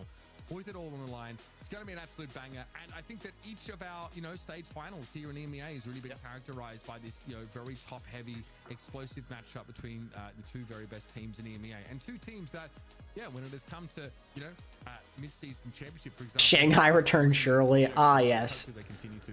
Let's head over to our experts now and break down the game that was and set our sights after this on North America. Oh, they're having VCT drama? Unlucky. Have a lot to break down as per usual when those two teams face. So it looks like they're probably done. Will they ever do World Cup again? I'm hoping. I mean, BlizzCon's gonna come. This whole thing, but let's talk about it. How did alexyOWL get it done this time? Yeah, the hockey team Shanghai Dragons. Yep, I've seen it. Isn't anything like aggravating where you can point a finger and go like, oh, this is why Team X lost? Like it's just they are very evenly matched. Yeah, I mean, all right. It shows in a lot of these. We're gonna start the NA portion of the stream now. Down to like these low numbers engagements, 2-on-2s. So Sakura versus SSG. World of difference, and it's been rare that there have been two teams I think this evenly matched in a region that really like always go to game 5. It's kind of crazy actually to think that like they're going toe to toe and on. Are there any Sakura believers? I know I saw some of you earlier. Here's your chance to let your voice be heard. Tribulations. This is the Twisted Minds going away from the Symmetra. We thought they'd use it a lot more today. They didn't pretty much touch it at all. This would be the funniest outcome ever if Sakura even made it close. In the conversation whatsoever. I'm curious if we'd see any more tomorrow if these teams. As for me, I'm too much of a coward to do such a thing, so I am saying 3-0 for SSG. I haven't given up belief just yet here in our EMEA top 2. You might be able to get a hint or two from our interview guest. We have Calix standing by for a quick chat after. I'm a believer, but I know SSG's gonna 3-0. Fair enough. Just now, so let's bring Calix in for our. We got Calix. It's Mr. 3-time retiree, if I remember correctly. Once again, you guys are going map 5 because that's just the way you guys do it. Is there anything in previous meetings against this team that you were able to like take away and use in today's game, or is it just always kind of the same prep you're doing against Twisted Minds? I mean, it's mostly the same prep. I think we always lose to them again. We always lose against them when we play Saudi League and other Saudi tournaments. But when we play them, In OWCS, you always win. we always win. And I think we just have that in the back of our heads that don't worry, guys, the script is working perfectly. It's Nice. Is Calix the best player in OWCS from the 2016 to current era? It often does between the two of you. I mean, how like every series, no matter how many you guys end up in like a map 5, how many players are even left in that regard? What's the mood? I don't know if there's much choice but to pick him. Like, hey, like we always, clutch it up in the end, guys, don't worry. Or do you feel that level of pressure, The Toronto CEO went and caused drama in League and decided to insult a team again, calling them a trolling team. We're the 5 gifted. I got you. Hold on. I mean, if it's just him and Jaehong, then it's Calix. All right. Well, I said whether it's Katsuya or Twisted, I'm gonna do 5 gift subs. So there you go, chat. This series unraveled. Obviously, leading tower, you find yourself in a Wu Yang mirror. So I want to ask you about that. But then later. Congrats to anyone who got a membership. Appreciate y'all for hanging out with me today. Appreciate you guys. How did you respond to the Wu Yang throughout the series, and what was it like playing the mirror in the first map? Yeah, I mean, I think it was a bit hard. I mean, we kind of expected it, but we didn't go as planned. I think across the whole match. I'll do some more later. You know what? If Sakura take a map, I'll gift 5 more. Gonna come, and we still need to find a really good answer to the We Are Break comp, but we have tomorrow for that. So yeah, we can find a way to win, I think. That's right. So you're already expecting to meet them again in the grand finals, I assume. What's the schedule looking like for the team then? If you have such a short turnaround. This is the same guy who called NRG shock in the entire NA region warm-up teams. Yeah, what do you say? Like a bunch of college kids? It's not much competition. Dude's kind of a troll. And then, I mean, obviously, Peps, they look pretty good today, so I think they have an okay shot at the. It's funny that he's calling other people trolls when he feels like the real troll around these parts. Like the maps we lost and what went well, what went wrong, all the obvious things, and then yeah, try to theory craft like a new comp or like some Symmetra things. I heard Jake talk about us not playing Symmetra or something like that. So yeah, maybe we will pull it out tomorrow. Yeah, that's a first, I feel like, in a long time. Not a single second of Symmetra outside of like TPing outside of spawn. Or not. I don't know. Kind of what 10-team region instead of 8. Maybe in the future, you never know. Alex, thank you so much for joining us for a quick chat. Best of luck in tomorrow's match, and thanks again for taking the time for a quick chat. The issue is that I don't know if there's enough like good players to make it work. Like if you have 10-team regions, what if a bunch of them are just like irrelevant trash? That's my one concern. These are on your screen right now. There is quite a lot to highlight, honestly, in this series. There's just so many. The issue is some teams are just like more stacked than others. Like you, there'd have to be a mercy rule where these star players all have to like separate and play with other guys. You know, always complaining like, oh, we never get the bangers. We always get the thing. This was a gigabanger. Yeah, but you know, like you want to rest your voice a little bit before the grand finals. Alas, those two teams did not let them rest. That is true. There's no rest for the Wicked Zoe, and certainly none for Mitch and Matt in this game. I mean, What's up, Medino? Really still is possible for them to be top 2. Yeah. Down to like one shot hit or missed, which is an amazing margin to be able to watch. You know, teams at the very top of their game, at the near the top of the world in terms of their level, going toe to toe and just showing all that they've put into practice. I'm really excited to see that potential rematch in the grand finals. But I think it's a good shot from Kellex. Peps looked good today, you know, and as much as Gen G faced some issues in this in that loss in the lower Won the scrim. Ready for the real match tomorrow, says Landon. On those later maps that really did count. And you know, obviously TM would be a huge step forward for them. Yo, Avril's gonna cast with Jaws. Let's go. After doing Korea for 10 hours, my man is ready to get back out there. Especially if TM are maybe a little overconfident, as I'm sure many opponents have been against Team Peps at this point. I mean, at this point, Team Peps, they're used to being the underdogs. I don't think that they're going to be sweating this matchup. Oh yeah, no, like all the pressure is on Twisted Minds for that one, right? And now. Hey, Hishino, thank you for becoming a member. I appreciate it. Hishino491 has become a member. Just keep Psycho in as we've seen pretty much all series today, or will we potentially see you be coming back in and then even though Twisted lost? I think that's an interesting question actually, because Peps, I think they would be quite comfortable. Commander X and Hunter were streaming for almost 10 hours, yeah. The anti-sim compositions, I think that's what they've kind of like thrived on so far. Good for them. I mean, like, unless it was like really profitable, I could never imagine myself doing something like that. Especially in the time zone I'm in for some of that stuff. Sounds brutal. I appreciate it, Shino. I appreciate the support. It means a lot. So it's not gonna happen. It might be a day for Matt to bet the house on Peps, but I just want to say 2 things before we move on as well. I'd rather say poor observers than poor casters, because these fights are so messy that shout out to the observers, you know, trying their best to catch all that action. Incredibly difficult. And second of all, if you're VP, you're kicking yourself, because you're like all these symmetrical. Yeah, no, VP's probably furious, bro. And then in the upper bracket, they're like, we're gonna play Zarya, we're gonna play Tracer, Lucio Carry. There's all good. Single tear rolling down Kevster's face right now. He's going to the woods, like Snillo. He's going.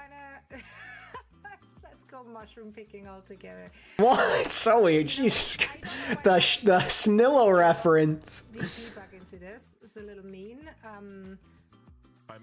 Johnny can't let. That's a little. Overwatch is almost 10 years old. Yeah, crazy. You beat them while they're down, though. Like like. Give me just one more Korea match to decide the final team who goes to Stockholm. I just wanted to know that they're Yes. and they're missed. Virtus Pro, you know, Kevster, can't wait to see you again on the OWCS broadcast. Look, it's going to be incredibly difficult for Peps tomorrow. It might be another like 90-10 game. It's Crazy Raccoon versus Way.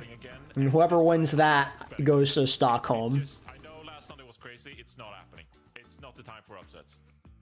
Beta released on the 27th of October 2015. Sheesh. I remember playing the open beta. I didn't play in any of the other ones. I played in the open beta like close to release.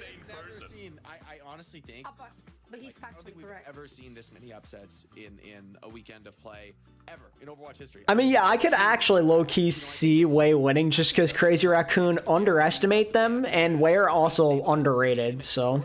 Continue to perform really well on any given day. Like I'm even underrating Way. Like they took 2 maps off of Crazy Raccoon not that long ago. Like even if you are the better team, even if you are more experienced, you know, it doesn't get much better than 90-10. So there is that little bit of a chance. You know, back in the day, I felt like it was more like a 99.99 to 0.001, right? Like a really, really bad chance. But now the underdog has that puncher's chance. Bands kind of introduced this chaos, and He's saying what's going, Cass? Yeah, like way better than I thought. I was impressed. That pocket strat worked well for them. Come back to bite them. I don't know if TM will do the same. I agree with you. TM's still the favorite. I still expect they're going to likely win this, but I've just got to give it to Peps, man. They showed up in a way I didn't expect them to today, despite the extenuating circumstances of that match. Yeah, I mean, the first 3 days of playoffs, every time we said yada yada yada is the clear favorite heading into this one, we got a little bit of a surprise at the end of this. I don't know what a membership is good for here, but I have a great name. Now that's cool. You do get emotes. We're done with EMEA for today, though, and we'll be moving on to all things NA heading into the lower As shown here. We'll be facing off against SSG right after this.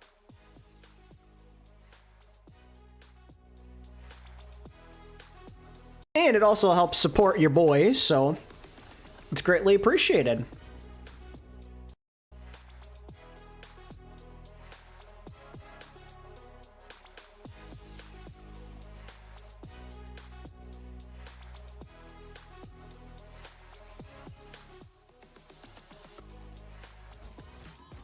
Like 3 years, people will call this the Crazy Raccoon and Falcons era if we keep this esport for a while. Nice. Alright, we got a little 10-minute break in the action.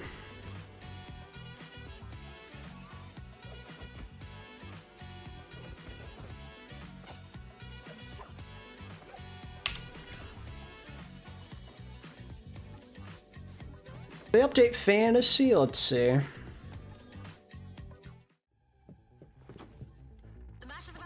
Sorry I'm late. Let's do this.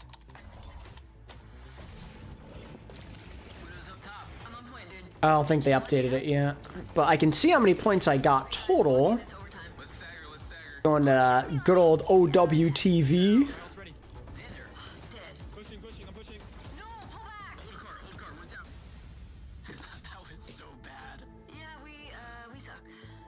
Courts 21.5, simple 26. So in total, I got 47.5 points from that game. Not too bad.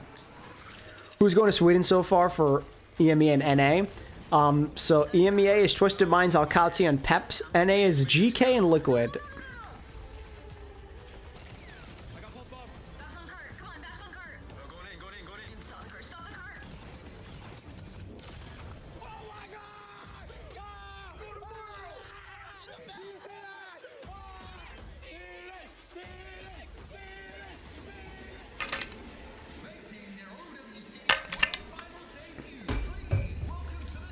Bottom 3 maps? That's a great question. Are you ready? Yeah. I'm ready.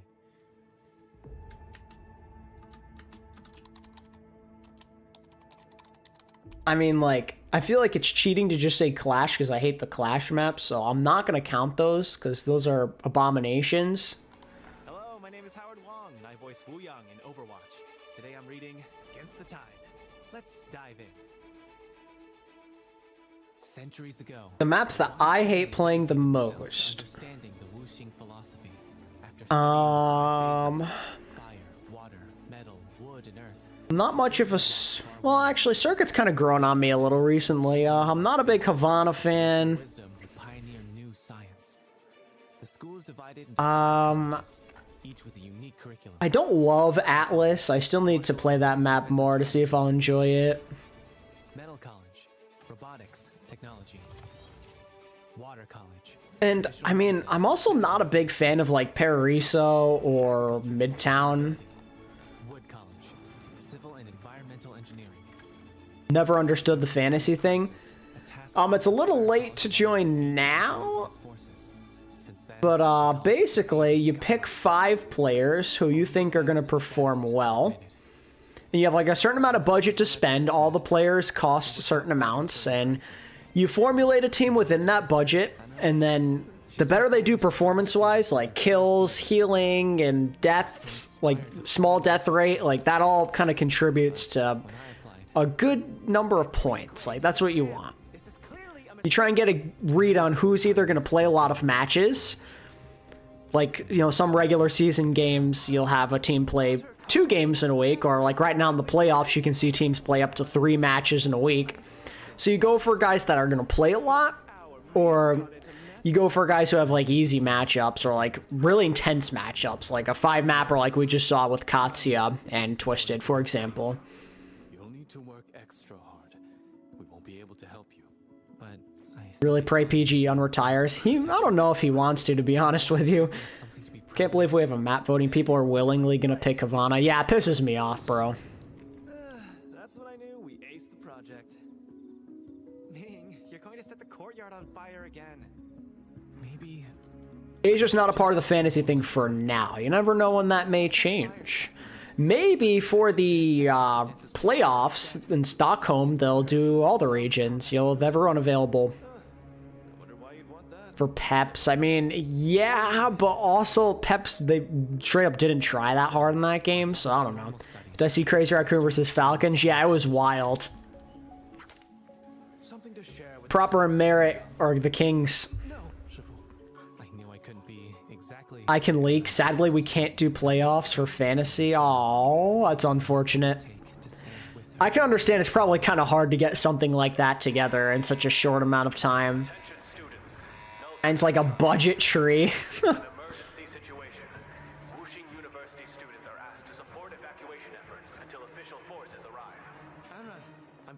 You cutting out, or is it just me? Am I cutting out, chat? it'd be safe if you just keep away from the front lines. But you'll need help, and I said no. I can't protect you if you get in my way. Get in your way? Working on incorporating Korea for next year, but I don't know if it'll happen. You don't trust me? I'm cutting out. If I needed someone to tell me I'll mess everything up. It lags sometimes. I didn't need to hear it from you. Interesting. I wonder why. The stream lags sometimes. There you go. All better. Yeah, no problem, Alex. Hope you enjoy it. Am I good now? Do I sound better? Maybe it was just that moment. It's desyncing a lot. My sister. Where is she?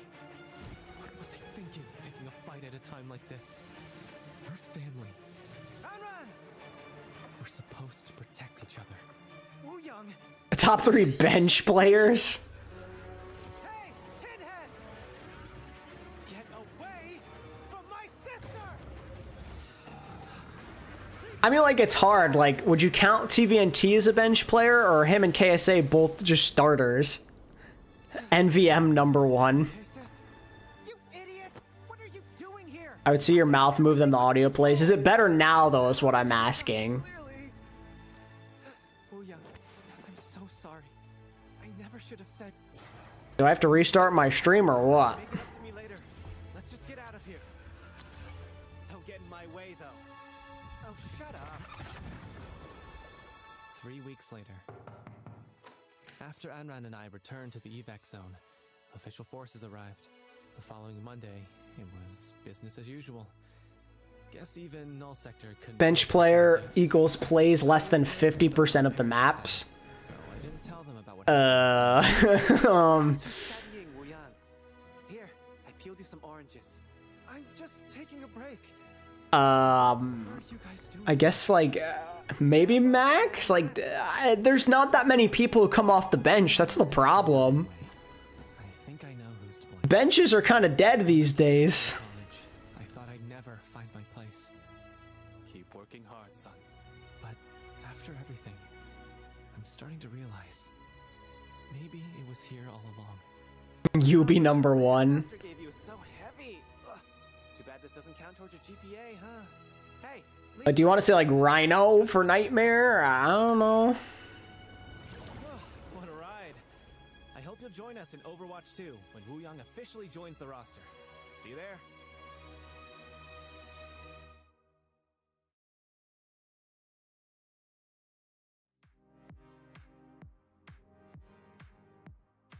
Yubi's like honestly not a bad shout. I mean, like he started a lot, but he's also been on the bench a lot, so he's not a bad shout. Like, do you want to say Vestola? Because technically he got permabenched in stage 3.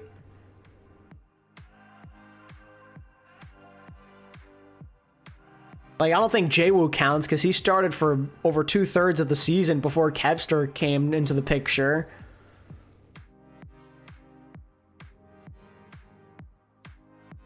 Like, who the hell do you even pick?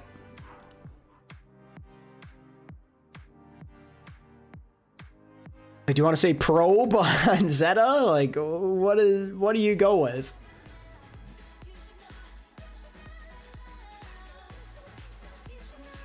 I can't even meme and say Surma Jet anymore because he's not there.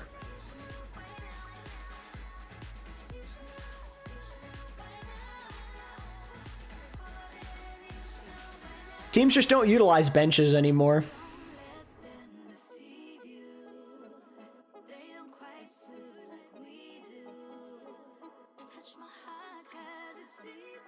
Alfie, I mean, he also plays a lot, though.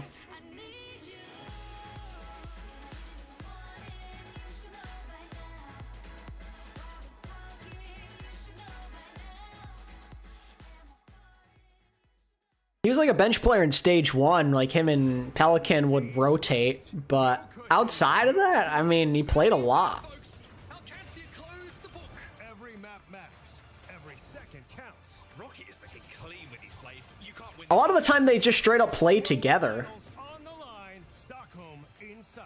I also think Alfie plays too much to be considered a bench player. Win. Ticket punch. The bowl and just detonates everybody. Lose. GG's. Season over. In a dominant position. Oh, what the flick was insane. The strongest will rise. The rest will watch you. What? There's no way. Geekay have done it. Rise as champions. OWCS Stage 3 starts now. Sounded like it. Hello and welcome back, everyone. OWCS playoffs are very well on its merry way. This is day 3 out of 4, and we've been treated thus far. I'm Zoe. Joining me on the desk to break it all down for you are Jake and Johnny. And Any confirmed retirements this year? Nothing is guaranteed, but it seems like Lip is probably gonna leave. At Twist of Minds, it went as expected. Map 5 banger of the series, and a potential rematch of that in the grand final. No one truly retires, they just take long breaks, yeah. We did give away our remaining ticket as well for the World Finals for EMEA to Team Peps, which cost that can be considered quite a big upset. Now, will we see the same in this region? That's the scene. Part of me wants to see Crazy Raccoon win so Lip can go out with a ring. They will be the team facing off against SSG for that last ticket in NA. And they had to earn their chance to even be here, Zoe, right? Like, to take down Nightmare, it was a nothing less than a huge game out of, I think, especially the DPS from Sakura. So, I mean, that's a lot of pressure to be going up against, you know, both first Nightmare and then now SSG. You're up against the young GOAT, Sugar Free. Like, scary, but at the Yeah, same Lip time, is absurdly tall. made it pretty convincing against Nightmare. I think this is a bigger ask, though, and I would be massively surprised if they were able to pull it off. But Don't even think about it, Reshiram, I swear to God. to even be in this position is a huge overperformance. Yeah, I think we addressed SSG last week when it comes to upset scenarios. I think Nightmare kind of collapsed in front of Sakura, where we didn't see players like Rocket, for example, perform. Yeah, Merit, he just steps up when it matters. That dude is crazy. So consistent. Hawk is just. I work out of school. What do you think I hear every day? Oh, I'm sure you hear it every day, but oh man, so stupid. And to this day, I still don't understand where it came from or what it means, and I want it to stay that way. Life, Death, Taxes, and Map 5. Out of 6 best of 5 OWCS Twisted Minds versus alexyOWL matches, 5 of them have gone to Map 5. Wow. Are really paying off for them. They've been very, very consistent, as you just said. Speaking of consistent, of course, Team Liquid has been very consistent this past regular stage as well. The meta feeding right into everyone's comfort zone. They've been all on top of their region, sitting comfortable. What will today bring? I think that's kind of the question, though, Jake. You don't know with Liquid because they can play everything at a ridiculously high level. And I think that's been one of the reasons they've had such a successful stage, is that you have obviously Tree, like in this clip, you know, okay, we're going to play some Sigma and Soldier. It's like, why not? We know we can bring this out between Tree and Infect. Overwatch put you in Plat 1 for DPS. Why did they put you so low? Full confidence in doing so. I think Lip looks super tall because his teammates are usually kind of short. No, Lip is just really tall. He just is. I remember Void. Void was like incredibly short, and he just towered over Void. You hope Vegas comes back. So long as Avalo's not involved, sure. I think this Liquid roster, it's been a bit of a slower build for them over the course of the year, but the trajectory has always been up. I feel like they've been improving and improving. I don't think so. I don't think they'd make we didn't necessarily expect it to go. How do you say it? Spint. They still have to go to game 5 against A hit scan player, Splint, whatever it is. I've not played DPS in comp since season 10. Still, like, I feel like Plat's a little low. They defeated SSG to be here and have a chance to secure that top 2 finish. And so honestly, I expect nothing less than a gigabanger out of this series. I mean, if it doesn't go map 5, I'll be a bit disappointed. Yeah, no, they're not Vegas. They're always going to be Paris. Right now, I feel like the trajectory has been so strong for them. Cursed rebrand leading to cursed results. As you said previously, Johnny, and I think the flexibility that they have gives them the edge. Geekay has some Chengdu should come back like right now. But Team Liquid seems to have decoded them and found the right answers to some of these wild strats. That being said, it's up to Lethal and I think Mymone to have really big games in the DPS lineup, because you better believe Tree and Zero. Oh, we very well could get another Ram meta. You never know. Let's take a look at today's schedule as well to see what we have in store. Just like in EMEA, we will be heading into the lower bracket first to determine who is going to grab that last remaining spot for the World Finals in Stockholm. That will be our 3rd place. And then win or lose in there. It's really impressive how bad some OWL teams were. Yep, couldn't agree more. Securing that ticket, of course. Now, afterwards, we will be Team CC is basically Chengdu, just lower tier. I love Team CC. Facing off against each other once again. The replays you just got to see were from week 5. So Houston Outlaws rip. They just like fell off the map after OWL ended. They like didn't they also like private their Twitter or like delete it or something? It's really sad. Yeah, I think the biggest X factor maybe will be Shock losing in Pro-Ams. What a goated moment that was.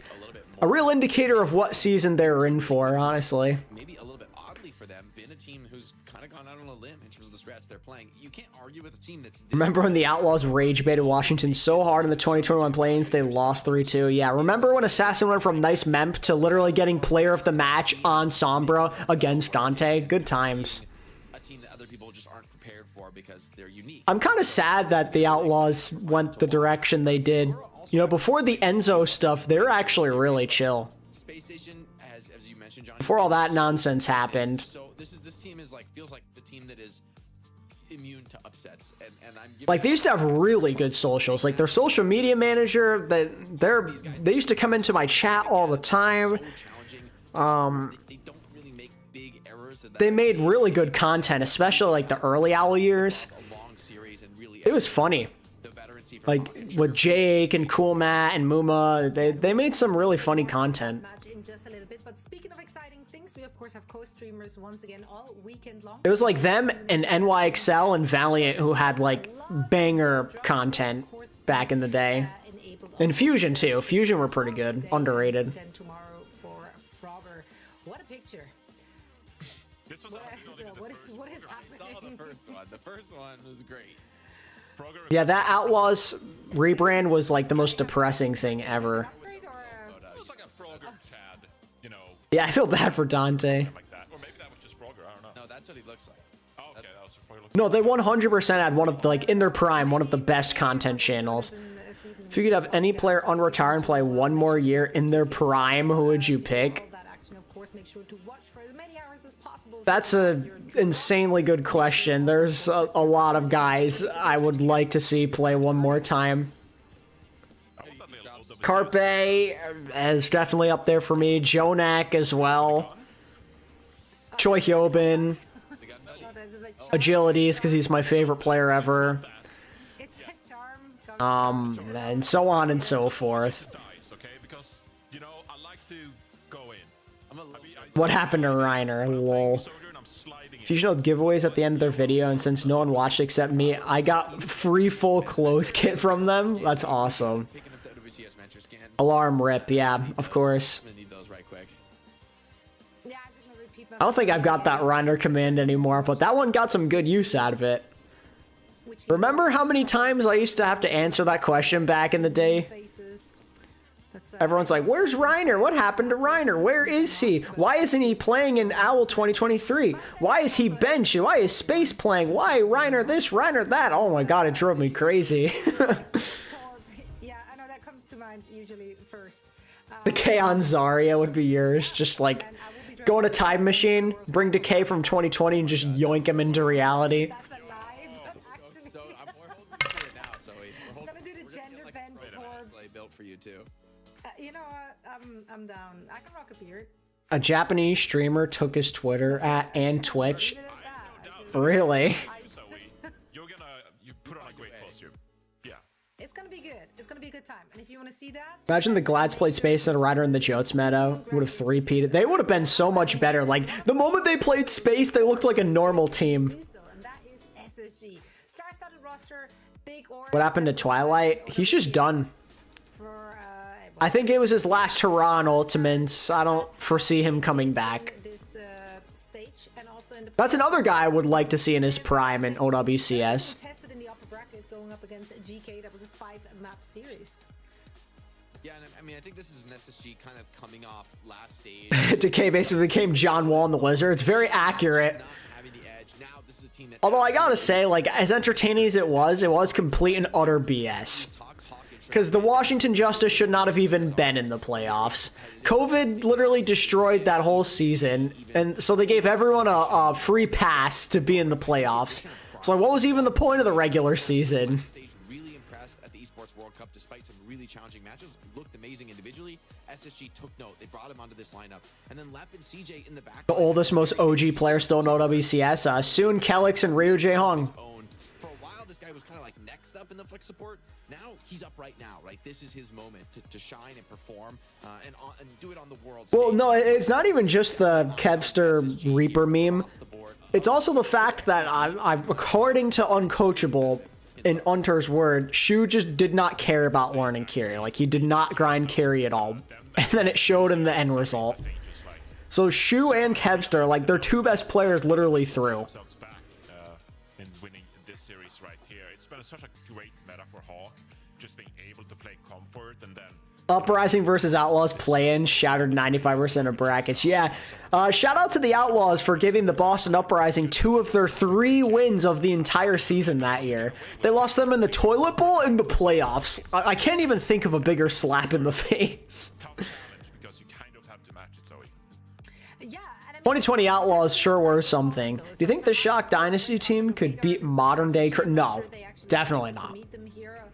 Did have, of course, enough time to prepare. Toilet Bowl is peak cinema, for sure. I think it's once against last season. No, I don't think so. China's just starting to get underway. Happy to see XN back in action. She was just like, she's just so good. I'm like so happy. Yeah, I remember they beat Houston twice, and then they just messed around and beat Glads in 5 maps that one game. I don't understand why that happened still, but it was funny. So well, but also Zep. Oh yeah, there's a chance Leave retires. He talked about that. That'd be unfortunate. I think you hit the nail on the head I will also miss Smurf. I freaking love that guy. One of my all-time favorite players, no doubt about it. Not only was he insane in like multiple eras of the game, but he was also just hilarious. That dude was a great person.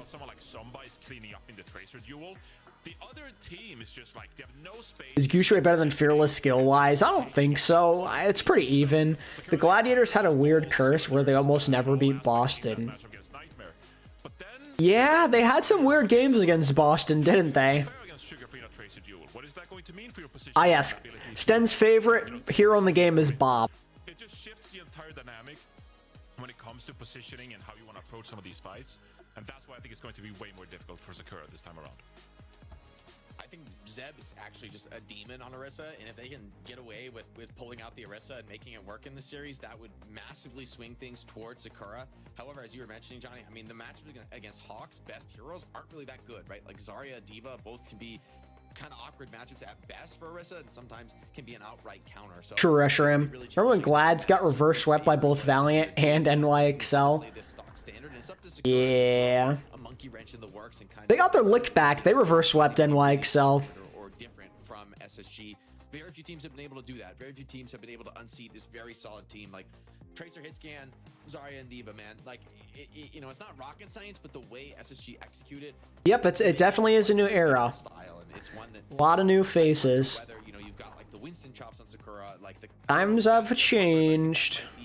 The matchup that you want in this series, and so they're kind of pulled in different directions. This is the nature of facing such a challenging opponent. Yeah, they definitely have to punch up. Oh, you're talking about 2023.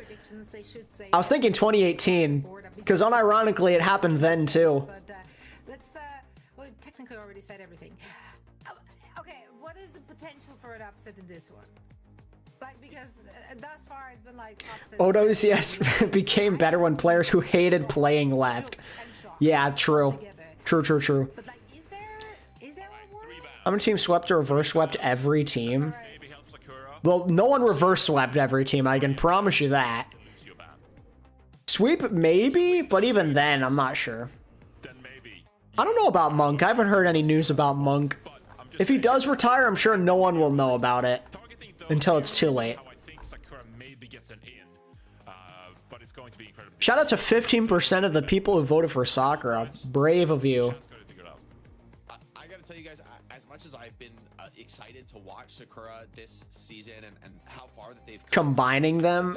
See, I don't think everyone got reverse swept. I don't think every team has gotten reverse swept. Every team has definitely gotten swept at one point or another. But reverse sweep, I don't think so. Top 5 biggest chokes in Overwatch history. Oh dear lord. I mean, number 1 is Shanghai versus Seoul when Seoul blew a 3-0 lead. That's got to be number 1. There's some other bad ones for sure. Gladiators losing to Valiant is up there. That reverse sweep losing to that Valiant team was like insane. Yes, but people love an underdog story, Johnny. Okay, they love an underdog story. So how can the underdog? Atlanta choking to London's got to be up there. That was like horrible. We're going to Lijiang Tower, SSG's map pick. What bans do you want to see for this? The 2018 Dragons lose to Dilducks. Oh yeah, not even a question. Something like a Zarya or a D.Va ban. These are your most potent bans, but best underdog victories. Is that a video? It might be. Made a lot of videos, almost 1,000 in fact. I think that's like genuinely not crazy. SSG's gonna open with the Freya ban. Shock playing Mikey all final set of Kaluj was a huge throw, but according to them, Mikey was the better play. So I don't know. You know, Dilducks are the toilet bowl champions. You got to put some respect on their names. They beat Quick Esports. Strangely, maybe are in the DPS duel.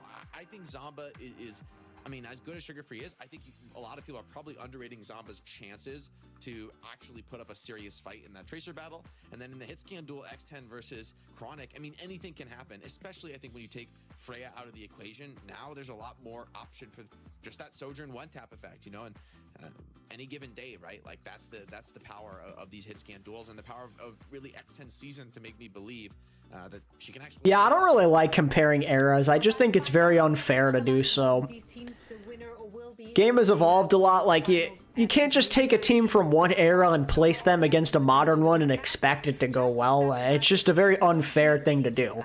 Like, if everyone's on even playing ground and they're all playing at their best, then it's a different conversation, but nobody wants to have that conversation.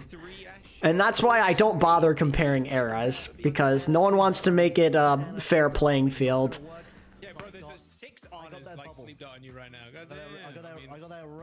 Careful when they announce Overwatch 3 at BlizzCon, where the game is now 4-on-4, and we have to wait 3 years to play it. Oh, I can't wait. Honestly, go check that out. Crazy Raccoon versus Falcons. Probably one of the best ever Crazy Raccoon Falcons game. I know it's always those two. It's like the 25th time they played. Yeah, imagine if the shot got Merit instead of Kilo back then. Not that Kilo was bad that year, but obviously Merit was on a different level. Which country would win Overwatch World Cup if we had it this year? I'm still partial towards Korea. I mean, they've lost the last couple of times. They really need to get back on the board. I think they'd probably win. I'd say them or China. Maybe Saudi could win back-to-back, but they'd need a meta that favors them. A mobile stadium. I mean, maybe that could be pretty good. That could catch on. Yeah, no, like I don't bother comparing eras. I do the same thing with like basketball and football and all that stuff. Like, unless we're saying that these teams have access to all the modern strategies and, you know, they're scrimming and practicing the game how it is now, like, what's the point of having that conversation? I hope Hanbin doesn't retire. It seems very, very possible, but I hope not. And we're closing the poll. Thank you for the reminder. 3-1 SSG for chat. You guys want that gifted membership. Remember, chat, I'm gifting 5 if Sakura take him out. Yeah, it's going to be tough to actually connect with a Bastion as well. You've obviously got to get through Sugar Free, got to get through Hawk. Sakura going for the super aggro Tracer Reaper duo. Just get all the bubbles from Zeb and hope for the best here. It's going to be rough to get through Chronic here, though. Yep. Yeah, there it is.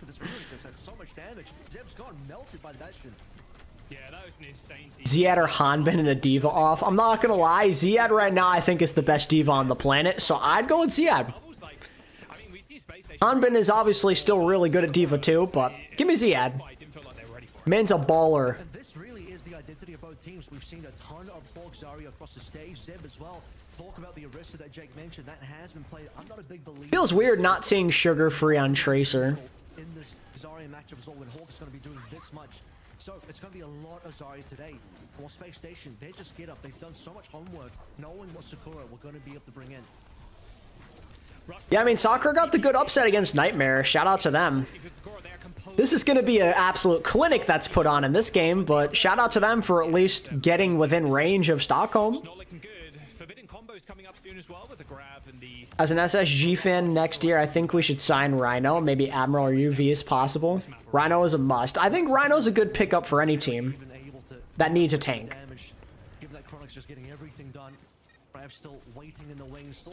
They're pulling out everything to destroy Sakura. I mean, yeah, you can't screw around. Oh, that's unlucky. You can't screw around. You saw what happened when Nightmare messed around, so...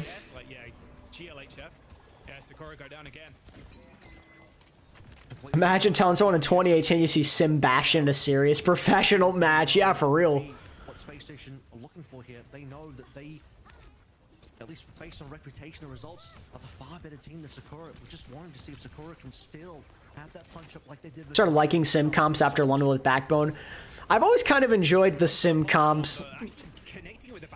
Sometimes they can get a little boring when it's just like the same old, we're gonna rush and TP, but we've seen some teams take some like unique approaches to make sim work throughout the years, so that's a dead Zeb, I think. Oh, maybe not. I'll be honest, I also was not expecting Hawk to be anywhere near as good as he's looked. I thought Hawk was going to come back and just like fill in, but apparently he was really motivated to come back out of nowhere. You're about to see the stat line. Yeah, Gen G beat Virtus Pro, who lost to Peps today. So yeah. Of SSG, none, zero, no one died at all. Flawless scoreline. I mean, I'll give it to Hawk. I thought he was done. I thought he just was done after Overwatch League ended, or I mean, after that first year of OWCS, I should say. He seemed like he was ready to ride off into the sunset and call it a career.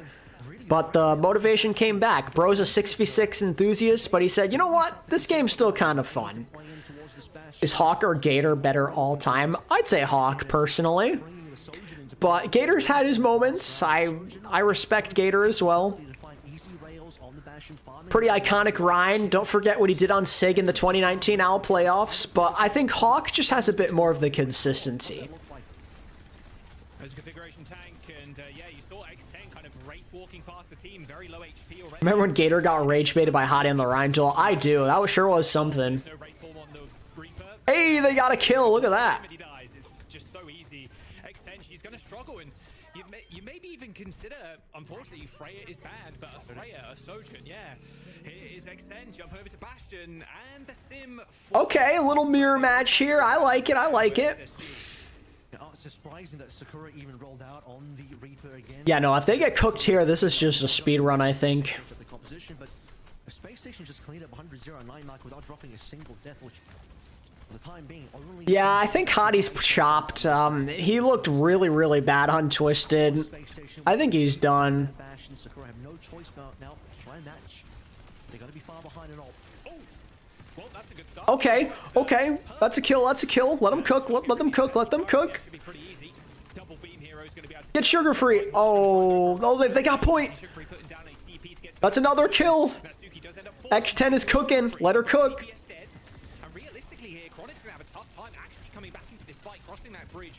How is Hawk not dead? How are neither of them dead? Please find a kill here. That Zarya's gotta die. There we go. What the Bastion provides in this particular mirror, right? So Sakura, all right, fresh swap, but the X10s that are damaged overtake Chronic. X10 has already lapped Chronic in ult charge. That's wild. Now they're even, but crazy. Rush on the bridge here is how Sugar Free ends up using this. Any chance Sugar Free leaves next year? I just don't see it.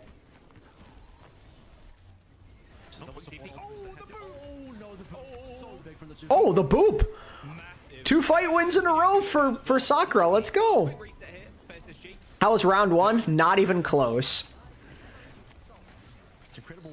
100-0 and nobody died. Not close. A compositional swap up for Sakura, allowing them to now be competitive in this matchup. A Space Station still have yet to burn through any ultimates. They're losing these fights a little bit too quick, and obviously we saw what the boot from the Tuki did in that last one as well. Have to have a full stack here for SSG. I mean, I could just see Sugar Free like. Oh, do you mean if Sugar Free leaves SSG? Well, that's a little different. I thought you meant like retire. I'm not gonna lie to you. Now it's up to Chronic to really get damage done as the sound barrier comes in from both sides. Bit of a stalemate now on the point. Both Bastions looking at the wall, but the grab on search is good. Oh my God, pandemonium. Inside the grab does absolutely nothing. X10 completely vulnerable. Space Station Gaming with a grab there from Hawk. Just all right, let's just empty the clips totally. That was 10 ults just off the board. X10 dropped in the barrage, but no combo with the grab because Zeb was 5% away. Hawk and Chronic had the combo going. Catches enough to Sakura to make it hurt. Sakura, though, still leading on this particular round, 85% to 47. Now it's Zeb's turn, and honestly, a good grab into a fight when you can take the round. Problem is, you got to try and bait out the TP. Yeah, they're gonna play together so they can all just TP out of there. So a quick pedal backwards here from Sakura. They can make this final fight. However, it looks like Chronic wants to try and force some pressure on Sakura, but again, using the form a little bit later. This is go time. It's just tit for tat right now. Oh, they waited too long to try and make a play. They still have not used grab. They are scared. They are very scared that Sugar Free's just gonna TP them out. Yes, that's correct, Shino. They definitely need to. I mean, they're just losing members quickly. Well, they're not quickly enough losing members. That's actually the problem. TP's going to get a couple more players out of dodge. Flip over. What is that TP? Are they going to touch? Waiting for this grab from Zeb. No sound barrier on left. It's hard to touch. Oh, okay, they touched.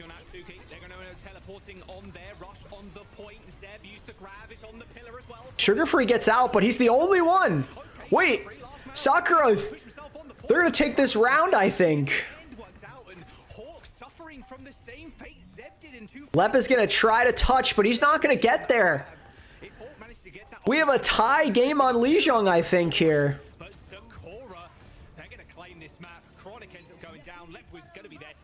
And all of a sudden, Sakura are making things interesting here. With the power of the Lego Bastion, they are invincible.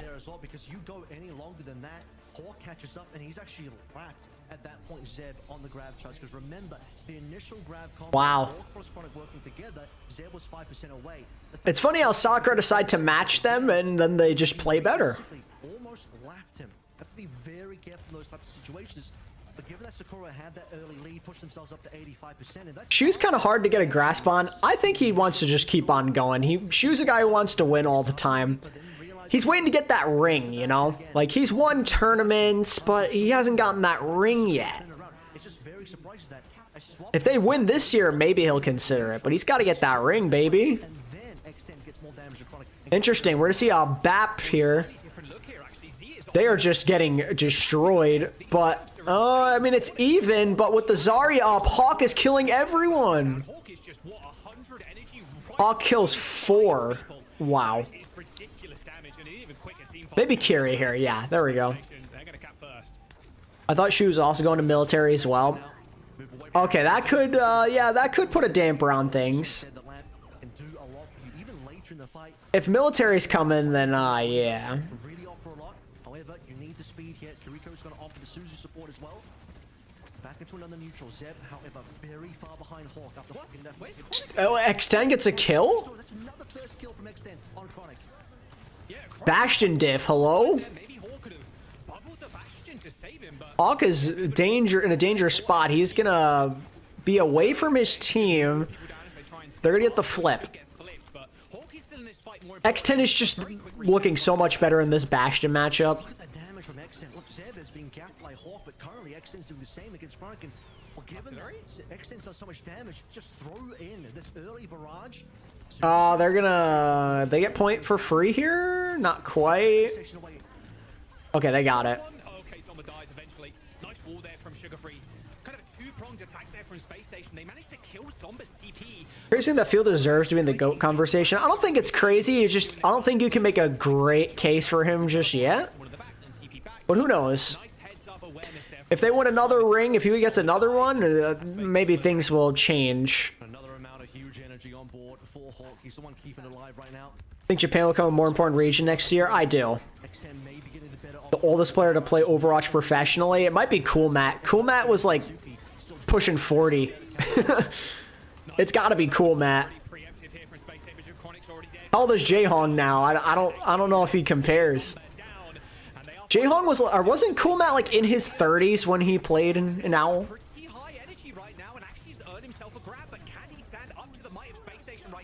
A flip because of the grab there. I don't know how good it's gonna do them, but the Zeb is gonna kill 2. Never mind. Chronic though? Wait, Chronic? Okay, no, they got it.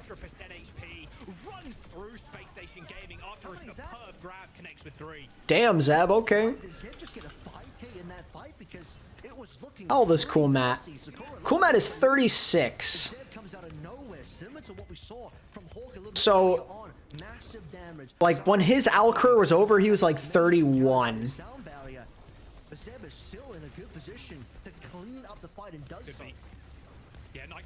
Hope South America gets a minor region. You never know. Jaehong is 34 right now? Is he really? He is. Holy crap. I thought he was just pushing 30. He's 34? God damn. Okay, I think Jaehong takes it then. Old man. Didn't know he was that old. Like, I knew he was old, but not that old. Alright, there's the wall. Here's the artillery, a barrage coming in. Zomba's already down. These giant red circles of death easily avoided by Space Station. That speed helping them immensely. And Sakura have to bow out, but they're gonna try and actually re-enter this. A nice little boop on Sugar but still manages to connect with the teleport. Hawk almost has a grab here that could seal the deal. He's got the grab. Playing on this off angle is gonna be perfect for Hawk and even peek. He's playing aggressively. He wants to get it. He can just turn and fire this thing if he wants. Do so. Double bubble already used, and the call has been made. XSG push with the rush, and the graviton search from Hawk is just gonna play it. Oh, Lep's dead! Lep's dead! But Lep dives in a little bit too deep. Someone does need to touch here from Sakura, but they do manage to get Grab is out. That should even it out, but there is a flip. Sakura do flip this. Zeb is still alive. He can keep this going. Chronic is down. There's no chance for Chronic to stay alive here as Hawk is already down. Sakura might just sneak. Hawk has switched over to Amalga to try and touch this. Can he get there? Okay, they do touch, but unless Lep gets the sound barrier, they're cooked. Lep needs a sound barrier right now. Hawk misses the stop. He missed. He missed. Don't C9. Don't C9. Do not C9. Okay, they're not. Oh my god, they're actually going to take map 1. Lep could not get a sound barrier. Oh, there you go. There you go, bro. You got it.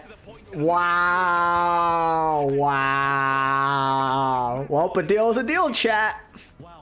A deal is a deal. 5 gifted on the house. What a turnaround. Remember, round number 1, they got nothing. 0 kills. Fresh batch of MI6 recruits. Nothing on board. Damn. Sakura Esports going up 1-0 against SSG. I cannot believe what I'm seeing. SSG, you better lock in, boys. Got ourselves a game here.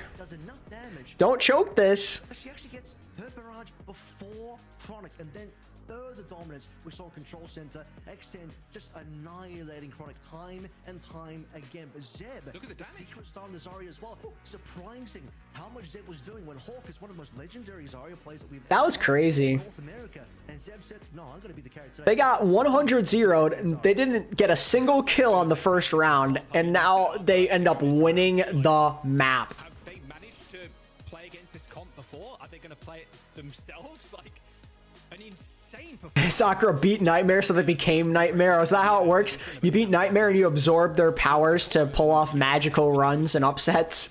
Kind of a scary Zarya, especially on maps like Ilios, where, you know, you're spearing some of the best main supports, flex supports off of the map. Like, it's just ridiculous stuff, but going against Hawk like that, just insane. Yeah, no, shout out to Zeb, man. He had a crazy map. He went up against Hawk, who's been a menace all stage, showed 0 fear. If SSG miss out on a 2nd consecutive LAN and miss out on Stockholm, after almost beating GK last weekend as well, I don't know what I'm going to say. I just don't know. I'm at a loss for words if they lose. If we get Sakura and Team Peps at Stockholm, we might have the most cursed tournament of all time. I'm telling you, if they both make it, we're going to see an NA or EMEA team, or maybe Weibo, just win it all. Like, it feels like that kind of year if we get that much chaos. If Sakura beat SSG, Wei are going to beat Crazy Raccoon also, and then we'll have the most cursed timeline in the history of Overwatch. Was earned by SSG on night market because Sakura got nothing, and Sakura still ends up winning. Here's a little fun game to play. Who actually won the series? Don't look at the scoreline, only look at the stats. Who won this map? You'd be surprised to know it's Sakura that actually won the map. Not often do we see that. A whole slate. Sakura to the finals. Like, this is unbelievable. It was one thing to see NA and EMEA teams finally competing with Korea, but now we're seeing other random teams from the woodwork beating huge favorites who have no right to be in this position. You're going into this game, like you said, as a complete underdog. The weight of the world, the weight of like SSG maybe feeling the nerves, maybe feeling the pressure after losing that. Sakura got a chance. They ain't playing for anything. They don't care. They're playing for the power of friendship right now. And Zeb literally only plays heroes that walk on the ground. X10 doesn't even want to play, but has to because PDK's not playing. You have so much going on. This is the ultimate meme. Just how it was, but Sakura have kind of Someone DoorDash Avril some coffee. Yeah, bro's been going. I mean, he probably took a little nap after that Korea game. Or the Korea plus Japan, I guess I should say. Make that punch up happen and beat teams that you thought that you couldn't be able to do, or maybe they do have the belief. And if you Avril does look tired, but I respect the hustle. Season 7 rounding itself, make sure you get your team together. You could be the next. Lep is not good, I can't lie. No, he's not bad. He just had a bad map. I don't think he's that bad. I really don't. OWCS, you could be playing alongside all of these teams. Go to fce.gg/FaceItLeague. Avril's Australian.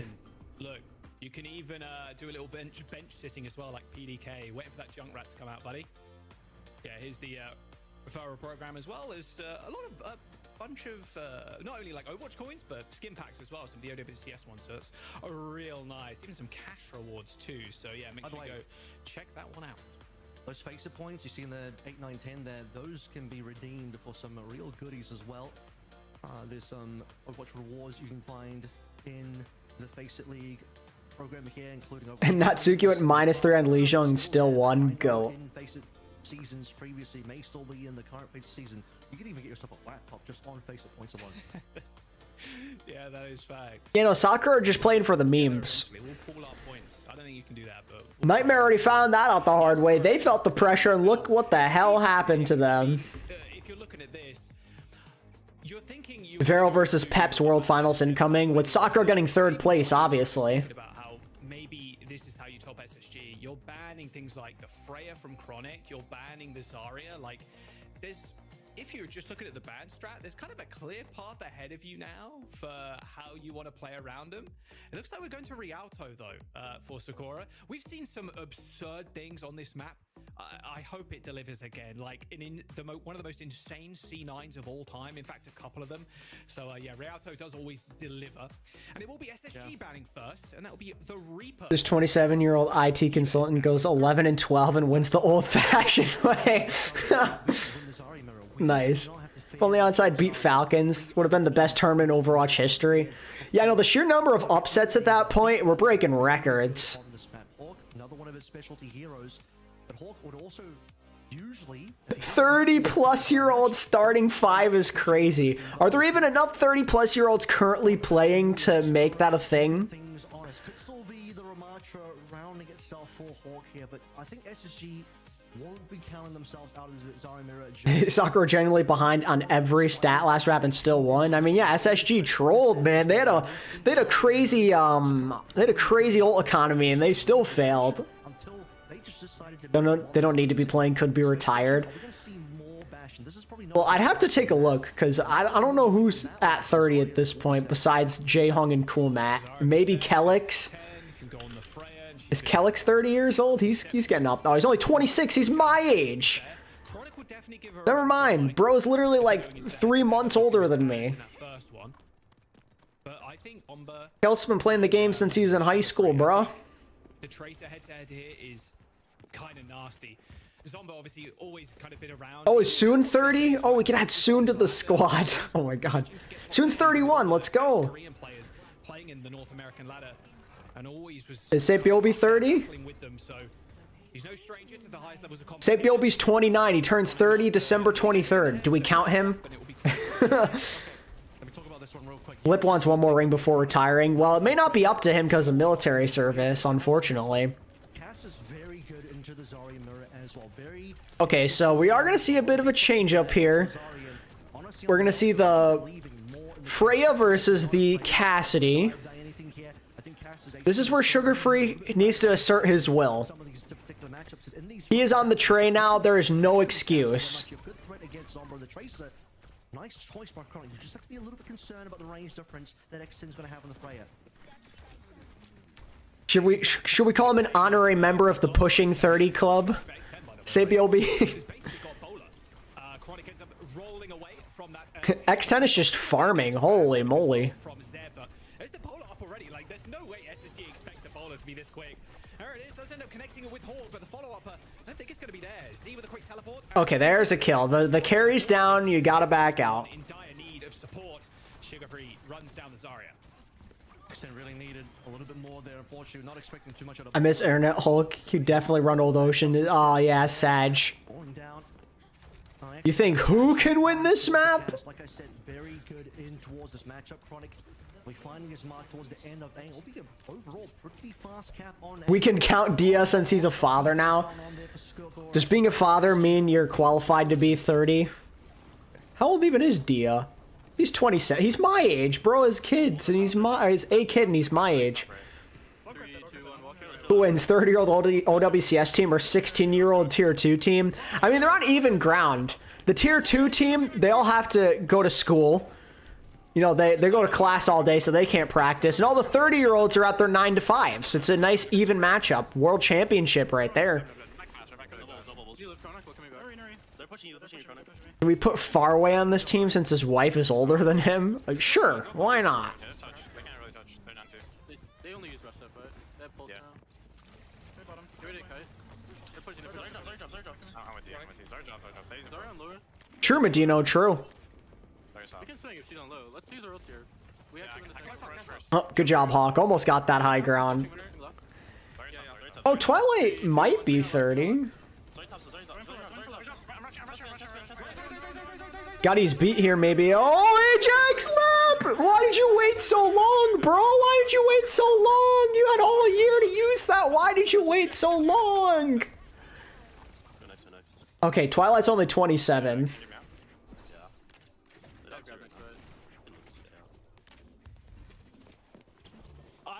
Undead? Oh god, I don't want undead. I'll pass. But yeah, Lep with the POV Ajax. Oh, that's real rough.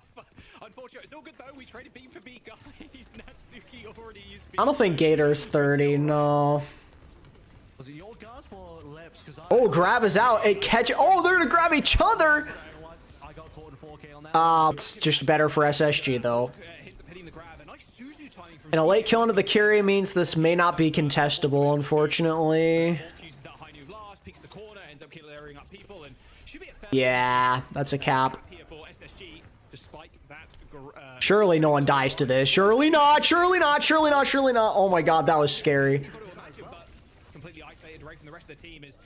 SSG ain't playing around after trolling map 1. Yeah, clearly. Chronic with a double kill with the flashbang? Damn, okay. Coma is 30. Oh my god, that's a big pickup. Coma on Rio J Hong backline kind of slaps. Nah, no shot. Bird Ring's 30. No way. I was about to say CJ. Did AJ in that particular fight? Bird Ring is 26. He's literally my age. XQC's almost 30? For real? He's gonna turn 30 next month. Oh my god. We could put XQC on our team. Gamsu's 30? Oh. Gamsu's a good one. Shout out to Gamsu. I missed that guy. Hope he's still playing League. They'll grab the pulse bomb, bring it back one of the old classics. Thank you, sir. Can team captain be the king flats? I'm gonna have to pass on that one, dog. Yeah, they know Zomba. Alright. Jane could be our coach. Yo. I mean, we'll have to go find him because I don't know where he is right now, but we'll have to go find him. Jake's 30 next month. Okay, okay. A team of content creators might beat Dilducks. Nah, Dilducks are the goats. They all have a bunch of 9 to 5s and they go to college and stuff, and they made it to OWCS in 2 different stages. Take a swing for the king, you better take his head. It's such a good meme. That TikTok edit is hilarious. Seagull may be 30 actually. How about Seagull? Seagull's 33. Oh, he makes the team. I think the older you are, the more seniority you take as a starter on this team. We're taking seniority to a whole new level. That's good enough, Lep. That's good enough for this one. Space Station Gaming are just going to hold on for now. Just happy to trade those ults, but now Zeb's got the grab. Grab is out. That is a very, very good grab. They have there's a possibility they could full hold here on point D, or C. D, what the hell? They could hold here on point C and have a win condition. largely it was just the Suzu because Natsuki still didn't quite have the grab. 2020 Dallas Field Gamsu. I prefer to not remember. Sure Force 30. That's a good option. Yeah, no, we were very young. Some of you are a lot younger than me. Like Dark Phantom was like a literal fetus. Shadowburn could very well be 30. Tempo play here from Sakura, using that rush early again, knowing that CJ's probably going to be behind, and of course we know how far behind he is.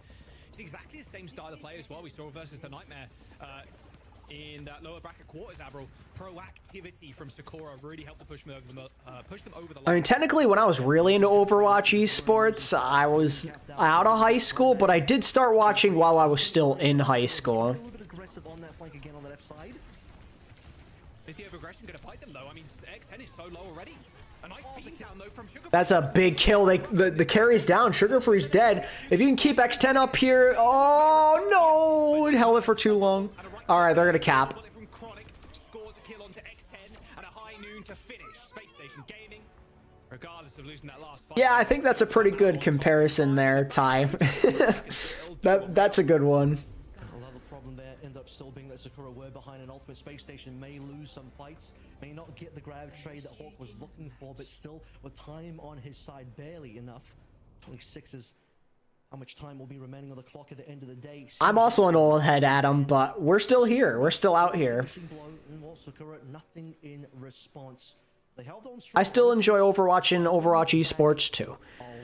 Maybe not as much as I did in my prime, but I still like it. Remember getting Overwatch for Christmas? Stop, don't say that. Oh my goodness. I'm telling you. Rialto, look at history, right? Told my girl she's the 2019-2020 shock, and she understood what I meant because she saw me watching OWL all the time. That's awesome. That's sick, Rusher M. That is great. Things happen on this map. I don't know what it is. We'll be 40 watching OWCS. I doubt it's gonna last that long. I don't want to get. Maybe we'll keep that train going. Gonna be the same kind of. Man, that's smooth. I wish I could tell my girl that, but she wouldn't get the reference. Like X10 even wants to kind of tussle on the Freya at all. And you were talking to me just. What'll be the next vid this week? I got something cooking. I think you guys will enjoy it.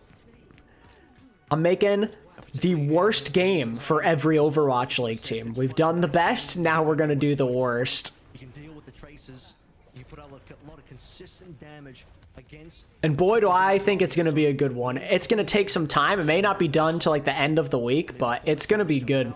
Actually, a good thing for Space Station, given that they lost that opening map. But if the cast play continues being good for Chronic, then what Space Station will be happy with how this game is going so far. High ground push here. I'm sure you do, Rusher M. I'm sure you do. Chronic and the rest of Space Station kind of almost. Joe Meister. Oh, that's a name I haven't heard in a while. And even a boof as well in favor of Sakura. They do end up jumping down, of course, but it's just about. Only two people I know I used to watch OWL, and both of them stopped in under half a season. I mean, it's better than me. I got my friend to watch a singular game of OWL with me. I got him to become an honorary LA Gladiators fan for all of one day. Meaning he had no control over where he's going in the skies. Ain't got no wings attached to his back. That's to be short. It was a really good game, though, that he watched. It was the Bird Ring game against Atlanta Reign. Which has been working pretty well for how they want to play this tempo. But here X10 though, but that should actually give Z enough charge.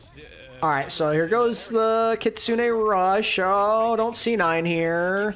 Zeb is buying so much space for his team. They're gonna get this in. Space Station Gaming fall over with CJ at the very last frame there, actually earning ult. Let's get a quick Sakura listening as they set up for this next fight. Do we get proper pro profit and profit on one team? Yeah, let's do it. Fraggy, yeah, for Rhine purposes. Let's get Fraggy up in there. Yo, the strategic bubble on the Lucio? No, Zeb Zarya is actually cracked. Like, the dude can't play any of the flying heroes in the game for his life, or any that have, like, vertical movement. But those heroes that stay on the ground, he is pretty good at. Nice. W, that's actually good to trade. You have to die, you have to die. Nice. They use Fox, they full some Fox, so they're gonna... Oh yeah, Neptuno's pretty old. They can't shoot up, they can't shoot up. Yeah, they don't have guns. Well, I gotta show you know what? I feel like I should show you guys the thumbnail since y'all are hanging out. When this round's over, I'm gonna show you guys the thumbnail for this video. Okay. Pass it back, pass it back. Basically a mirror of what happened last. But I think he was mostly just curious what the hype was about, Adam. Oh god, that could be bad. He was mostly just curious about why I like enjoy it so much, and he actually did really like it when we watched. We just never got together to watch a second time. I'm fairly certain it was the flu game, though. I'm fairly certain it was.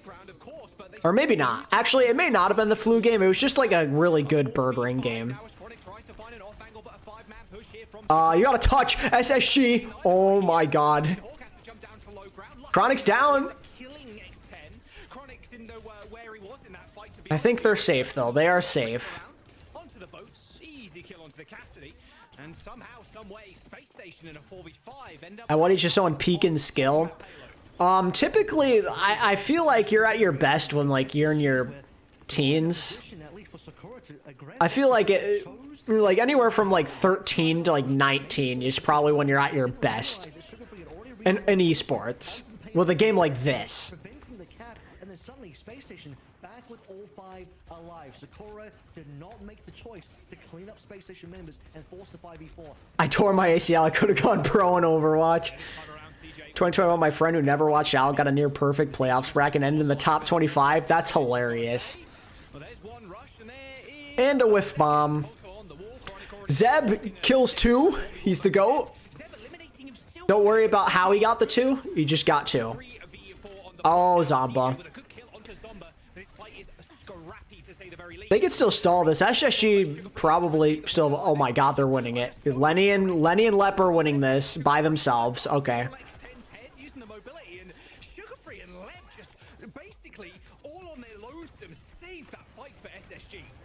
Yeah, things were getting really wild there. You have to imagine if Zeb doesn't blow himself up with the right click. I do think Overwatch can be hard to watch if you don't know what's going on. Girlfriend's a casual Overwatch fan. I just showed her some OWL and she said it was just too fast. Yeah, that's the problem. Like, it's hard to understand what's going on if you really don't invest into it. I know I certainly didn't quite know what was going on when I started. I still don't know what's going on half the time, but like, especially then, you know, it wasn't easy. Oh, Natsuki. Tragic. And that's a reset. You have to go back into Sakura. Don't overextend. Don't go for trades here. Sakura are making this intense. Like, this is not an easy win. Yeah, required here. It will be expensive. Even Sakura winning this one, you have to consider you're going to have about 1 minute 30 to play through going into C. I'm assuming this is going to take... I remember my uncle one time, like, saw me watching. Like, he stopped over at the house. And, like, he probably hasn't played a video game in, like... since like Call of Duty Modern Warfare 2. And he said that he felt dizzy watching it. He had no idea what was going on. Way too late from Natsuki. Pulse bomb from Sugar Free connects with the Lucio. Skates clipped, and there you go. Yeah, this map looks pretty chalked. They'll have another chance to touch. I mean, like this, if this grab is the greatest grab ever, maybe, but the SSG might play close here.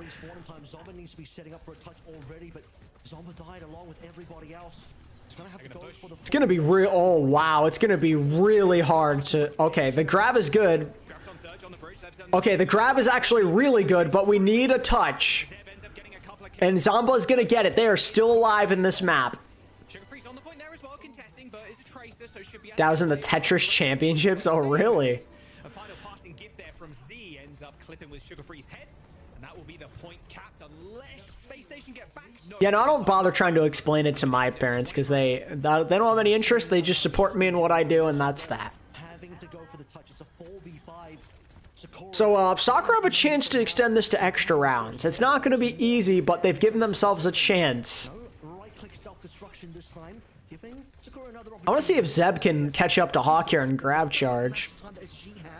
Ooh, this aggressive high noon here from Chronic. He's not gonna. Oh, not gonna find out. Oh, the stick. Suzu's good. But Sugar Free's dead. Wait, Sugar Free's down. They've got to surrender space. I did EQD. Shout out to him. They still have to push this payload around this final corner, giving Sugar Free enough time to respawn. Is that a division basically the New York Giants?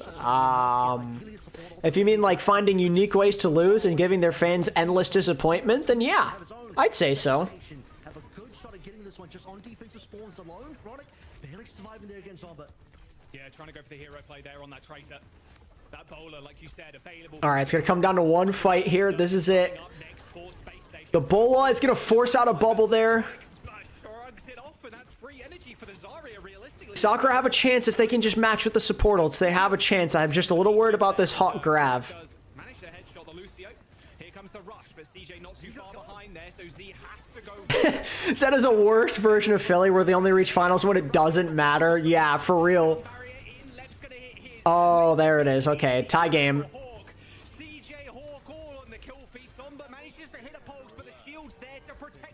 Raucous. Our team can get a whole lot thicker if you know what I mean. And that ends up being the winning play. Hawk ever so favorable towards I mean, still, like, they won that map, but it was really, really close. to get this Kitsune rush, but as sort of mentioned here, when Z gets the Kitsune, CJ will be at the match. In fact, all of our supports essentially having ults around the same time. It's the extra grab that was unaccounted for. Jackson Dart? He's got to be Bernard. Supporting SSG is basically how it feels to support the Toronto Maple Leafs, who I support IRL. So endless stress and suffering is what I'm getting. What did soccer do between the end of Week 6 and the start of playoffs? Who knows? Welp, it's still doable. Like this, this series somehow feels winnable for Sakura. Like you wouldn't expect it to be so close. You know, Phantom, this is kind of making me wish I had an SSG player. Like if they go the distance against Sakura and like somehow tomorrow they go the distance against Liquid or Geekay, like maybe a missed opportunity. Closest example to Washington, I think it was the 24 students of the game / NRG shock. Yeah. But also another big player for Sakura that's stepping up to the plate. Getting awfully dark outside. I'm just gonna put down the shades. They probably would have assumed this was going to be a much easier game. We all probably did. Certainly the predictions, that was true. Yeah. But Sakura right now, I mean, if you ever needed a shot of confidence, Lee Jung was that. How about just start the opening map, losing the first round, 0 kills? I mean, most games in these regions, EMEA and A, especially when you're not one of the top 3 teams, or even one of the top 4 teams, in this case with Sakura. For supports at least, I think we're good. Yeah, I think so too. You're just going to get completely blown out in the series. It's going to be uncompetitive. We're going to walk away. Yeah, no, I won't lie. I thought this would be uncompetitive. I expected SSG to just take care of business easily, but Sakura are really fighting. Beating Nightmare gave them some type of confidence boost. Losing this map for Sakura, I think they can be happy with the fact that, again, they pushed SSG so far that they're actually even with SSG going. Yeah, like those stats being as even as they are is pretty notable. In a lot of situations, to make this a super competitive series, that SSG have to be concerned now, because I think Sakura, hot on the heels, despite losing their map, they are still hungry for what comes next. Yeah, and that's SSG's map pick as well, so you expect. Right, they took a map off of Liquid before the stage ended as well, so they're really starting to play better. Apparently Zeb is either the best or second best R in NA, and that's really funny. Yeah, because before he was kind of just an Orisa one-trick, but now he's a Zarya player. And I guess he could play some Sig too, but like, he's a main Zarya player. That might be one of the top 10 Zaryas ever. All right. Oh, we get a King's Row pick? Hell yeah. The biggest fraudulent teams of all time. I mean, look no further than 2018 NYXL. You are definitely not wanting to give up on Zarya. You already won a map Zarya to Zarya, including that 5K as well that we saw Control Center. All Zeb, all day. So Zeb needs to have maximum confidence. This should not be a series right now where Sakura are the ones to throw in the towel and say, we're not. Might be the new Gator. I don't know. I think it's so funny that he's only good at heroes that walk on the ground. I just think that's hilarious. No, we cannot play the Zarya. As soon as that would be funny, Reshiram. Ironic. that SSG ban away the Zarya, that should actually be a good sign, because that is a sign of weakness. Yeah, no, the 2018 NYXL team was supposed to be the team of destiny, and then they sucked in the playoffs. What can you do? Maybe you don't play the Zarya there, but you can still play. Yeah, no, Zarya here is where things get a little spicy. That's not the match point for SSG. You can come back, play Zarya, and finish off the series, and maybe still get the win that way.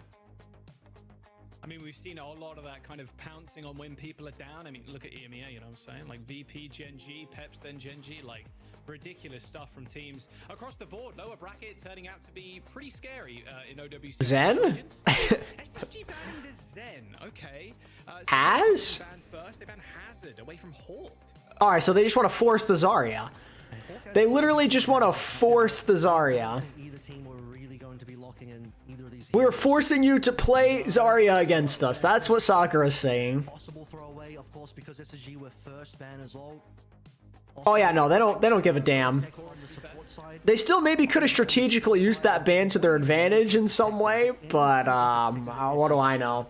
Want to play that they're concerned that Sakura might target. Right now, both teams just playing a lot of Lucio Kiriko, could be a Lucio Bap sort of scenario. The greatest non-Korean player of all time. Wasn't going to get played. I'm a little curious as to what. I mean, there's a lot of choices. You like, do you want to go down the China route? Do you want to go for like an NA player? Do you want to go like that? You know, Kevster's really good too. There's a lot of good options. You know, Super, as much as people meme him, he's one of the better non-Korean players. You know, there's Leaf, there's Gushwei, there's Shy. Yeah, score on the defense there.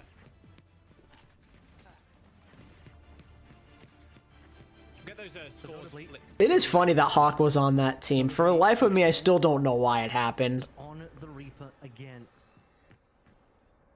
And we'll see if that ends up being the actual rollout. I'm a little surprised SSG aren't interested in playing a Reaper themselves. The King's Row spawn. The Space Station are playing the exact Although when same Sakura played the Reaper and Lijiang, it did not work out in their favor, so we'll see if they stick with it. And heroes are available. I don't suspect either team would have played it, and I'm pretty sure once Sakura see what's up, XM may consider going back over towards the castle, though on the starting attack, having the Reaper and the capability to TP around and get into positions could be pretty interesting for an attacking start.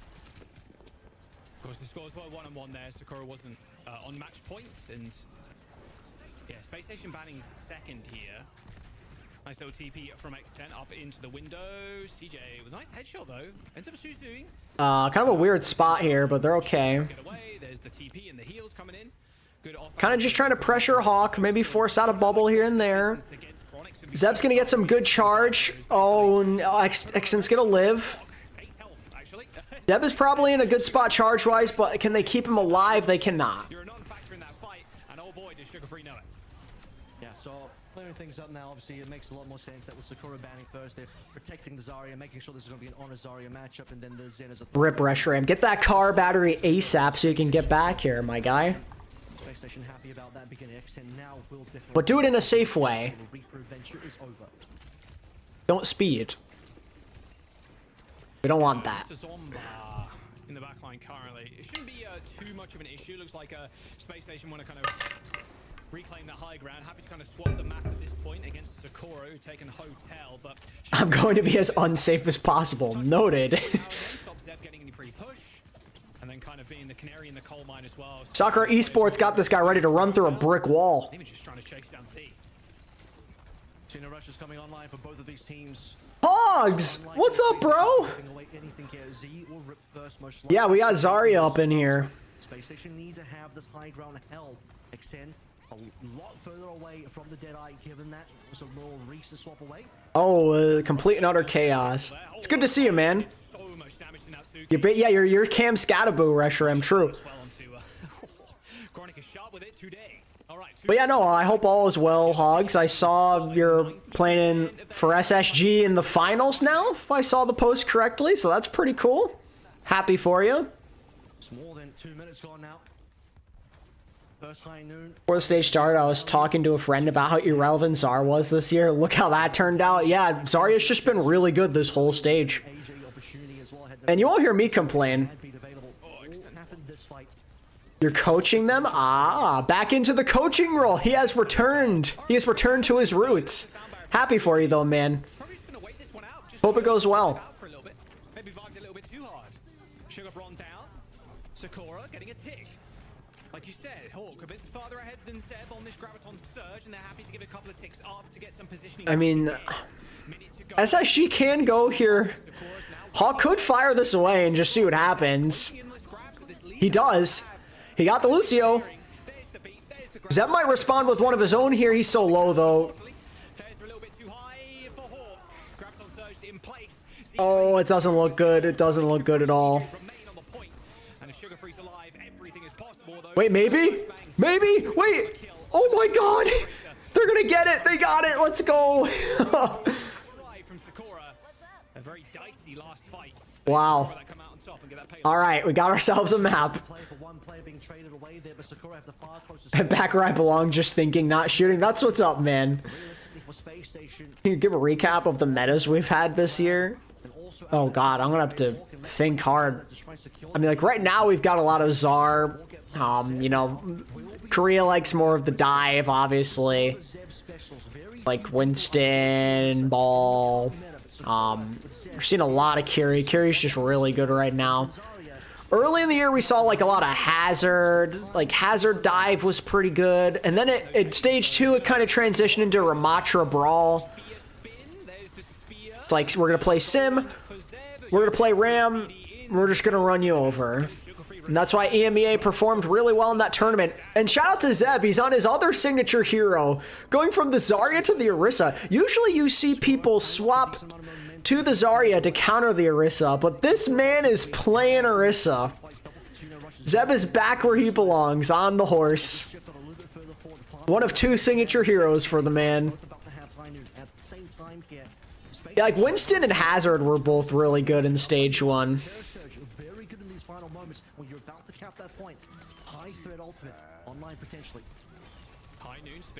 Good. All right, still alive. Good zoning ult. This is really good, really good. This guy's been playing Orisa longer than the game's been out. For real, for real. Oh, you know what would go so hard here? A Zeb Grav Eat would go so hard here, bro.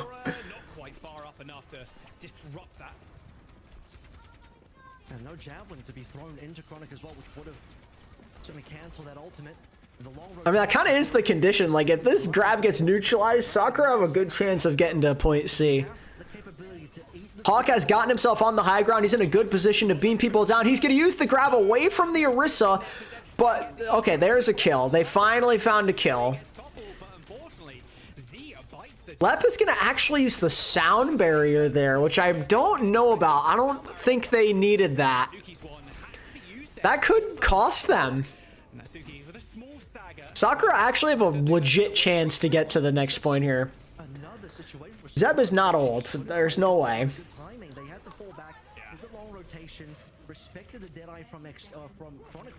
Zeb is 23 years old. Yeah, the ripe age of 23. Cancel the ultimate. So time is about to run out, and Sakura's ability to finish this map certainly even can't be. Might be under pressure. Double Kitsune's up again. Here we go. Time for clutter on the screen. Spear is going to go wide for Zeb. He could ult here. He's going to do it. That's a massive Orisa ult.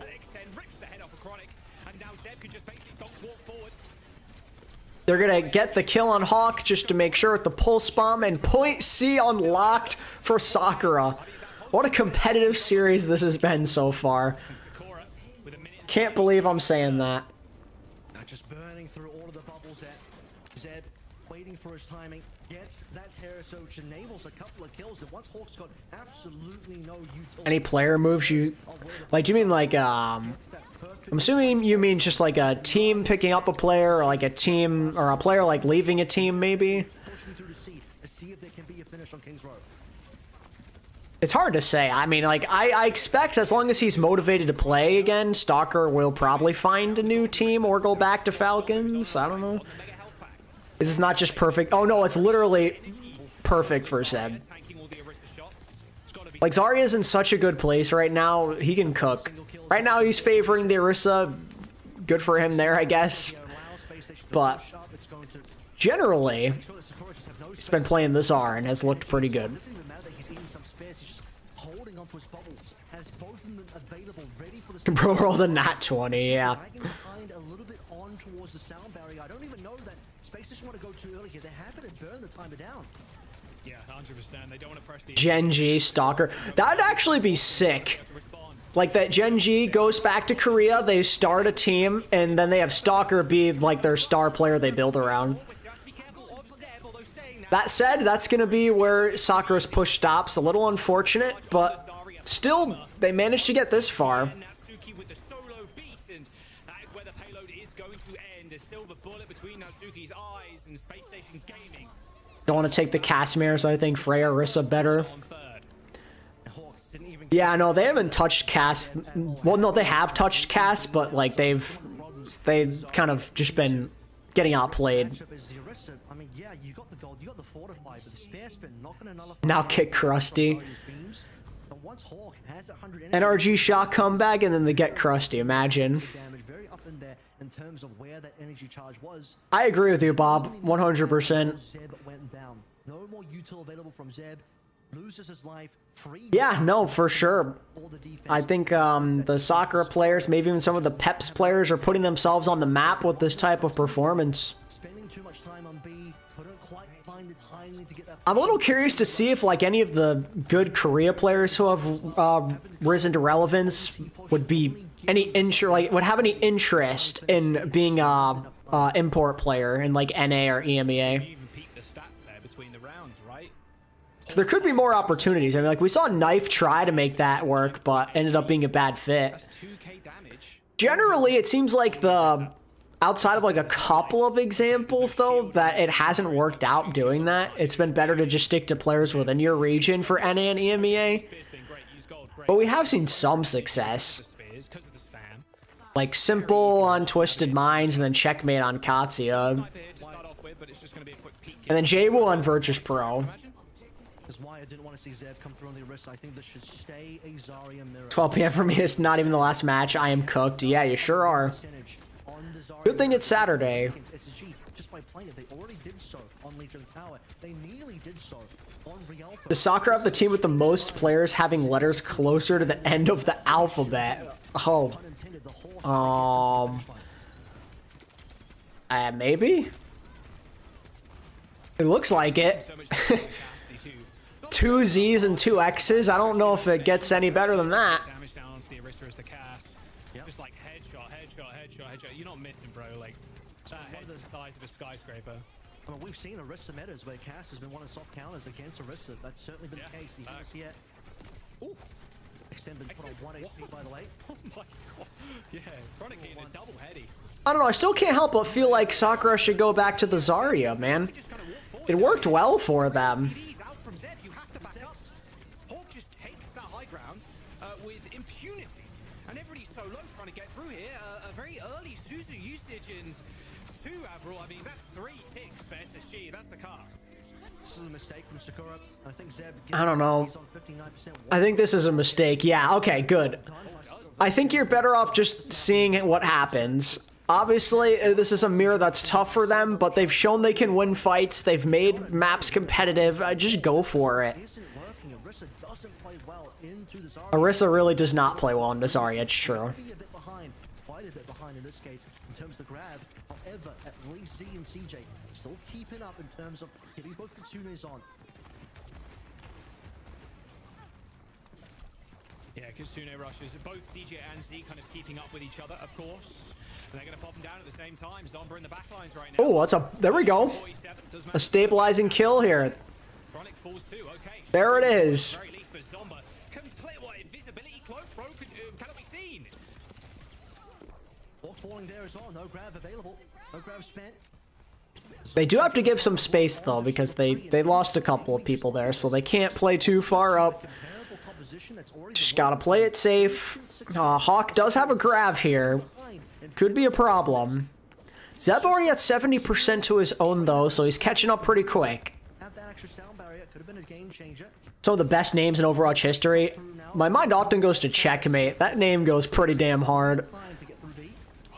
They're gonna solo grab the Zarya, and she's dead.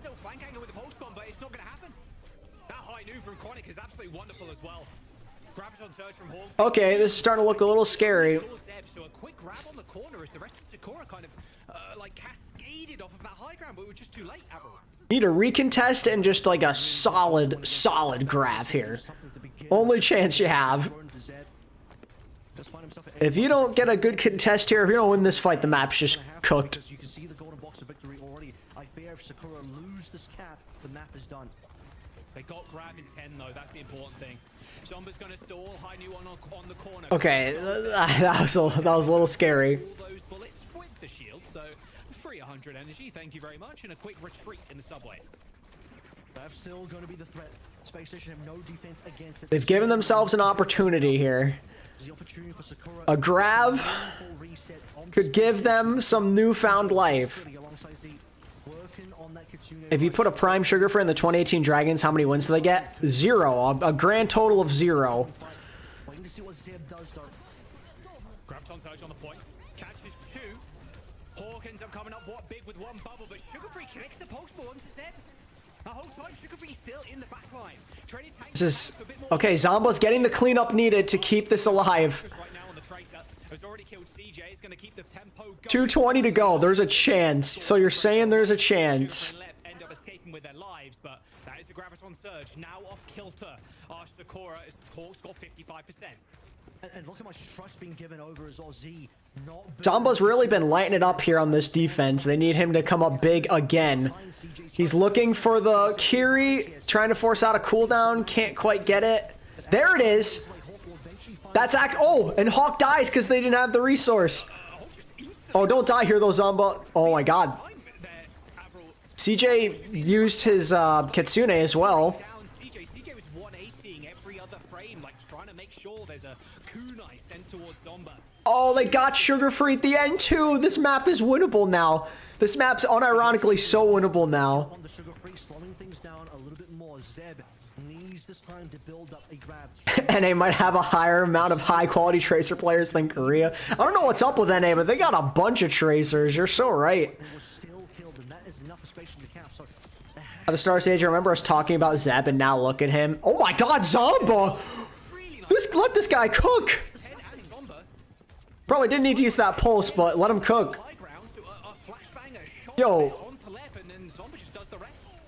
They can't afford to lose any members here, at least not late. And well, Sakura knows they're going to try and take every single. Put Prime proper on 2018 Shanghai. Maybe they win one. Maybe. I still like to make fun of Zeb. Like he's honestly really good at Zarya, but I like to make fun of him because he can only play the heroes on the ground. What are they feeding him? I don't know, but keep doing it. Alright, SSG have a crap ton of ults here. X10 with a little flank. Deadeye with the bubble. That was saucy. It didn't work, but I like that.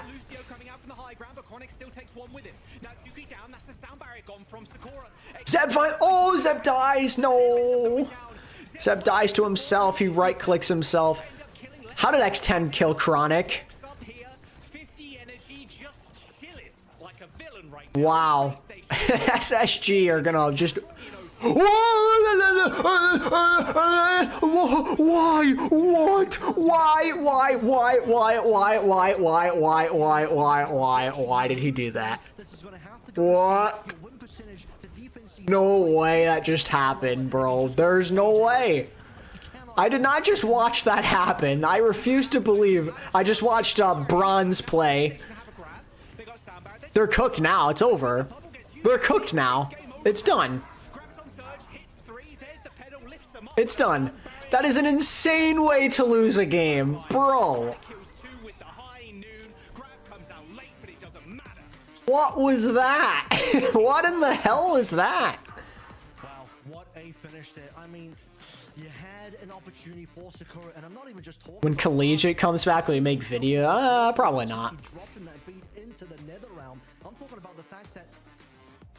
Damn, what a wasted performance from Zomba. Sugar Free went 40-6, by the way.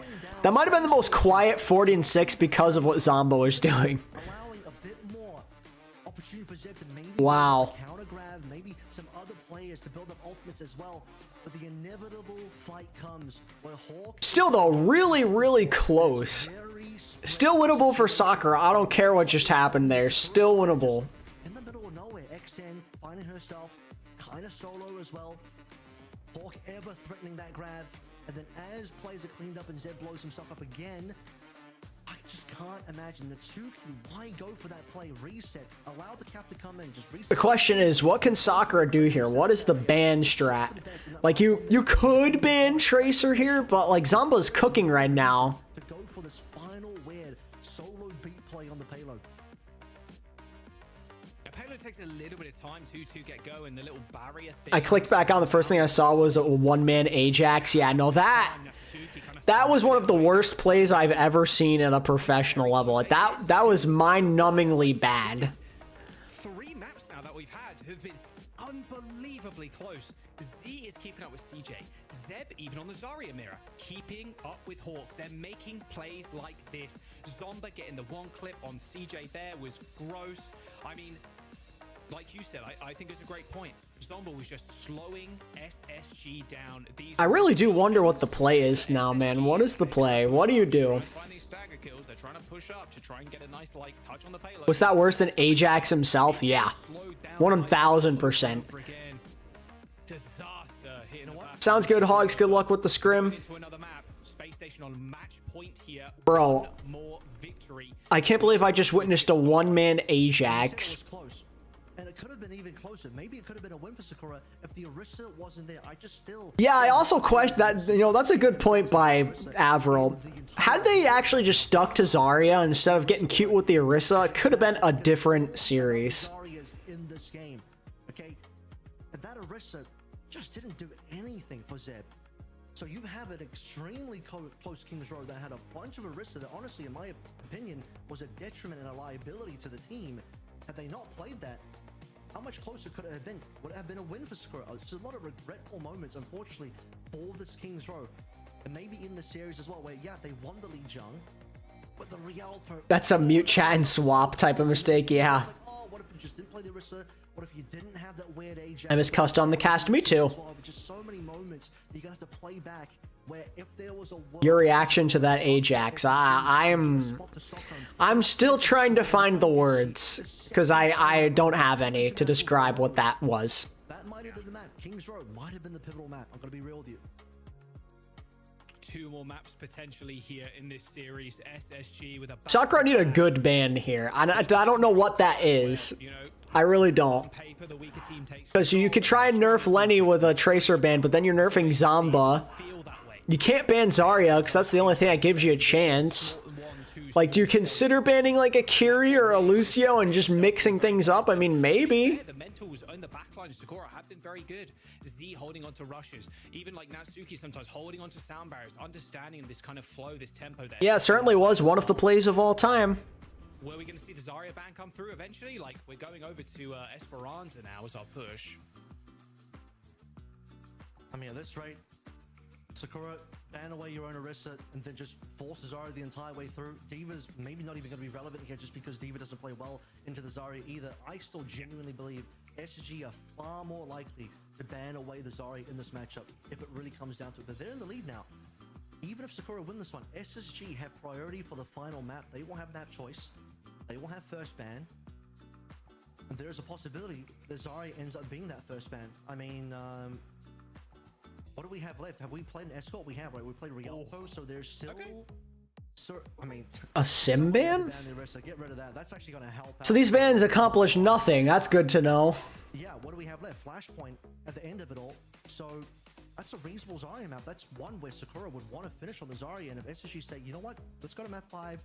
Suravasa or Atlas, doesn't matter. Ban away the Zarya, put it over towards Diva, or maybe the Rissa comes through again. I'm not confident Sakura's going to have enough there. But the Sim ban's going to come through as the first ban. I think Sakura are comfortable knowing that they don't need to protect the Zarya. Although they could, but they don't need to protect the Zarya because Hawk also wants to play it. And the Orisa ban, like I said, I think this actually helps Sakura. Yeah, don't even allow that Orisa to come back in. Banning the Sim here, stopping this kind of Bastion comp that SSG have played on this map before. Esperanza, match point for SSG. one more map away, and you brought it up, but look, Space Station internationals have eluded them, and with this one map here, they could end up booking their ticket to the finals. They'll be joining both Geekay and Team Liquid. Nope, we got another game after this. It's going to be good to see Hawk back on an international stage as well, I must say. Facing some of his old teammates as well, by the way. Which will be Honestly, not worse than the Violet EWC Ajax. I don't know. This one is certainly up there. Cause like, yeah, that Violet Ajax was bad, but that was a one-man Ajax. That he fully wanted to commit to that play for just himself. That beat was meant for just one person, and he Ajaxed, and then they didn't have beat for the rest of the map. Slow team, or a team that was lacking in veterancy or talent. Top 5 worst Ajaxes. I might have to add that one onto the list. That Natsuki Ajax. Definitely the Violet Ajax. Oh, Chronic goes down early here. Who Ajaxed? So pretty much Natsuki had a one-man Ajax. He was gonna solo beat himself to try and stall. And they could have used that beat for the next fight. And instead they didn't have it, and then they lost the map. And they have the capability. I'll stick to the stream till it's over. I don't care how cooked I'll be tomorrow. That's respect. No weird plays from the team to anyone else for the team, and no Orisas. You can't play Orisa here because Space Station's done you a favor. Yeah, no, that's the thing. It would not have even been a good stall. It just made no sense. I'm not saying it would have made a difference if he had it for point C, but at least it would have given them another tool to survive. 6% on the Cass High Noon already. Would have given them a fighting chance. Chronic's only like 100 damage done. X10's on 1500 damage done. So yeah, that's where the gap is. Dirty. And this is crazy too, because Sakura flipped the map at this point. Oh, but they stole the bot. Ugh. Okay, a little awkward.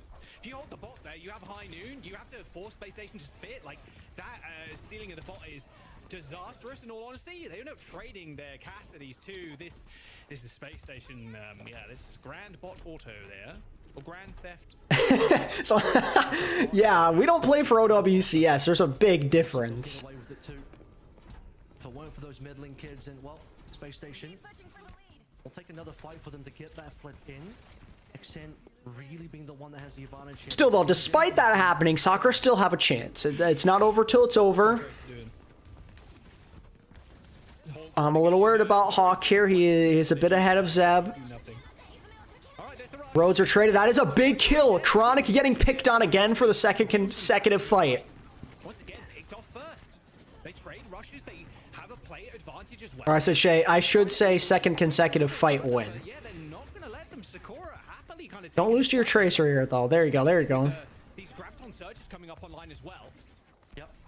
I'm worried Virtus Pro have a rough offseason. I don't know. I think they have the foundation in place. That's a nice grab by Zeb. But, oh, the one from Hawk's better. Oh, wait, no. Zeb didn't use his grab. I'm an idiot. For some reason, it looked like he used grab there. He's, like, just standing there. I'm silly. He didn't even use it. That's actually good that he didn't use it. It's over. Put me on that team. Yeah.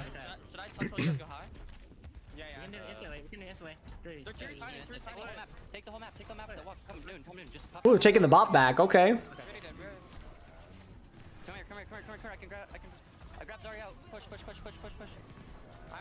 Oh, X10 with the double kill. Lep's beat is just too late, but it actually might not matter. With Z's going down, it's still winnable for SSG. Natsuki's gonna use beat to respond, but where's the kills? There's nothing. Zeb doesn't even have any charge. Okay, there's a kill.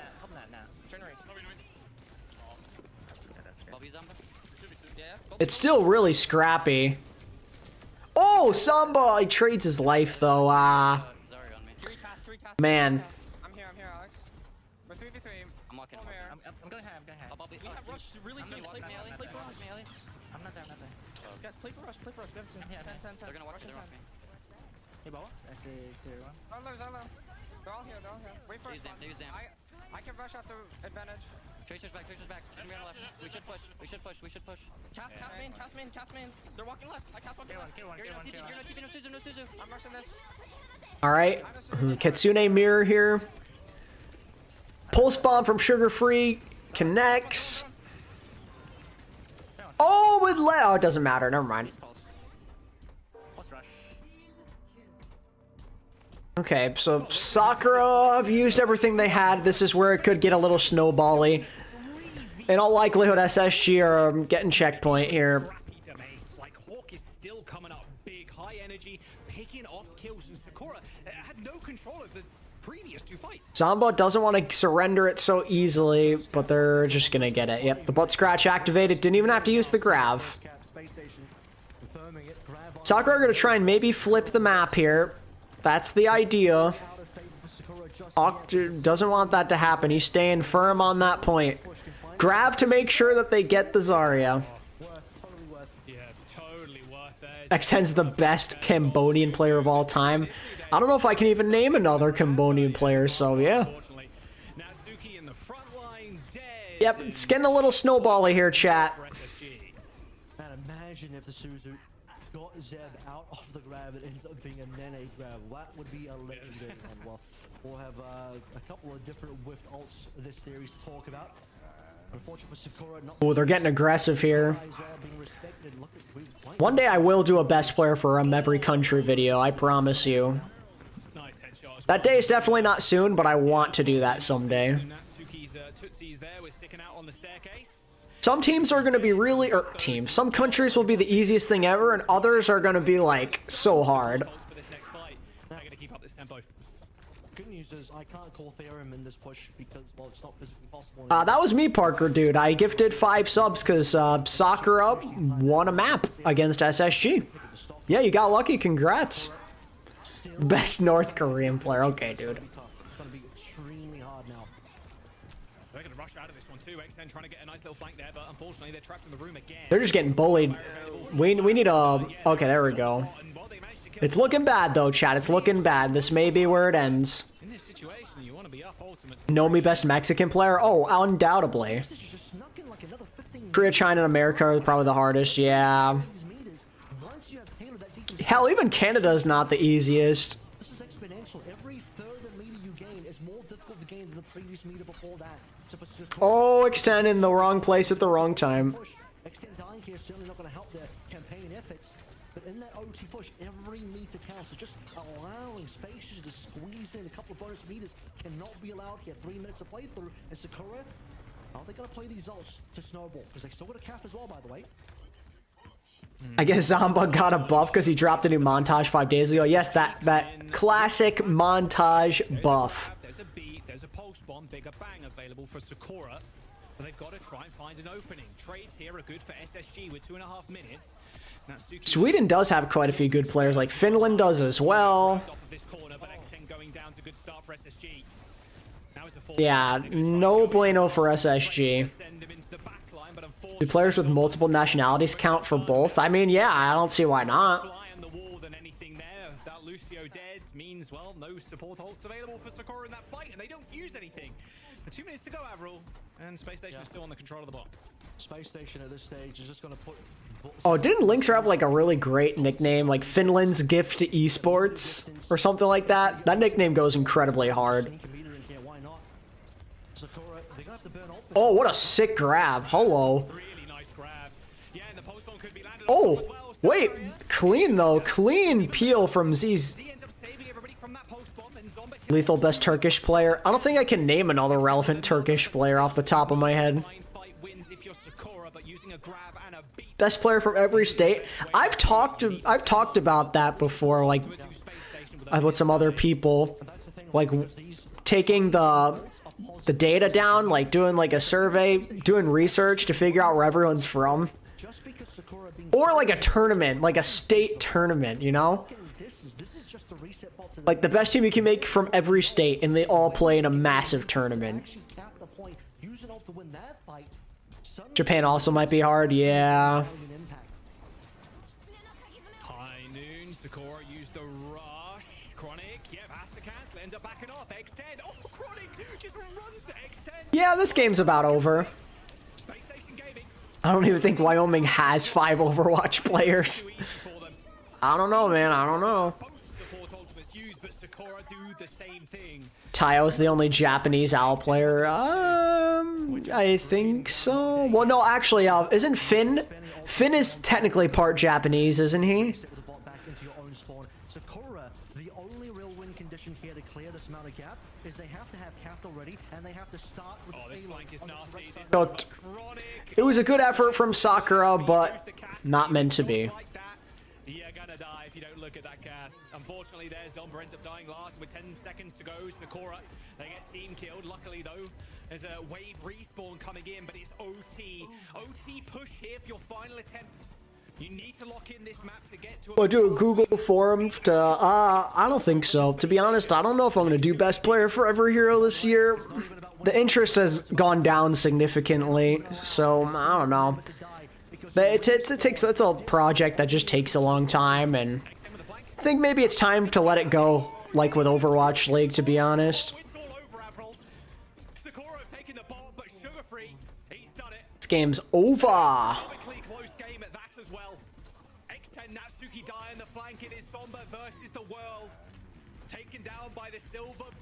Alright, so SSG are gonna survive. They're gonna go to the losers finals, but that game doesn't give me a lot of confidence for when they play either Liquid or Geekay. That's for sure. That was not a great game from them. Not their best work. Will Overwatch ever be hype again? Depends on who you're asking. A 32-3 performance from Hawk to close it out. The space station on their third try will once again find themselves secured in the North America top 3, where they've always belonged, where they barely missed out on last time, and honestly, if a couple of things going differently, could have maybe missed out on again. I'll be real with you, this one was within the capability for Sakura to win. Sometimes we talk about it and it is all talk, but I'm being completely serious here. Some regrettable moments across the series, a winning Lijiang Tower, and then very close maps for the subsequent two following that. Esperanza had some good moments in there, but once we actually got the cap coming through from Space Station and they pushed past 80... A worst player on every hero. That's just downright mean. likely over. Sakura needed to keep the lid on the Space Station, and once the momentum and the snowball starts, exactly as I mentioned, very difficult to stop on a map like this, on a game mode like this. They needed that map 5, and had Sakura won that King's Row, we'd be going there. And that fight you just saw as well was a gut punch to Sakura. X10 with a double high noon kill. 3v5, and they cannot clean it up. And I mean, that's what gets the snowball going. Like you said, like, they need clean fights. They need to be able to win these fights with maybe losing one at the very most. Cutest player for every hero. Most handsome player for every hero. They kind of counter-rotate on people, and then, I mean, Chronic... Who's been the most disappointing in OWCS this year? Zeta Division as a whole have been really disappointing. The Ultimates were pretty damn disappointing. Most average game. What does that even mean? Just like the most like not boring but not good game you can think of. Top 10 individual game. I've thought of something like that before. Top 10 favorite matches. I don't think I have, but that's something I could do. Despite Sakura ending their journey here, this is the next team to look out for. They locked in top 4 for North America. They pushed SSG to the limit. If it wasn't for a couple of mistakes, they may have even beaten SSG, and honestly, a more experienced Sakura might have really done that. Seriously done that. So for Sakura, watch out for these players. Watch out for these 5 next year. 2026 is going to be an exciting year for Sakura. Mark my words. Yeah, most definitely. I mean, +1, +2 even for that one. I think with Space Station qualifying for Worlds here, it felt almost inevitable. Like, they can't surely miss out on a LAN again, right? Like, surely, I didn't want to be clueless about it, but a much closer game than a lot of people anticipated. Like you said, small mistakes there from Sakura, but these are players that haven't played up to the same level as players like Hawk have. Like, look at Hawk's career. Look at his Wikipedia. Go to his Wikipedia page right now. Look how many teams he's been on, and also look at the caliber of teams he's been on. He's been playing with some of the very best. Look at the Atlanta Reign squad when it was him. I'm gonna cheat. I can use T1 versus SSG, and it can still work since Shenji used to be SSG. Samsung Galaxy. There you go. Avril's the best caster. Always brings the best insights. I love Avril as a caster. He has a lot of passion for the game. He's insanely knowledgeable. I freaking love Avril, man. He's my favorite caster, I think, as well. They were going to win. Space Station qualifying a 3-1. I mean, they're definitely elated with themselves. The top three now locked in. Honestly, I think there was a time where him and Uber casted together. I think that might have been when the world peaked. Like, it's all downhill from here. We're going to experience the inevitable heat death of the universe soon. Because those two were together. For Space Station, but the rest of it was just absolutely wild for me. I mean, again, as a reminder to everyone. All right, time to change up the title and the poll here. On all Space Station, and then Space Station lost that map. Remember that one. Remember it. We will. But there's some purpose to desk. They can break down that series, talk about Space Station's victory and Sakura's unfortunate loss there as we set up for the next one. Thank you, gentlemen, so much, and welcome back to our desk. Jake and Johnny joining me here to break it all down. Our first match in NA, Sakura going down, but not without a fight. It's actually really upsetting to see them go after they were able to push SSG to such an extent, which, listen, I mean, obviously we need to hype up every match if we possibly can. So you always want to like give teams like a chance here and there, but like I don't think any of us really expected this level of pushback from Sakura. I mean, I frankly didn't give him a chance, right? Like, I got to eat my words from the pregame where I thought this would be a really dominant showing for SSG. I see Stalker as a finalist for Esports Player of the Year. Yeah, too bad, man. It's too bad he's not playing right now. Sag. Best player for every age. Oh my god. Firmly in control, but man, those first couple of maps, heck, even most of King's Row, it is down to How long until we have an AI esports player? Oh god. maps in a row. And I mean, to take one off SSG, to be that close to taking more to winning. That's the thing. Like, at this point, who do you even constitute as a rookie? Now there's no Overwatch League, and like, you know, the only real like tier 2, I guess you could say, is Face It League. Is there really even such a thing as a rookie anymore? You know, the caliber of the opponent they're up against means that for me, this is in many ways like a victory. Maybe like newcomer of the year, like the best like new player who wasn't relevant before. For a quick chat after this victory, so Let's hear it, Lenny. Let's hear it, bro, with your funky haircut you got going on. It's been a hot minute since we got to chat with you. First of all, of course, congratulations on the dub. But let's talk about how close that was, because you guys dropped the first map. What were the comms like? What adjustments were made? And also, was it a surprise for you to, I don't know, experience so much resistance from Sakura?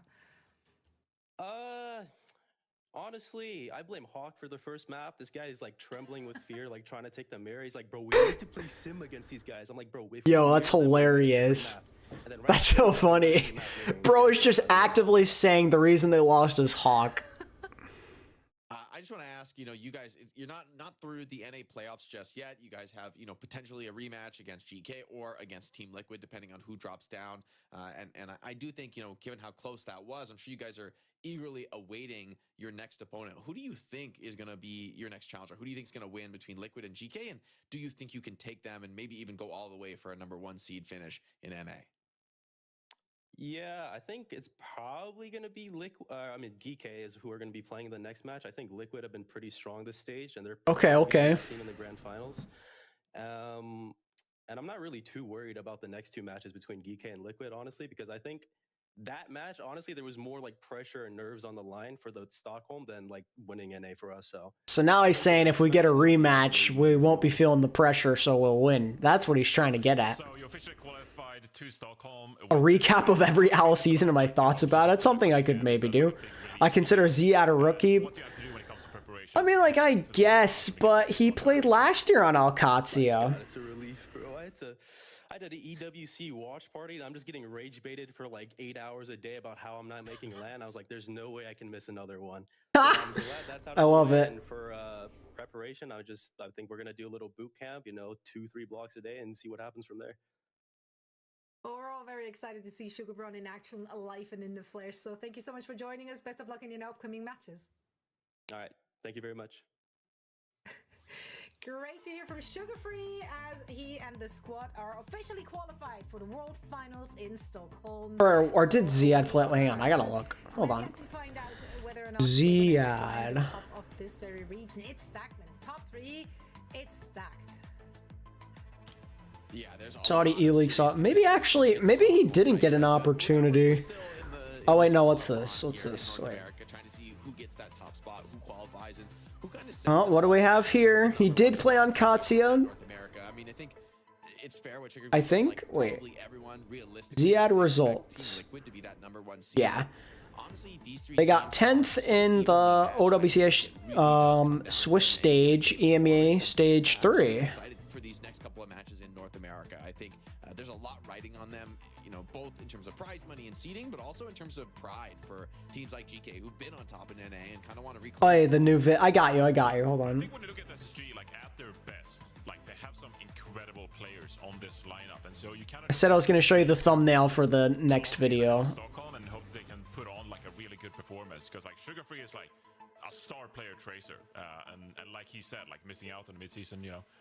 It was a bit of a shame there because, like Kevster is missing Stockholm now, it would have been even crazier if Sugar Free did too, right? So Let's see. When they play at their best, Add image. Where is it?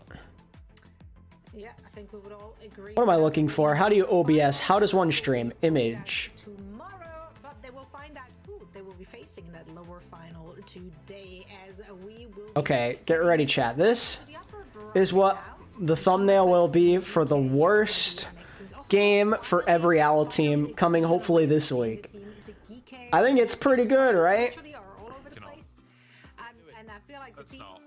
It's a great suggestion. I think it's pretty good at least. I'm proud of it. It's been denied. Yep, we're gonna keep saying it differently every time.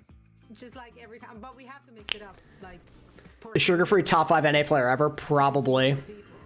I don't really think you can argue against it, to be honest. Top 10 highest IQ players.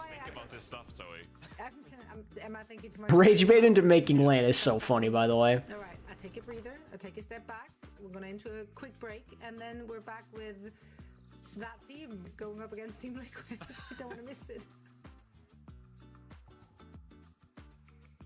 All right, that's enough of that.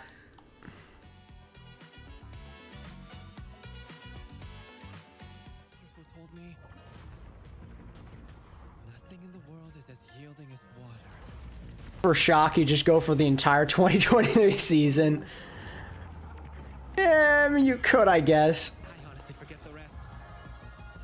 I remember when I jokingly said, watch Toronto miss their own lane, and then it actually happened. Yeah, that was a rough one. I went on Twitter and saw the Ajax. Oh yeah, that was an Ajax of all time.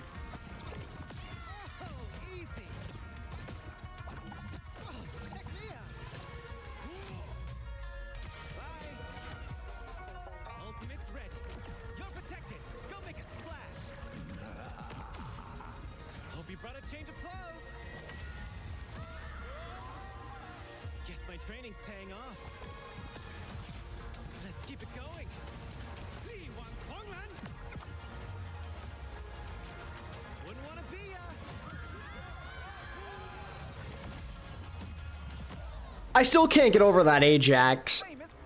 I am like, oh my god. I think that's actually the worst Ajax I've ever seen. The fact that you can do a top 5 worst Ajax video and most of this stage on there is incredible. Yeah. I think that's honestly worse than the Violet Ajax, bro. I'm not gonna lie. Like, cause I saw Liar, I think, on Twitter said it the best. He said, it's genuinely the worst Ajax of all time. I can't understand why he did that. And that sums up exactly how I feel. Why did he do that?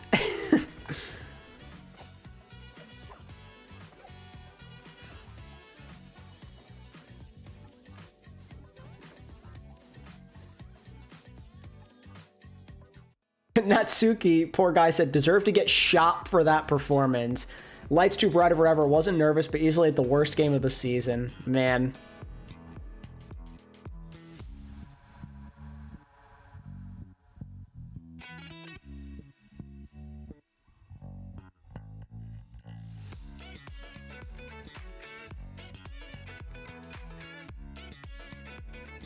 Oh, by the way, chat, I'm really don't know what I want to do here, because in my video I said that I was gonna have GK beat Liquid in the upper bracket, and then Liquid comes back from the lower to beat them in the grand final.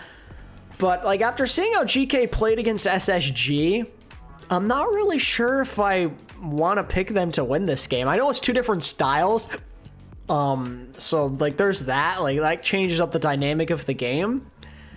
But I'm a little worried that Liquid might just take this thing. I don't do this often, but I think I'm gonna change my pred from my video. Usually I stick with it until proven wrong. I shall be picking Liquid to win in a 3-2. That will be my pick. The flexibility might give them the edge. Neither team's really much of a Zarya team, and I don't know, I kind of feel like that favors Liquid. Team Liquid took, it was a 5-map banger, so let's revisit that match mentally, maybe even visually. What chances do we see a team besides Crazy Raccoon or Falcons win Stockholm, you think? I'll put it at a let's say a 15% chance. That's what I'm gonna go with. Now, if we're talking like just someone to get to the finals, I could see more like 35, 40%. To win it though, I don't really know about that. The classic pick bolt so don't lose. Oh no, I'm fully committing to Liquid now. Get too technical with the prediction as far as like what they're gonna play, what their approach to the game. I'm expecting a really good game though. These two usually have banger matches. Liquid have been the best team overall this stage, not by much, but they, they've had a lot of time to study up on this opponent. I'm not feeling particularly high about GK after almost losing to SSG, who had a close game against Sakura, so yeah. Funny as hell, Vig has a worse Ajax this series. I don't even know if it's possible to have a worse Ajax. I'll be for real with you. So I would give Liquid a little bit of a strategic edge, but I think if you find yourself in a nightmare, if GK kind of pushed the match in that direction, I think on raw skill level, Overwatch have a massive March Madness style tournament. Could be interesting. How would they go about doing that though? Really wants to play those heroes. It is a lot of RAM. It's, Hazard. Kaffa loves playing the Hazard, but then we know Infected can't bring out the ball. Kaffa score out the ball. So there's a lot of weird hero picks we can see here from either of these teams. I will say that, a little secret special sauce from Maimon has always been the Sombra to bring out in some moments, and it recently started introducing the Symmetra out there as well. So I think both teams are going to play a pretty adaptable series overall. Don't think that we're going to see a lot of the Sigma we once saw from Infected, but at this point, who knows? I think these two teams, they're so deep when it comes to like Overwatch is a hero swap game. I think both teams. T1 could do it. The 2026 season T1 have to win a LAN, or else it would be a disappointment. We'll see. We could just find ourselves in some pretty weird moments when it comes to the competition. T1 are just one of those teams that have to prove it to me before I'm willing to pick them. Like willingly in a big game, like a big game. Are any of the Korea matches worth watching from today? Yes. Watch Falcons versus Crazy Raccoon and watch Way versus T1. Both good games. The man just plays everything, and I think that gives Team Liquid the edge if they can push things in that direction. Like, I think that's part of why the SIG was so good, and it's the question that GK are going to have to find themselves an answer to in this series, because if you're... The one benefit I think for GK that could actually give them an edge in this series is that they don't have to worry about so much of the stuff that was countering them, like in the SSG series. Like, they love like the Czar, Reaper, like that stuff's not going to happen with Liquid most likely, so you can play more of the Winston, and in fact Liquid are probably going to match you in it sometimes, and they might have a chance because of that. If Way be Crazy Raccoon where you cry, maybe. Looking at the map pool that just might. What hero bans are the must-wins for must-win maps? Is that a real sentence? I think it is. You know what I mean? Like, it is indeed, yes. Yeah, that sentence, that made sense. What bans need to happen in order to like get that victory for both teams, really? I don't know about you, Jake. I don't think there's necessarily like any must ban maps, unlike with some of the previous teams that necessarily give one of the other teams an advantage. Obviously, some of these players have comfort picks. When I think about Lethal, for example, I know that Lethal has unbelievable pop-off potential when it comes to Sojourn. So like, are there cases where maybe you can get Lethal onto a hero like Sojourn? Are there moments you can get Kaffa onto something like a Hazard? But I don't think you can necessarily design a map hero pick ban kind of situation around those scenarios in a matchup like this. I don't know, what do you think, Jake? Yeah, I would say I think GK probably want to take us to something like a Gibraltar on an escort. If T1 ever beat Falcons, I will actually put my full support in them. Yeah, I don't think that's happening. You think China could win a lane within 2 years? It's doable, but they need the right meta, and the Hangzhou Spark boys will have to really pop off, and they have a tendency to choke. To the hero ban meta. It's definitely possible. Like, they have the skill, it's just they haven't actually like shown us that they deserve that type of praise yet, that type of belief yet. They've gotten close many times, I'll give them that. You know, Falcons just have they have T1's number. Chio, Bullying, Donghack, Sag. They think they can get an edge, they're going to absolutely. Tomorrow will be an Overwatch day, yes. Most exciting matches to watch in NA Overwatch because of that. 2-1 versus once again the ultimate choke off. Game might end in a tie. A couple of target bans you could throw out, like Admiral Lucio, maybe like Sarah Tracer, but I think those are like a couple you could throw out throughout the series.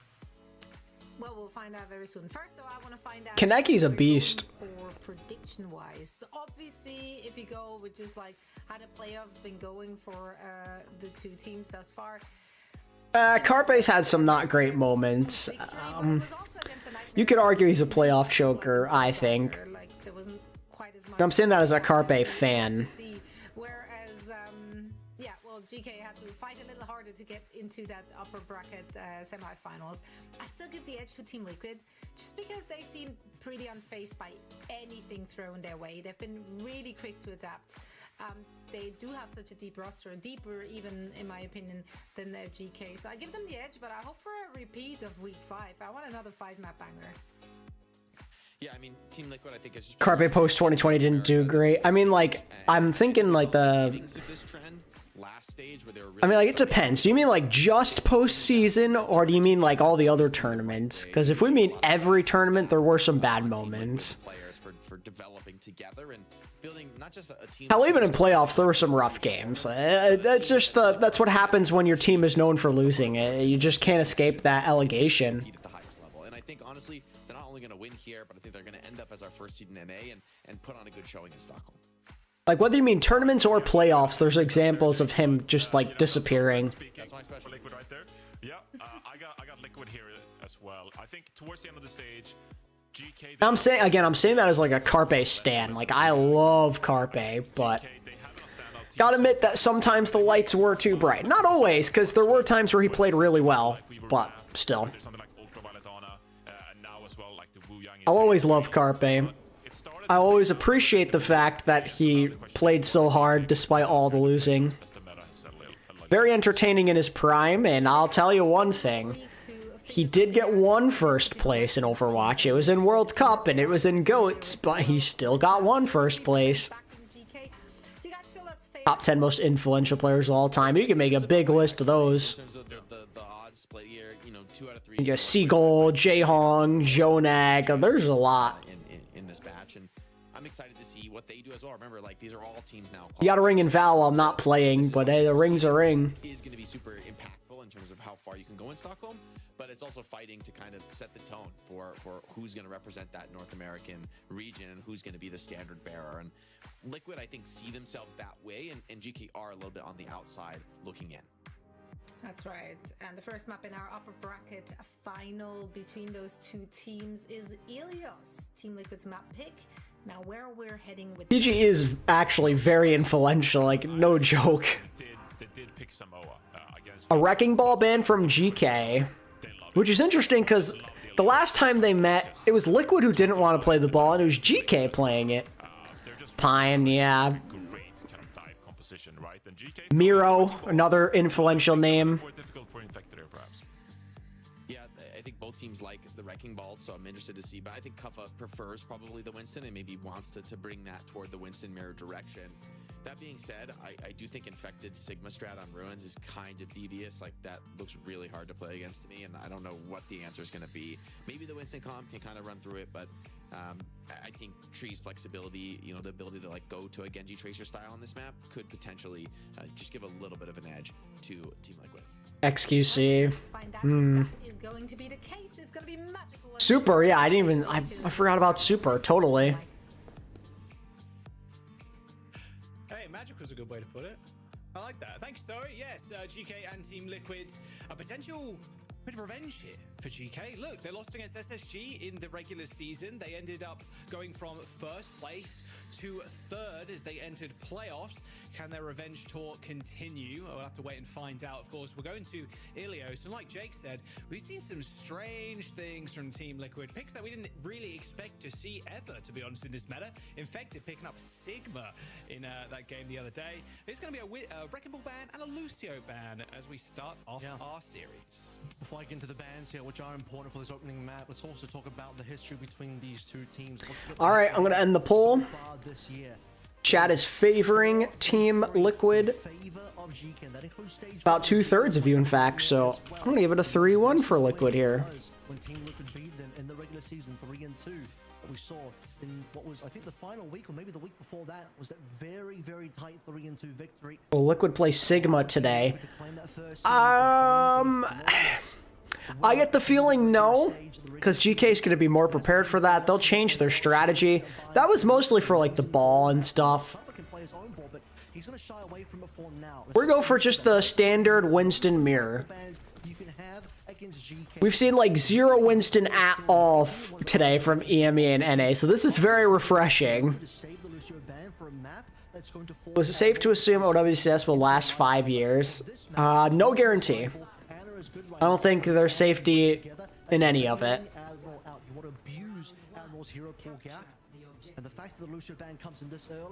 Okay, so we're going with the real classic here. Trey, Monkey, on a Brig. Some players saying it doesn't change much, but RuPaul was the one that was like, actually, it changes a ton. Because there's no Lucio, yeah, it kind of does change how things are played here. Multiplier to 2x. Pretty crazy. Not only is that good for RuPaul, whose best hero is definitely the Ana. This definitely could be match of the day. I'm banking on it to be, actually. I mean, it's going to be hard to beat Twisted and Katsuya, but they could do it. So look, we're going to get point first here. This important map is also going to decide whether Ultraviolet and GK are going to play more Ana in the series and whether they're going to abandon it and maybe look to ban I think there is a distinct advantage for GK, I think, in this type of setup. Just because UV, Ana, and Kuffa Winston are like really, really strong. It's a very strong combination. I honestly prefer it over RuPaul Infected Winston Ana. Not by a lot, but I do prefer it. Peps was game of the day, surely. Oh yeah, of course. I love being able to watch my boy Zera on the Tracer, always inspiring. Nade comes out from UV to heal up Kuffa, and now he's going to go for the nano boost as well. Vega is down, and that should be the point for GK. And there goes the backline for Team Liquid. And 9 depths under the sea now. As a reminder, despite the fact that this opening fight looks good for GK, note that they had to give up the opening cap for it, so they are behind 51% in the hole. Best rivalries of 2025. Zeta versus making it to land. That's a banger. Seeker versus being positive. Violet versus Lucio. Yeah, those are some pretty good ones. Alright, that's, he literally just gave RuPaul Nano with that pulse. So, not ideal from Mimone there. Nano boost onto the Winston, most likely coming here. Mimone's just trying to pressure RuPaul, distract the back line so they can make a play up front. They're going to nano tree here, actually. That's something they've done quite a bit. 2-1 versus making first place is another good rivalry, yeah, true. Tree just makes it work, man. He's a beast on this hero. showing massive respect there. We've had situations before as well. We've seen for Team Liquid, they will open a map, playing Infected on Ball. Ball, not an amazing nano target. So it's Tree on the Frey that receives the nano. Once again, even despite there being a Winston on board, which is a clear nano target. Shockfans versus being positive in 2025? And again, because of the early 50% lead, Liquid now will push it even further. Vegas survives despite being purple. Double support ultimate though for GK, and look. Yeah, this should be a big advantage for GK. Like, you have to imagine they win this fight. The rally and the nano boost, but we'll see if Infected can do anything. Oh, if they lose you, okay, they're gonna have to just pour every resource to make sure UV doesn't die here. Rally, nade, everything's being used to ensure he is preserved. Infected knows it, has to back up slightly. RuPaul down to lethal, back to the point for Infected, goes in for another. A nice kill by Infected and Zera, but it's really not gonna matter. But 99%, you can just get out now and reset. Yeah, another situation where GK looked like they'll probably be able to win, but at what cost? It's more progress gain for Team Liquid, so while UV dies there, that's a little unfortunate. not without some trades as well, by the way. Infected, the late kill into Ultraviolet will slow down GK's ability to push forward. Yep, that's sure. They can't play too far up now because of that. If they just find an opening with Tree, who is going to Most underrated player in the league right now. It might be somebody on GK, honestly. I feel like none of the individuals on the team get talked about much. You just think of their team success. So I'd probably go with somebody on there, to be honest with you. You were talking about it before, about how Cassidy, while still good, the HP can be a bit lacking against the dive comps. And there's no Suzu to help you here either, so... Nade onto Tree again. They're going for this. The Bulla's gonna whiff, and they can't get the kill onto the Cassidy. If they could get a point flip here, that'd be nice. With Kuffa going down, it's looking rough now for GK. They've got to get a kill, and it's not looking like they will. Lethal actually will find Zera. If they can just stall, I mean, Kuffa has Primal, but it does not look like they will.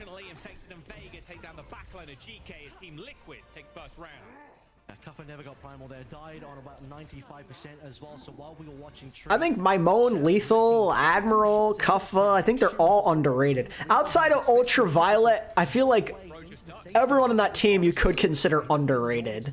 most casters would have gone through, Lethal kind of just moving weirdly a little bit and preventing... Oh, UV. UV's definitely the best Ana in this region and in EU. He's one of the best Anas in the world, period. Like, outside of, like, maybe Shu or Fielder, I think UV might be my next man up. I don't think it's a hot take to say that UV's like a top 3 flex support in the world. Genuinely. RuPaul's had better success, but if we're talking just individual Ana play this season, it's Ultraviolet, without a doubt. I don't think it's a hot take to say that, is it, chat? I think UV is a top 3 flex support in the world. They're the most double flex team in North America with Vega and RuPaul. Going to Kiriko as well here, Avril. Kuffa's like 1 HP, by the way. Kuffa just got rolled. Oh, RuPaul's got the damage multiplier for the headshot now. The 2 times multiplier goes pretty crazy. Oh yeah, that's right. I forgot about that. I'm seeing that same perk being picked up in Korea right now as well, but we haven't really seen that much in terms of Ana's getting those... I love this new and improved headshot Ana perk, bro. It goes crazy. A nice anti, but there's not going to be any follow-up. Mimone is like 1 HP. The DPS are very low for GK. That is a really nice nade by Ultraviolet, but it's just not going to matter. Yeah. I mean, there's only so much you can do there. I mean, look, Infected dove in and Tree was basically immune, invisible in the skies, like just shooting down people, gets the triple kill. And RuPaul as well, like setting up on high ground. And then if a dive comes in, Vega can TP, can Suzu, right? You know and then RuPaul's hitting fat nades. I mean, this time, GK, despite losing Cam, don't even have a lead on ultimates. It's RuPaul with his extra damage on the headshot he's landing. That's going to push him ahead. Nano online. Tree, after all of those kills, has Bowler as well. Oh, Nano boosting 3%. Kuffa's already in, chasing the Tracer. It's Kuffa or Gooshway. I mean, it's still Gooshway. It's just gotta be. Even just this season. Alright, it has been all Liquid this round, but Mimone, as I say that, actually finds 2 kills. RuPaul's in a great position to stay out of harm's way, though, and they're down team members. Oh, if that pulse had hit, that would have been nice. Yeah, Gushway's literally the Unk still got it meme. Just mechanically, Gushway, he's like the best Winston there is. Yeah, they need to get it popping though. And Zera's got a Oh, he just... Oh, Zera! He got two, boys. He got two. He got two going.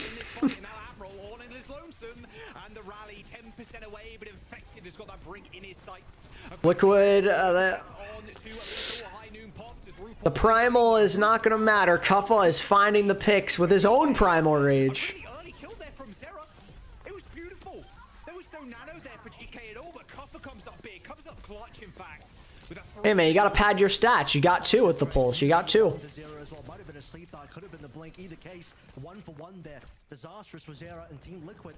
Gonna fall to the wayside of Okay, so Liquid, they have some resources to come back in here. Vega, it's so interesting that he's actually not on the break for this round, playing the Curie. He's gonna have a Kitsune ready to go here.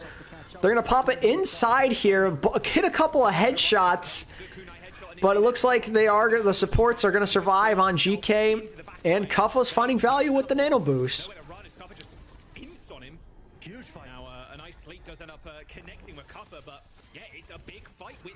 Best players under the age of 20. Well, Ziad is on there, that's for sure. And Tree. Ziad and Tree. Zera, I believe, is also under the age of 20. So if there's a world for GK, Zera's 19, yeah. Is Junbin still under age 20? Yeah, no, he definitely is, yeah.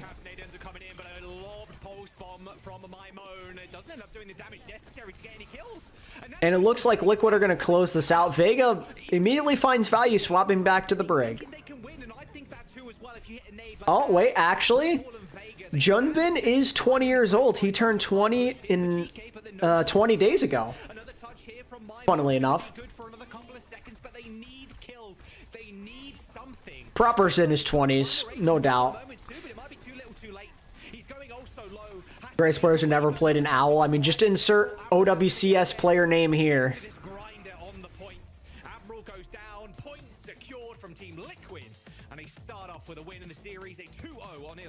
Best players who still live with their parents is phenomenal.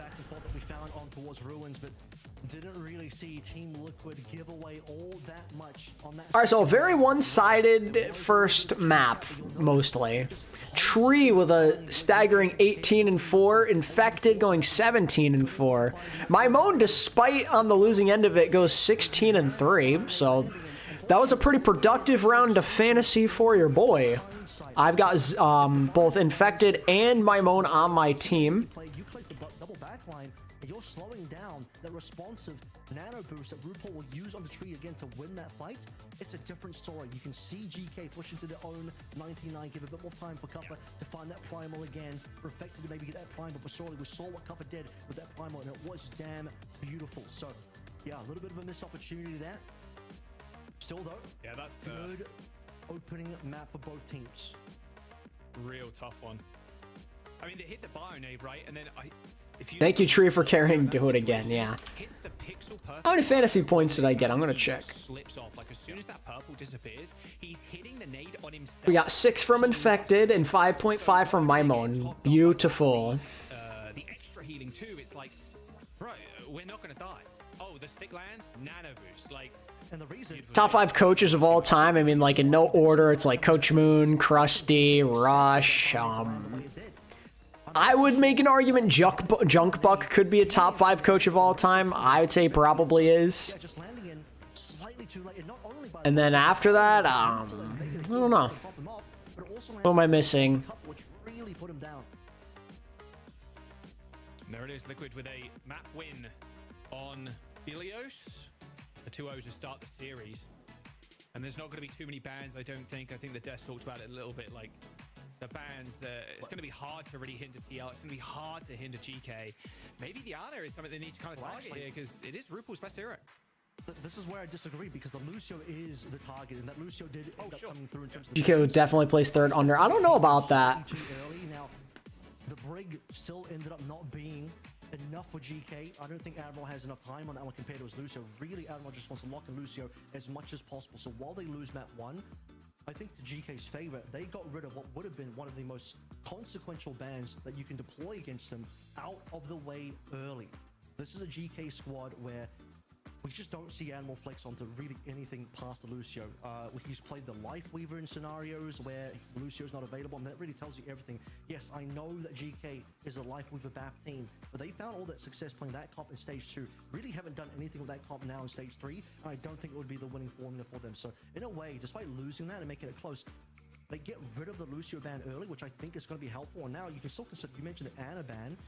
This was the map to test. I think EV's slightly overrated. I don't personally. I think he's really good. So far on that map alone, not looking too amazing. I think him and Landon are both like world-class players right now. I do suspect that we will be seeing some Ram gameplay at some Like outside of Shu and Fielder, I think I'd probably take those two over most other flex supports in the world right now. So if they do ban it, of course, GK picking this one and also banning first. No deferred bans here. Is Wheat's a top 5 coach? Maybe right now. Not of all time, obviously. If SSG had a good main tank with Hawk, they would be second. I don't really know if that matters, to be honest with you. Because, like, yeah, they can't play Winston, but you don't really need that to win in this meta, I feel like. I don't know. Spoiler alert, Falcons brought out the Rhine earlier today and beat Max's Sigma and Zari with it. Max got subbed in for King's Row. But the third ban came in. Falcons had their own first ban on that map. They deferred it to Crazy Raccoon. And Crazy Raccoon like, duh, we're going to ban away the Ramatra because that's someone's pick on this map. What ended up happening was Max banned away his own Ramatra. They got baited into banning away their own Ramatra, which then left Max open to a Rhine counter, which someone used to win eventually. Now, it was close, but they won eventually. Still kind of prefer Bliss over Lep. I mean, individually, Bliss is better, but for this team, Lep is a better option. Tank player of all time. Like, seriously. Jumbin's in, they win. When Max is in, they don't. Like, it feels so bad, man. His record not looking too healthy. I'm sorry.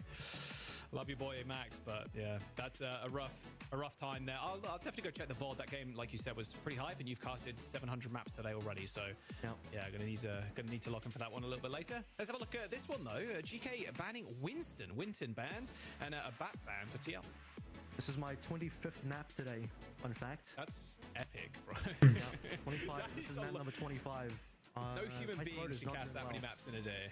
It's fine. Damn. I'm chilling. We're good. I'm here for the good games. I wasn't gonna miss how good TL versus GK is. I'm still expecting this to deliver. What does the Winston ban say to me that we want this? A Winston ban? I mean, like, I don't know. I mean, obviously you're not going to play ball here, so, I mean, I guess GK probably rolls out with a Haz here if I had to guess. Like, this is not a bad Hazard map. They could roll out with the Haz. It looks like, though, we're just going to see Ram Mirror, at least to start. For forcing the Ram Mirror, I'm not going to lie, I kind of feel like Liquid is better in this situation. One more honest Ryan gameplay. Yeah, good luck. Why they're randomly flaming Max? I don't know, because this map earlier with Crazy Raccoon and Falcons was really close. Like, it was big brain by Falcons, but they still almost lost the map, despite playing Ryan into Sig, which should favor them every day of the week, so. It's just like Max, his only thing he could have done to play against the Ryan got banned, essentially. You know, he's limited in his hero pool.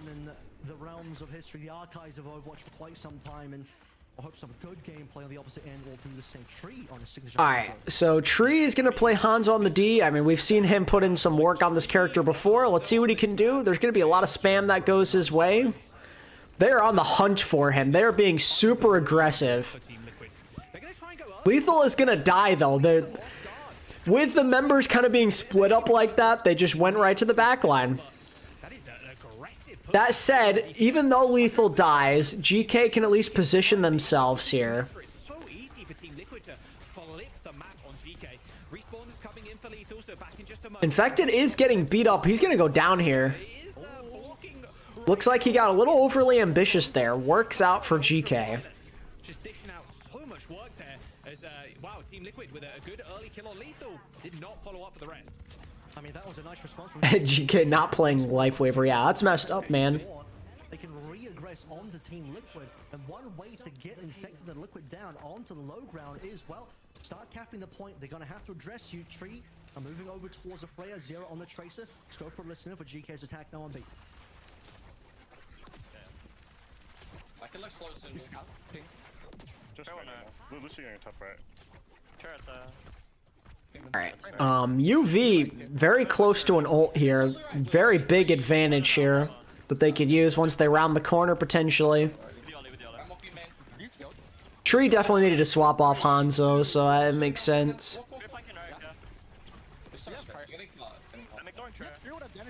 We can go yeah. I look slow main soon, Will. Yeah, if you look slow main, I can go. I'd use a Suzu there.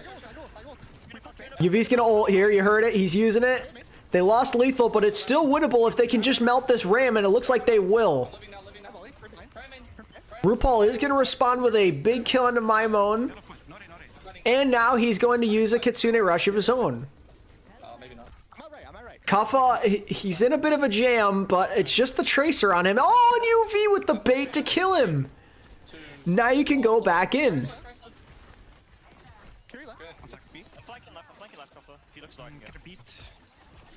Beat DPS later. We find out later with down strike. I'll get that. Shoot them. I can help you, Dennis. Yep, I'm close. Alex on Freya 3, 2, 1. Freya 1. Trailer behind. Hello. I'm new cities. Ram point. I can look Ram. Yeah, go for it. I'm walking. Walk on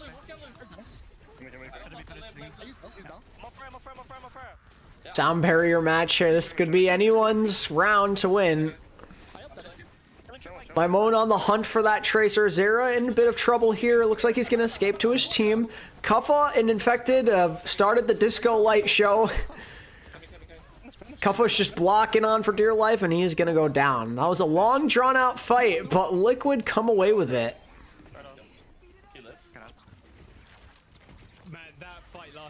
I'm excited to finally see Sugar Free and land. He deserves it. Same. Ultraviolet just is your Lord's work right now on this Kiriko. Insane stuff, and we talked about how RuPaul Avril was getting the better of him on the honor head-to-head. Ultraviolet here is getting the better of RuPaul, especially with these ult timings. And despite the loss for GK there, they still push the payload towards the end of B, so a lot of work done there in terms of distance. Lethal now thinking about finishing this map on the Cassidy. Gotta love the block gameplay, yeah. Block simulator. Yippee. Aggressive ult there from GK, immediately getting tree. It's looking okay for them, but their ramp's gonna... Oh, that's a nice Suzu. He was probably screwed there if it weren't for that. Infected is so low. It is looking good for GK. The pressure is on, and they're gonna take point B.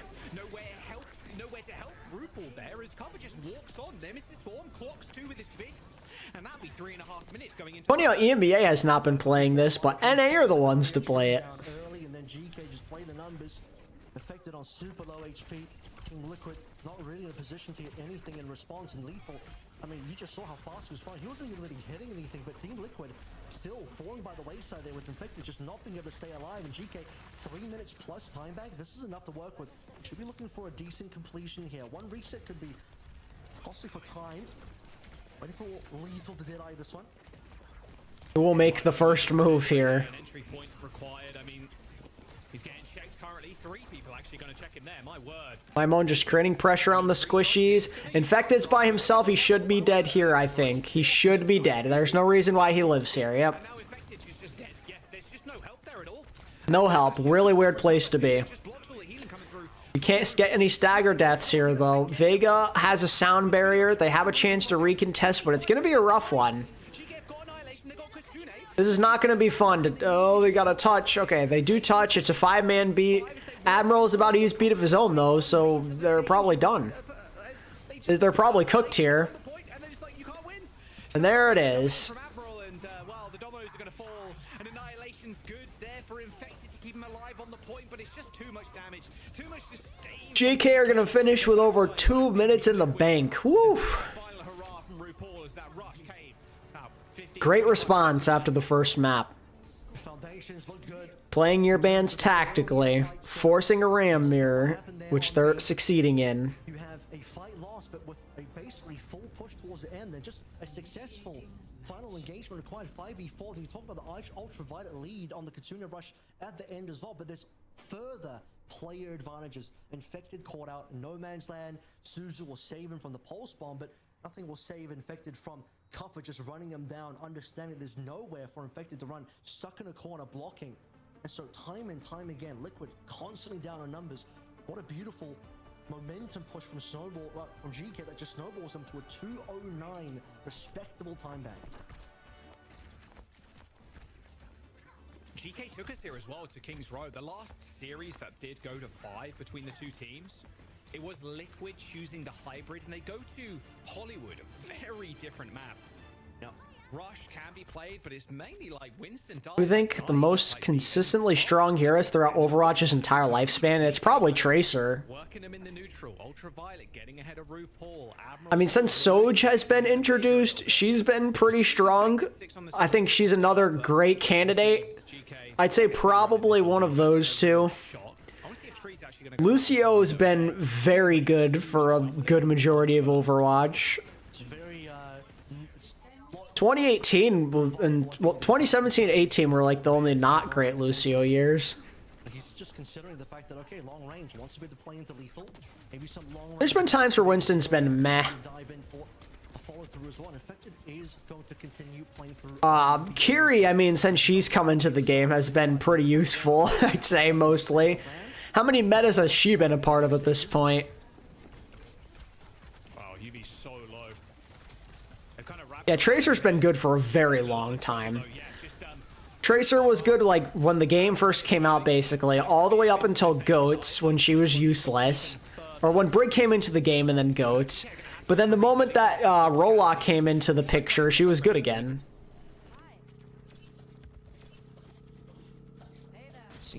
Like, there are metas where, like, she hasn't been played, but it's not really a throw pick to play Tracer, mostly.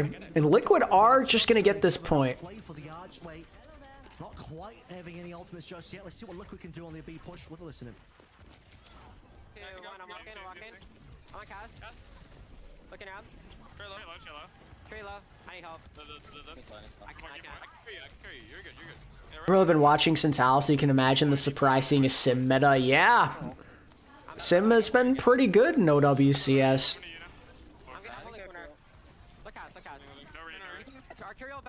Interesting, though, that Infected's taking a page out of Zeb's book, the Zeb handbook, playing the Orisa. It actually makes more sense to play the Orisa here, though, because the Zarya is usually a really good counter, and you know that the GK are not going to be playing Zarya, so you can get away with it.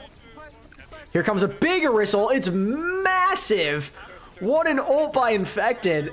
This bullying the Ram is working right now. Welcome back to 2021. Real. Just full send B ram a little soon. Okay. Just make walk up hard. When we have advantage, we can push. Yeah. Keep shooting. Can you try to free ult first? You can say, just so waits for them to walk. Shoot.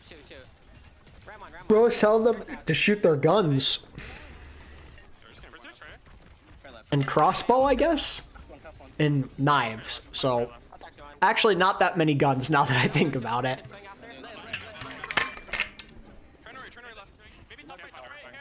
Oh, okay. Yeah, come in.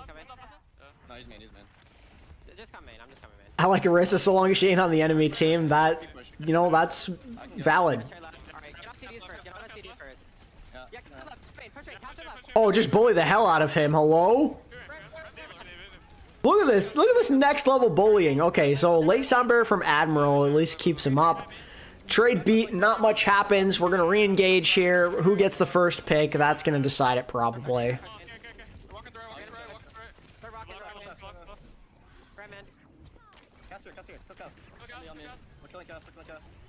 Oh, lethal. They said killing Cass, and bro gets 2 headshots. Okay. That was really good. Kill Cass. Lethal instantly kills 2 of them with a headshot. They're going to stagger the Orisa here as well. That's brutal. Slightly staggered here. No, I mean, not even slightly. That's actually quite a big stagger. Now, GK are going to be able to hold up real close because of that now. GK, I mean, that is the classic example, bending but not breaking, multiple fights where things... I like how GK, they don't want to do too much of the mirror. Like, they're going to play the Cass because that's just something Lethal's more comfortable on. I like that they're sticking to their gut with the Ram. Like, this is the strat for this map. This is good. They're going to aggressively do the rush. And if they turn around and kill the Orisa, there you go. Things are good. You see Kaffa was putting himself in between Liquid and Infected. Infected's doing a fairly good job on the Orisa too. That Terror Surge. Oh, Zera. What? How did he kill my moan there? Hello? No shot. Yeah, like I said, that Terror Surge fight, unfortunately, payload distance wasn't there, and lethal no kill. Oh my god, Infected solo. Infected's so low though, but it should be good. They're on a rush. Nice Suzu hits. Bruh, that's crazy that they lose their Tracer then. That was such pure luck. Just like lackadaisical gameplay there. Wow, that spear though. Kind of careless from my moan. But they're still going to have a chance to touch here. They have more than enough tools to make it happen. Ooh. Lethal kills Zera. What? Wow.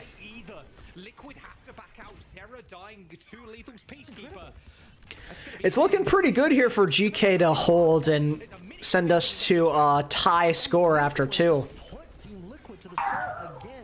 I really like how much carry potential 5v5 seems to have. Yeah, no, there's plenty of it. Tank, DPS, and all. Support even sometimes. Especially with the carry. Mamo's trying to get in there. Zera with the check. Bowler connects with something. No kill though. That's what's important here. The GK still just have the ults ready to go. Oh, they cannot lose Kuffa there. That pulse bomb, if it had hit, would have been huge. The Admiral sound barrier is good. UV still has the ult in the back pocket if needed. RuPaul's going to use his as well. It's anyone's game still. We need to see another big shot of lethal onto a squishy, or it could be Maimon doing it himself. The Tracer. A big Orisa ult, though, might be able to turn this. The spear onto Kuffa. They're still touching. Zera's so low, or I mean, Infected so low, but it looks like they're going to get this. Wow. That greatly favored GK, but Liquid find a way to clutch it up. They're still alive in this map. It's going to be tough to not do a OT finish here, but you take what you can get.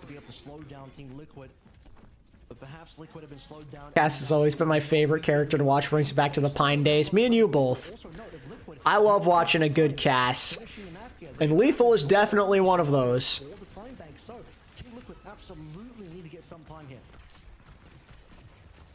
It's a bowler from Tree on the high ground. He's looking for Zera is just him. That is facts. But it's scared to peek for too long. Lethal could just double dink him out of the skies and it'll be all over for the Freya. Tree relatively uncontested up here on the high ground. He's going to use the bola, and it's going to force out a Suzu, and Lethal's going to die anyway. So they lost Tree. They lost their long-range damage, but they're still in this. Not even a lick of damage as Infected is trying to stand his ground on the point, but it's going to be a rather tough one. Zera has still got that recall available to him as well. RuPaul's rush might be the final thing that they Mare going crazy yesterday as well. Yeah, bro's just #1 cast now, I guess. Oh, both tanks are down. This should favor GK, especially with a sound barrier. Vega's nowhere close to one of his own. This should be the map, I think. There's going to be another fight, but it's not looking good. Who's gonna? I mean, the Tracer's gonna have to touch. Zera's in position to touch. All right, they're gonna have a contest. Oh, okay. Headshot. Lucia's going to come back in just a moment, but they need to continue touching here. Infected on the point, just use Terror Surge, grabs a couple in, but that Suzu is going to save both Abril and RuPaul actually finds a kill into my moan, but I just don't think it's going to matter. Headshot from Lethal. You still have the Annihilation that should just... Oh, wait. No, there's no way, right? Surely not. Surely not. There's too much support for Kuffo to die here, and there's no way he dies. Just keep on blocking. He does die, but the spawns... RuPaul with another kill. The respawns favor Geekay, but if they keep going down like this, my moan's 1 HP. They're actually going to turn it. RuPaul, you mad lad. What a turnaround. They have a chance to draw this map. On that first. Overwatch land, tree knocks. There's a chance for this to end up being a tie. Liquid may not surrender this map. What the hell, RuPaul? They were dead to right. That should have been GK for sure. They had the ults, they had the spawns, but bro refused to lose that. He's 20-3, and he has done 8k damage. Oh my lordy lord. I mean, UV's 19-4. Both carries are going crazy. Wow. Go to sleep now. Gonna be there tomorrow when you go online. Sounds good. I'll see you tomorrow, Shino. Still hoping this to be a 3 on Liquid. You might get it. We shall see. Have a good night, though, man. You know you're crazy when Ultraviolet isn't the scariest carry in the lobby. For real, though. For real. A 6-map series recently in mid-season. That was a Alcad and TM. It's possible. Very possible. We'll see what a GK... This is very drawable. But Liquid can't play too aggressively. This is where it's hard. Like, you've got to find the right balance here, because you can't play too scared and just give up point. But if you're too aggressive, your tank's just going to die. Lethal's going to go for the funny thing. Not much. Not much to be seen there. Good try. All right, 2 minutes. Holdable. Doable, but it will be tough. Lethal! What a shot. I think that's probably it. Barring a miracle, that's probably Lethal with 2. That's going to be the map. Okay. Lethal just does what he does best, and that's come up clutch in the big moments. Tie game. The most anticlimactic push of all time. GK with 33%. They barely needed 30 seconds on that one, mate. That is like I'm saying, tying the series up 1-1. Like I'm saying, that regulation push from GK was already lightning quick on A. They didn't need too much effort there, and they won't need much effort on this time bank push as well. Only 1/3 required. A single kill to force the 5v4, putting massive pressure on. The reason why Tree dives in that aggressively to try and trade Lethal is just to allow Team Liquid at least a 4v4 to contend through, but yeah, not going to happen there. I believe my Moan dies, but Tree dying in response. Just too many members. Your respawn's too far away. A well-played map, despite not holding C. Still got the job done because they forced the time bank to 0, meaning a draw-only scenario. Very rare for the defending team in that scenario to be able to win. And of course, in this series between GK and Liquid, yeah, it's tied up. Yeah, it's 1-1. Curious is Zera's POV there. Of course, we were on board with Lethal. It hits the flashbang, you can hear it, and you see the hit mark. What do I see going on the craziest underdog run at Worlds? I mean, there's... In my opinion, there's like 4 good teams who have a chance. It's Twisted, Minds, alexyOWL, Team Liquid, or GK. It very much depends on meta. Because we saw it happen when like there was like a Ram-centric, Sim-centric setup. Like alexyOWL and Falcons were amazing. Or not Falcons, I'm sorry. alexyOWL and Twisted were amazing. Twisted literally beat Crazy Raccoon. So like if we get more of that again, I could definitely see Twisted or alexyOWL going on a run. But in the event we see more things like this, I could absolutely see like GK or Liquid being the one to go on the run. I think one of them is going to go on a run. Of those 4, one of them is going to do something good. If I had to put money on it, I feel like GK, as long as it's not like super Ram-centric, are going to be the ones. Like they've already done it once. I mean, they had Zera on the team, but they already beat Crazy Raccoon once. They took Falcons, who won the freaking mid-season championship, to a map 5. Like they have shown consistently they can compete with top teams. So I think they probably have the highest odds. The time difference just meaning that for Team Liquid, yeah, they have... That's what I'm putting my money on. I'm going to say GK. Even though you might want to argue Liquid could be the better team, you know, by the end of this tournament, maybe that holds up to be true, maybe not. But GK, I think, have the most potential. At least right now, like to pull off an upset. Liquid as a team have more potential, like their players, but I think GK just have the experience. This series is defined by GK wanting to force the ground tank battle with the Rams, whereas Team Liquid wanted to force the dive tanks, wanted to force the Winston Nerf. I mean, Junkertown's not off the cards. When we went to Junkertown 2, Liquid ended up banning Ball, and there was an Alari ban from GK. I mean, fair enough. I mean, very playable, by the way, to be fair, on that map. So, also kind of protecting the supports in that regard. Not sure we're going to go... Imagine if there's a non-Korean final, hashtag anything can happen. That would be insane. Anything's possible. That's what this year has shown me, but I don't know if we're ready to hit that territory just yet. This is TL wanting to force the Winston. Falcons and Crazy Raccoon, like, both choking, it just seems... I don't know. Or even T1, like that, all of them choking just seems unlikely. Concerned about the Winston ban, so prioritize the Ana Protect, and then move on from there. You can't ban Lucio anymore. Maybe worthwhile banning Kiriko. I mean, if you're playing Ana, it's likely you may end up playing the... I'm assuming Crazy Raccoon don't choked away. They very well could just lose to them, and that could go out the window, but we shall see. Unlikely to be picked here. Ultraviolet seems to be shying away. I'll say this though, Korea is still playing a little bit of Wuyang, so not completely out of the meta. Maybe Ultraviolet needs to give that hero another look, but I am suspecting that this should be a Team Liquid support ban just to make sure that they get the Ana locked in.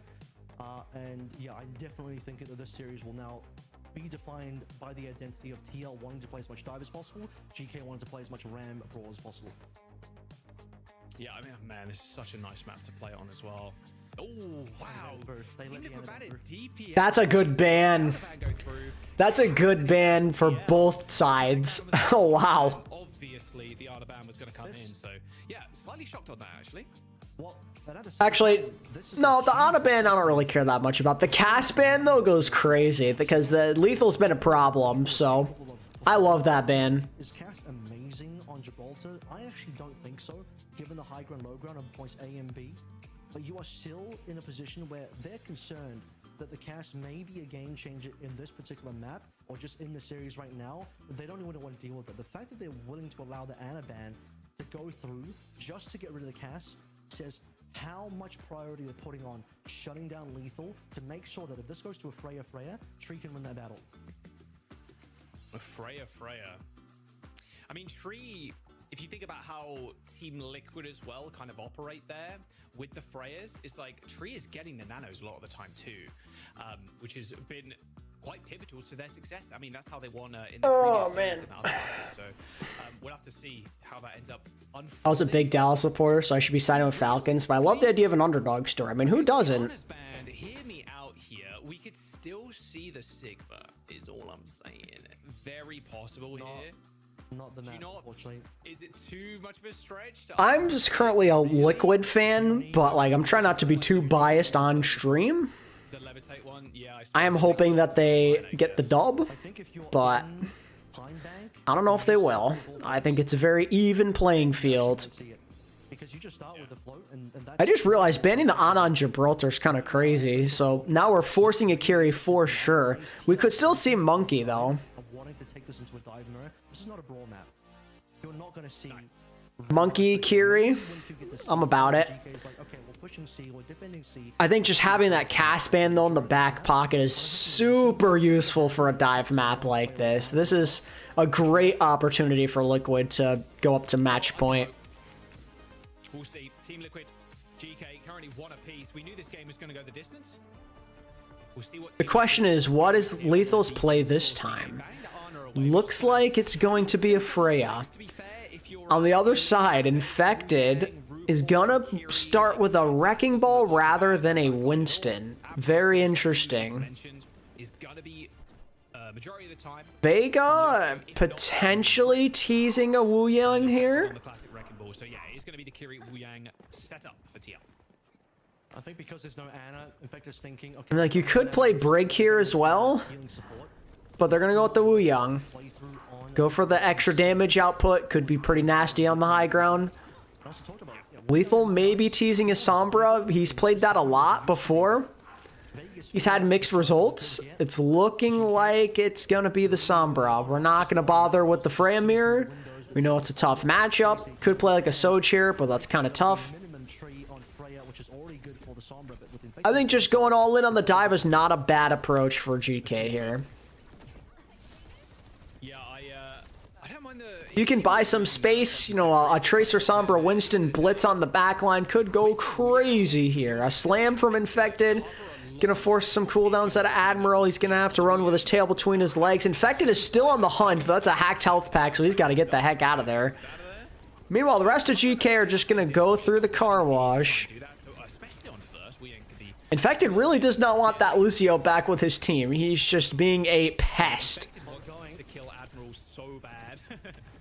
Now, Lucio can be pretty tough to chase down. Payload is stalled out somewhat here, as you can start to see that Zero is just keeping that one busy while Infected goes on some missions. GK are just smartly playing together here. Not gonna get Q with it. Just get this through the underpass section of the map, and my moan's dead. Okay. Yeah, 1v1 there by RuPaul. Time to die and reset. The same way the dinosaurs. Yeah, all right. I support SSG. I just find the team dynamic so funny. Liquid Fence since 2014. Wow. Like if you're not hard engaging like this, the ult charge is going to be. It's not like old Sombra where you could. See, this is the only issue. This is like they've got to find some value with this Sombra. I need to see Lethal get a bit more aggressive. It's just hard in this situation with everyone controlling the high ground, and UV's dead to a pulse bomb. This cast ban is paying off big time. Yeah, and like what, 60% for Lethal here. The ball and the Tracer just have free reign, it feels like right now. On the cross is perfect, right? And Liquid kind of doing a crossover here. Like they didn't want to play ball the last time they played these guys, and now they're back to the ball again. Well, Lethal's going to get slammed there and disengage from it. Lethal really needs to get an EMP here to have any kind of chance. A hack on the ball helps. He's just playing. He's playing very conservatively. He's not playing aggressive at all. Tree actually gets the ult there, the Wu Yang ult. Bola goes crazy as well, and they're going to continue to hold here. You have your win condition now, though. Liquid have only a pulse bomb. You have an EMP here. EMP Primal should be like a guaranteed win here. Like, if you screw this up, I don't know what to tell you. Don't do something stupid. I've seen a lot of teams, especially in Korea, try to solo EMP the Tracer. Don't get too cute with it. Just go for the big value targets here. Get as many as you can. Oh, wait. Okay, it worked. I'm surprised that worked. Korea's been doing solo EMPs on Tracers just for player advantage. I hate the solo EMPs because all it takes is a perfectly timed recall or a Suzu, and it just doesn't matter. It works out in their favor, though. I really don't like that strategy personally, but hey, man, whatever works. And there you go, solo EMP on the Tracers. They work if you can hit them.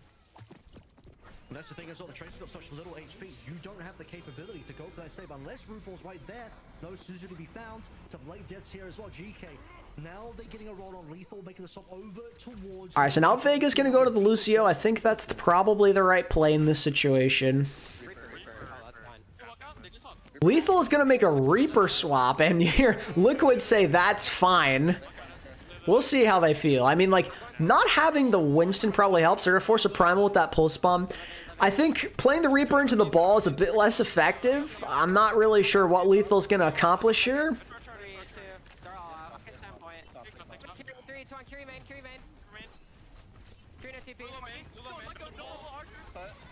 Saw the end of the soccer game at the car shop. Tragic, yeah. They just got outplayed, man. What can you do? Infected is putting these guys all over the place. He is really taking control of the way that this game is being played, like the tempo. They're not doing anything about him. I think this Reaper's just a bad pick, I'll be honest with you.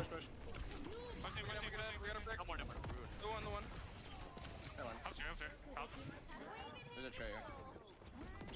Hey, bottom right. It's cherry primal. Yeah. I feel like that you need the Winston for the Reaper to like really put in the work. Sick right now. Easy follow-up for Zera. It's the freest follow-up of your life is the Tracer. In fact, they're doing a really good job of corralling the gang. All right. Yeah, we've had some bangers outside of the first game. We've had some bangers. Okay, but you'd like to see more on the GK side. Tempo beat might have to get engaged. Vegas will fall lacking in that department slightly. We'll see if Lethal can get more done as Reaper. Ooh, dangerous beat there from Admiral. Critically though, Vegas still doesn't have his. If they can find a pick here, they can take advantage of this, and they will. Vega could still try and turn this. Sound barrier goes off, but they need a pick, and they're gonna get it on Admiral. Later beats, and despite the 4v5, the health advantage is just enormous. Sound barrier, pulse bomb even now for Zera. GK's just gonna go for a quick regroup from the looks of it. This fight go again. Final fight coming up. Oh, UV's in big trouble. He's got to burn a Suzu and a TP. He's got no cooldowns, and he's dead. That was tough. Infected is just being a pain, but my moan kills too. Tree swap to Bastion of all things, but it doesn't look like it'll matter. I'm watching Overwatch for like the last 14 hours. Nice. Just by Infected alone, 20 seconds to go, and despite that double kill, the sport advantage is too good for Liquid. Tree on the Bastion too is a scary sight. Lethal's still on the Reaper here. I just don't know. Just play back against the wall and just beam players down. Final primal waiting for Kitsune Rush from UV. Gotcha, Phantom. Let's see. The Bastion's going to work here with this the rush. He gets 2. Good luck. Tree's already killed 2, and it's the backline as well. That's going to be where the payload will end. The primal. Yo, look at this. Look at Cuffo trying his best right now. And Tree can just look at him in the eyes and just bid him adieu, and there it is. Easy kill onto the Winston, and well, it's a tough map to finish, Avril, but what an awkward. That was tough. That's not a great place to be held. Looking good for Liquid right now, barring point A full hold. Well, forcing so many cooldowns, the wrecking ball play from Infected, we knew was going to be good, and even coming into this stage, this patch was built for Team Liquid. Yeah, absolutely. And to be honest, Liquid is more built just for any patch because of their flexibility, because their ability to play just about anything. Infected. Infected have one death. That much more flexible than Cuffer. And you called it. Infected only 1 death, which on a tank is very. The current age stats for Stockholm minus Crazy Raccoon are way currently. Average age of Team Liquid is 19 years old. Wow. Oldest player is RuPaul at 23 years old. T1 second youngest at 21 years old. Team CC is the oldest team in Stockholm. That's awesome on average. Still though, the ending point of B, it's barely acceptable. I mean, this is still defendable for GK, but this matchup is not looking good for them currently. That cast ban plus this map is just doing wonders. This was so well played by Liquid. I just hope they can finish it off here. Like, I have nothing but good things to say. Like, it's kind of a given, especially with the bans that have occurred. Like you mentioned before, no Winston here. Is there an age requirement for OWCS? I don't know off the top of my head.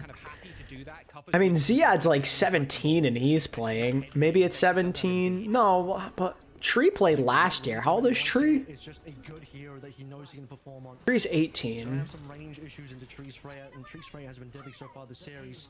17, that's what I thought. Because that's what it was at the end of OWL, if I remember correctly. They changed it to 17. Honestly, I think it'd be okay if they did younger. I don't know, maybe that's just me. Like, if you're good enough to compete, I feel like you should be able to play. EWC doesn't have an age requirement. Yeah, that's how I think it should be. Like, obviously, you don't want a guy to be too young on your team, but we've seen some phenoms be successful in some big moments when they were quite young. I mean, Sugar Free was like 13 years old on Atlanta Reign Academy, and they were really good. Like in the Gauntlet, like they've put up results in the Gauntlet. They got 2nd place. No response. RuPaul got low, Zero got low, but it doesn't matter. My moan falls as well. Patty Pan as well, you know, like I don't have a issue with it. Instantly forces GK away. GK can't even hold their own positioning. I remember that, Phantom. Let alone this point, which they're going to need to do now. One last engage. First ultimate should be coming in line between RuPaul and UV, but RuPaul slightly in the lead. Look at his position as well. GK gonna have to claim so much space, and Infected slamming the points. It was maybe a small hit marker there, if anything. It's going to be able to get healed up again and cover once more, getting bullied. I'm a Diamond 3 peak tank, is that so? Oh yeah, we gotta play soon though, Rusher Ram. You just reminded me. We should one of these days. Ooh. Okay, you have a rush here. It's unfortunate use of the Suzu there. Lethal's gonna go down.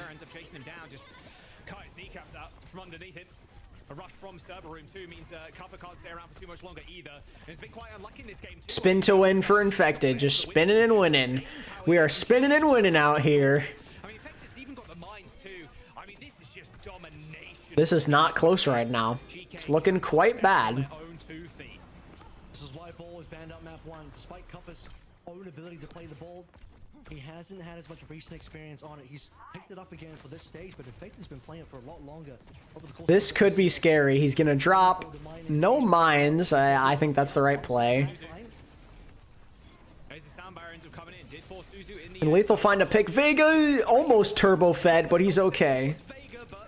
Very awkward minefield. But Tree just comes out of nowhere, almost finds that pick, but UV's dead because of that.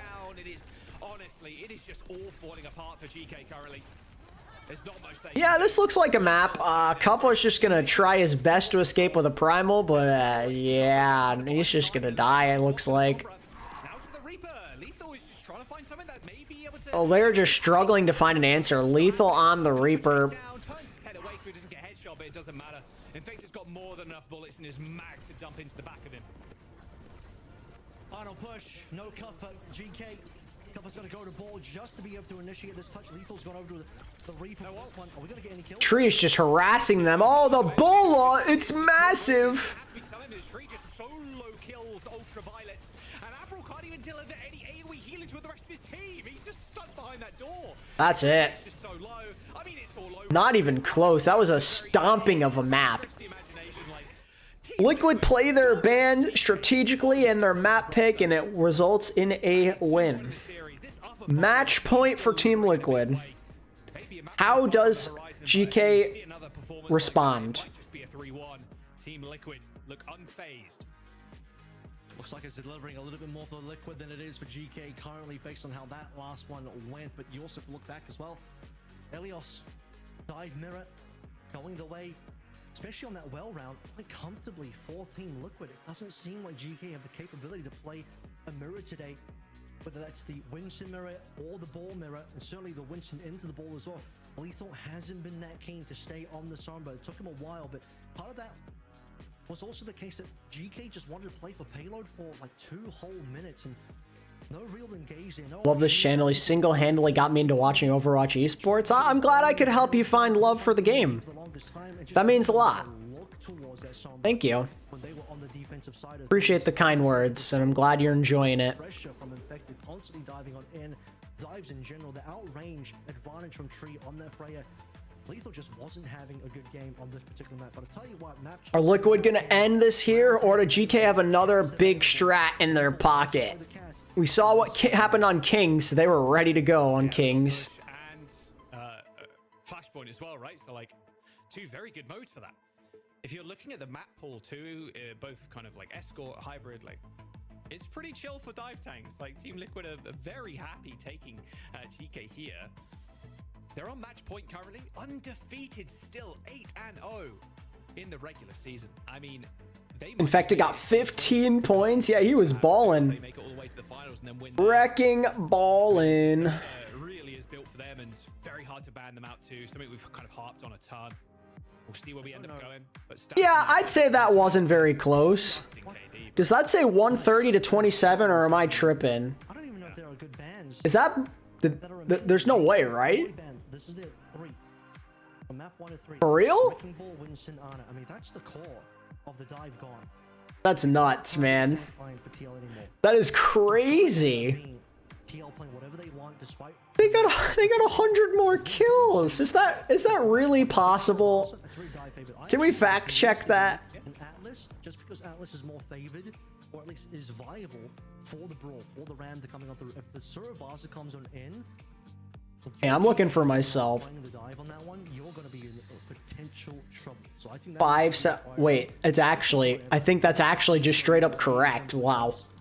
prioritize the Atlas. I think that's just straight up true. Oh my god. To target the dive anymore. Because GK got what? 7 plus 7 is 14. 14 plus 5 is 19. 19 plus 3 is 22. 22 plus 5 is 27. Oh my god. Yo. If you take away the Freya, he's still got another heroes. It's actually true. That might be one of the most one-sided stat sheets I've ever seen in my life. Everybody was like, well, it's double flex, guys. It's like Genji Tracer with Wu Yang. Like, you know, you bubble the Tracer, you bubble the Genji, bubble the dive tank or whatever. And I think, at least we kind of talked about it on Plat Chat. Like, aren't they going to be... Shout out to OWTV for having the stats on the match page. Hashtag not sponsored. Not sponsored yet. Be able to handle this double flex, but Maybe someday. adapted and evolved over the course of the stage. It's actually like... Once they grow big and control the Overwatch world because they're such an awesome platform. Am I right? Am I right? Very good right now, and it is gonna be the Atlas. So yeah, well called. What happened? So pretty much, Liquid on Gibraltar, they had 130 total eliminations, while GK had 27. Particularly, by the way, Atlas first point, very brawl favored. You do absolutely want to be playing brawl there, so wouldn't be surprised at all if this is... I hear the same, Rushram. I hear the same. Over some of these Team Liquid bans, the Ram ban is sort of... I'm still in disbelief that, you know, I know that map was one-sided, but, like, how are the numbers that skewed? Like, at least GK got to point B. They won, like, 2 team fights. Just remove his capability to play it anyway, and make sure the Ram is protected. The only problem is, by the time we get to map 5, Team Liquid can ban it away. There it is. An Orisa ban. Still protect the Ram. Like, you know, they understand the assignment here. They need the Ram. Get rid of the Orisa. Force into the Ram. Okay, so it's feeling like we might get the BAP Ram here. We could see Liquid go for Ana. Hunter yelled so loud to the Natsuki beat, I bet. Got a frog in the background. Liquid could go dive here if they want to. Protection ban for GK, Kiriko ban for TL. Very flexible backline for Team Liquid. Easily one of the best. Do we just see an Ana dive mirror, or are we going to see Ram? Like, this could go in a couple different ways. Go to a map number 5. Very opposite of what happened in the previous series. GK was the one that won control. Team Liquid was the one that won that hybrid. And then GK bounced back with a win on Escort. Completely flipped this time around. With Liquid now finding themselves on match point as we go to a map number 4. And last time they met, they banned the Ram on Suravasa, and they won the series off the back of it as well. This is what I would like to see out of Team Liquid after first point. Move away from the brawl. Go back to a ball composition. You don't need an Ana for that. The ball is... No, they're going to start on the ball. Nice frog. I do not think this first point is really super viable for this ball dive composition. They really want to pull through on it. It will probably be a trace. Okay, so we do see the difference in philosophy. Is Tree going to play a Genji here? He is. Okay. Liquid full on committing to the dive bit while GK is going all in on the bunker, like bunker down. We're going to play rush. Lethal's going to just camp the supports, and if you go near them, you're going to get flash banged. Connecting with nades, these corridors are very small. A nade could be so deadly to the backline. That lamp doesn't save you for long. It could also just be like Liquid saying, look, this comp isn't favored on the first point, but even if we lose, we'll have built up ults, and we won't be that far behind. We're not going to... Tuffle's getting pressured here, but he should be okay. Might be comfortable just taking the L. In fact, it's just being a disruptor. Kind of just knocking people out of position. Lethal's in a weird spot here. I don't know why he dropped, I'll be honest with you. And, I mean, maybe he could have dropped more with his team there to help, but it does not happen. And, oh, maybe Ultraviolet does bait out the kill there on the tree, but it's not going to matter, I don't think. Yeah. It doesn't matter. If Team Liquid's piloting the dive, it's going to work regardless of the topography. It's just no return kill defected. That was your chance. It's going to be difficult to get some of these kills infected. I mean, you really have to be landing pulses, certainly the flashbang, Ravenous Vortex as well. And Team Liquid will get away with first cap coming in, and off the back of player advantage of 5v4, tons of damage onto Lethal. RuPaul and Vega nearly on ults. Yeah, RuPaul's been farming as well. I might just get one clip though. Good nade. Ravenous Vortex stops my moan going in for seconds. Nano onto tree here. He's not gonna find much, but they're able to find the picks anyway. But everybody looking at him, you got to pay attention to Zera and Infected. They're also kind of diving you at the same time. Good deflect kill, and Tree is going to. Wow, I'm shocked at how well this is working. They're just ignoring this ram and bullying the enemies, and now they're staggering him. He's just gonna swap. Yeah. He's swapping. They know this isn't working. They're just walking past Kuffa. Like, they have all these mobile heroes. They're just walking past him. Kuffa is going to attempt a mirror on a ball of his own here. Very interesting. I'm assuming after this fight, UV may want to swap to an Ana of his own. We shall see, though. Oh, Lethal got caught napping. Unfortunate. They get completely shut out. Kuffa's gonna die, and that will be the first point to Team Liquid. Point one going to Liquid. Does UV make a swap to Ana here? We shall see. He does. It makes sense. So you have a good chance to potentially take the initial point here with the sound barrier. You can use it as an engagement tool, maybe wait for the tree blade. You've got options here.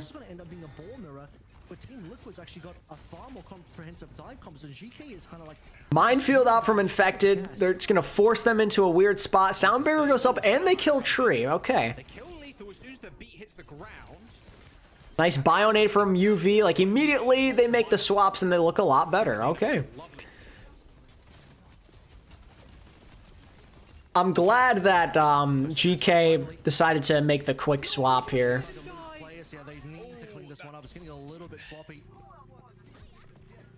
Being allowed to get that kill. GK will still be the first cap coming on in. I've barely played this map, and whenever I do play it, I don't really like it. I'll be honest with you. I like how it's designed. It is very different compared to like the other Flashpoint maps, but I don't know. I haven't gotten a good feel for this map yet. Maybe I need to just play it more. We could see a Nano Blade combo here, and there's really not much to stop it. The Nano is out. Will he pull the blade? He is just... There's the blade. It's only going to find one, but it doesn't matter. That's one, and that's enough. Zera with a couple. That should be the points. Lethal just can't get peeled here. Realistically speaking, Admiral has to do a good job of... All right, anyone's game here. Anyone's game. It's got deflect, waiting for his opportunity. Lethal. Vega maybe looking for like a good... Oh, I was going to say I'd use it defensively, but he's going to go for the offensive ult, and they're going to get Lethal. They weren't expecting them to go that fast. Kuffa's going to force them over to fight on point. There are mines. You got to be mindful and careful of those. Is that a Boostio? It's a Boostio! Is the Boostio going to find two? Oh my goodness, the Boostio from Admiral.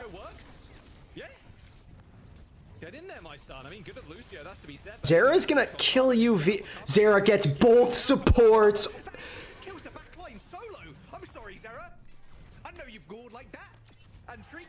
They can contest this. They're gonna touch. Infected can continue to stall this. They can at least get like up to 90% or more here.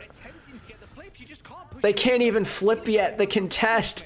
Zera just clutched that out to give them a chance. Minefield. Oh, he's going to slam right into it. Okay, that was really dangerous, but he cleared out a path for his team. RuPaul, he's lurking. He knows the Tracer's looking for him. Tree also notably has swapped over to a Freya here. High Noon from Lethal, zoning ult. But the geometry of this map is going to allow for them to contest and avoid that at the same time. And there is the Nano onto Lethal, or to Tree rather. And it's now 2-0 for Liquid. It's going to take a reverse sweep on this map for GK to stay in the series. Liquid continue to outpace GK in these critical scenarios. Liquid just look as comfortable as ever on the ball. They went from countering the ball comp a couple weeks ago to playing a ball comp of their own, and they're running round cuff on those guys. No answer to be found. Even the Cass isn't doing that well right now. Cass just can't survive in this current meta, and Lethal's trying his best. Sound barrier from Admiral. They're going to play this offensively. They get Tree. That should be enough. Vega's going to ult himself. I mean, it works. He's still alive. But I think there's just too many picks here. My Moan's going to clean it up. And that should be point. Team Liquid still with scrappy trades, and Geekay are only just now capping. Down 0-2 on this map. They'd have the reverse sweep on Atlas. Gotta play perfectly here. Team Liquid. UV's gonna have a nano. I mean, I don't know what his target's gonna be. He might just choose to use it defensively. Maybe he's gonna go for lethal here. Maybe the Tracer. Maybe he just boost Yos again. I really don't know what the play is here. I'm just getting booped around yet. In fact, Okay, we're gonna use it defensively. Keep your Cass up, but oh, that's a nice headshot. A RuPaul. Throughout the flashbang, he doesn't have it. Never mind. To be honest with you, he just gets run down. A perfect response there from the aggression. A really desperate. But I mean, GK are still accruing progress on the point. It's kind of hard for Liquid, unless they get a pick like that, to turn this more in their favor, and they're gonna do just that. Points got mines available, of course. Pulse bomb gets flung out by Zero, doesn't find too much, but the flip for Liquid comes in. You can just tell by the desperation plays that GK are running out of ideas and they're running into potential mistakes. Still though, 86% in counting is good.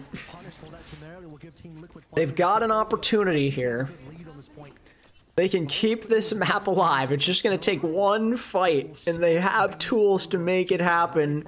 But Liquid have both support ults coming up, and those are some game-changing ults, potentially. Nano Tree. Looks like nothing will come of it. It's a good little trade there for GK, but Lethal's antied! RuPaul! From downtown from RuPaul. That's good for one. And Kuffa's really low. He's already used that shielding too. Team Liquid Kuffa is just in a jam. And now it's one fight territory. My Moan's gonna kill the Ana, which certainly helps, but I just don't know if it'll be enough. It's gonna come down to this last fight, chat. They're about to get 86%. Last fight, Team Liquid. I'm looking at the potential. All it takes is a tree pick here, and this map is over. They're gonna... Oh, UV gets knocked down! No! Is this it? Sound barrier from Admiral. They're gonna try and save this. It looks like it's gonna be enough. They're gonna flip the point. It's still really scrappy. Minefield from Infected. Tree's actually gonna go to Sim to try and get back to point faster. It's still anyone's round here. Oh, Zera finds him! But they find both supports. Okay, they're fine. They're fine. They're fine. GK should be fine. They're gonna take this part. It's not over. It ain't over yet. It ain't over till it's over.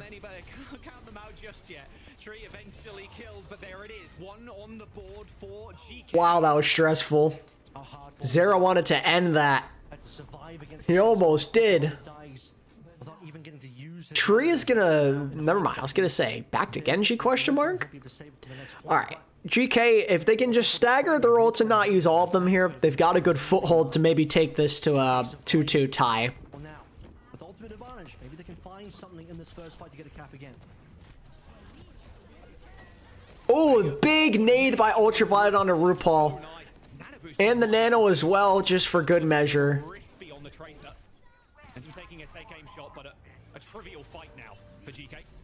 That's exactly what you want. That's how you draw it up. One ult to get point. Stagger them. Just try and get the best value you can out of each individual ult. Santa looks better in this current map, and Tree now even going to match with that Cass on his side. Tree for the first time this series on a Cass. Interesting. Good sleep. Doesn't last too long in a tank anymore though, but that burst damage enough to send Kuffa packing for time.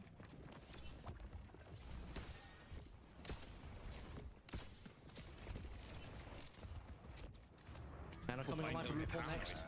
Okay, Deadeye first. Oh, okay. Instantly cancelled. Was thinking maybe My Moan's gonna find the pick on the tree. It's looking good. It's looking good.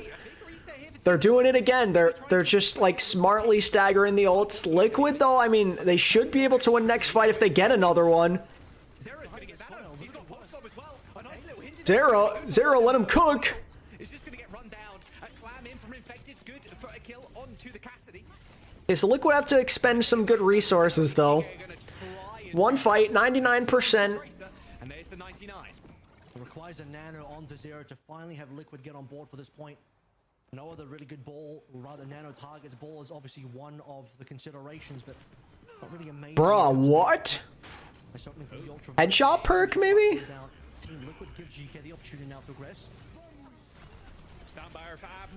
Admiral's gonna use beat just for safety reasons. I respect it. Just to make sure that you continue this map. They might come all the way back. It's 2-2. And now Infected is ditching the ball. Wow. He wants to go to the Winston here. This is a make or break part of the map, maybe even the series, making this decision here. For the Freya, this is a better look for Team Liquid and Tree, but still not quite the super dive that we saw early, completely folding Geekay, playing into what Geekay. Line up the nade. He is going to hit Tree, but I don't think anyone's in position to get him. Good peel from Admiral. And now they're going to try and nano and bring this back in their favor. Lethal's looking for something. He's going to get one. And without the Winston, they're going to get point here. Okay. This feels vastly different. They're starting to find their rhythm. They're in the flow state. They're discovering mid-series now, late in the day. The Cuffer should have had the confidence to consider the ball. It's going to be Infected, giving up the ball mirror. Team Liquid are losing this mirror now. Team Liquid might be losing this map. Oh, big nade onto Infected. UV is just balling. He refuses to lose. He's made several good plays in this map. And as I say that, he gets pulse bombed, of course. So what else is new? It's a big kill, but can they actually cross this distance? That is the big question. My Moan ends up getting chased away. But still, like they've got to actually get to the point. It's not easy. They're gonna have to use a nano boost just to make sure that they get in there. But still, like that took a really, really long time for Liquid to take control. 88%. It's just one fight, really. One fight plus a sloppy one potentially after. No ult there. Azul nearly on the tempo beat. A good tempo beat here should be able to secure things. Geekay need a strong dive. They've been shying away from wanting to play dive in this. The Bola and RuPaul are gonna combine for a kill, it looks like. But you just lost the Tracer. You can just quickly get out. She'll be back in 5 seconds anyway, so it could be worse. Infected really needs to try and get this Primal if they want a chance to turn this around. Take too long though. Liquid be finding themselves at 80 as well. And then suddenly Geekay's advantage falls away. Primal. Can't get slept, can't get antied here. You need to live if you're Infected. Clearly he's playing for the Primal. He knows how important it is, but if he plays too slow, the rest of his team might just die. Point nearly given up. Infected, he's so close. He's getting low. He almost has Primal. Sound barrier from Admiral. That might just clinch it. Where are the picks, though? Okay, Zera's able to get on there. Overtime is triggered. Infected got Primal. Tree found a kill on Admiral. There's no way. Oh, big nano, though. Wait, huge nano. If he can land a shot. Oh, he's getting booped around by Infected, though. No, that nano could have gone crazy, and that looks like it might be it, maybe. Zera with the nano as well. UV is going to go down. Kuffa's going to have an opportunity to touch. He got slapped. No, he got slapped. He couldn't touch. Wow. What a map that was. Woo, man. It went from Liquid being in firm control to Geekay being in firm control, getting Infected to swap off a ball in a ball mirror, bring it all the way back, and then you lose. up like 80-something% to nothing. What a freaking map. That was just a battle. Zera going 38-6. That's disgusting. Damn. I wish I could have afforded Zera on my fantasy team right about now. 38-6. What a way to close the series. Zera wanted that. Insane stuff from Zera. That was the best map of the series without question. The swaps, the pop-offs from Zera and RuPaul and Ultraviolet as well. That was just good, honest Overwatch. I've been waiting on something like this all day. Liquid caught up on percentage points, such that if Liquid actually win the fight, which they did, they just win the map in the series. Wow. So Liquid are going on to the upper bracket. I mean, not the upper bracket. I mean, the grand finals of NA. I don't think he landed a single slate. That was that double kill we didn't see. It was off camera. The pulse bombs from Imo looking great. And now GK, they're going to have another date with SSG tomorrow afternoon after just barely beating them last weekend. But maybe with how SSG played today, you feel pretty good. We'll see. Still though, SSG, they play the game so much differently than Liquid, so like GK not in their comfort zone nearly as much against them. Kuppa is going to be the sacrificial lamb again as they probably play some Zarya Reaper. So good luck to him. He's going to be in for a wild day tomorrow. But at the end of the day, pressure's off for all these teams. I mean, Liquid probably want to win this tournament, but we know who's going to Stockholm, so like that, the nerves of that go out the window. Shout out to Liquid, still undefeated in North America this stage. 9-0. One more is all they need. Remember, Kuppa only went to ball on that first point to speed himself back and recontest quickly, and it didn't work. G freaking G. He's saying, you know what, let's just make this work. Let's try and get this composition rolling. And chat, look at that. You got the prediction correct. Good for you. 3-1 Liquid. Y'all got it. This whole game to the point where GK even banned the ball on that number one.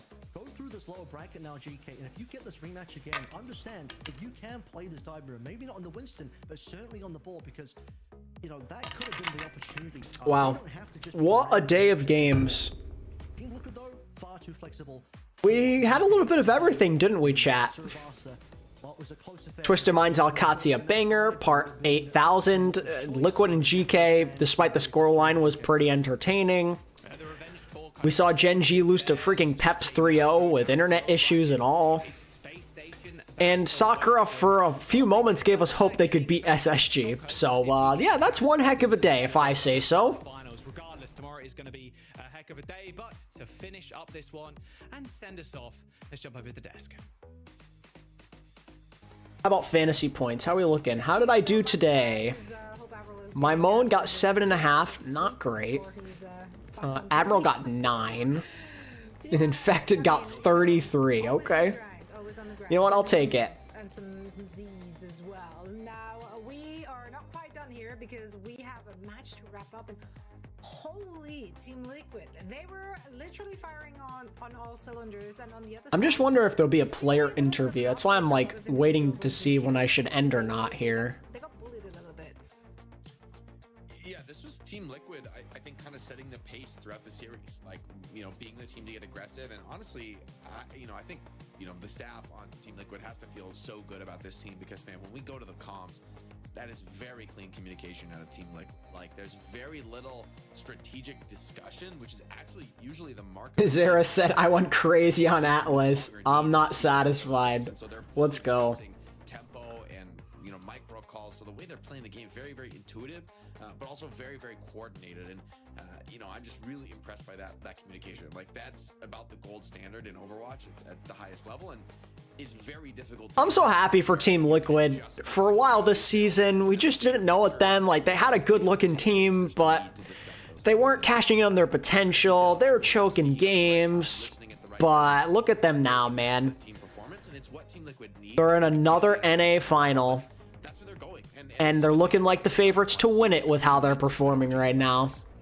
You love to see it. I love the progression of this team.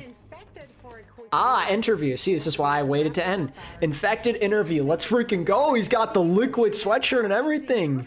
Congratulations on a convincing victory. You just met this team just, what was it, like 2 weeks ago or something, in week 5. It was a much closer series then. What made it so convincing this time around?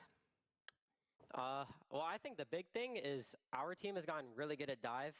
I honestly think we're so close to competing against the Korean teams on dives. Like, definitely like Anna Winston.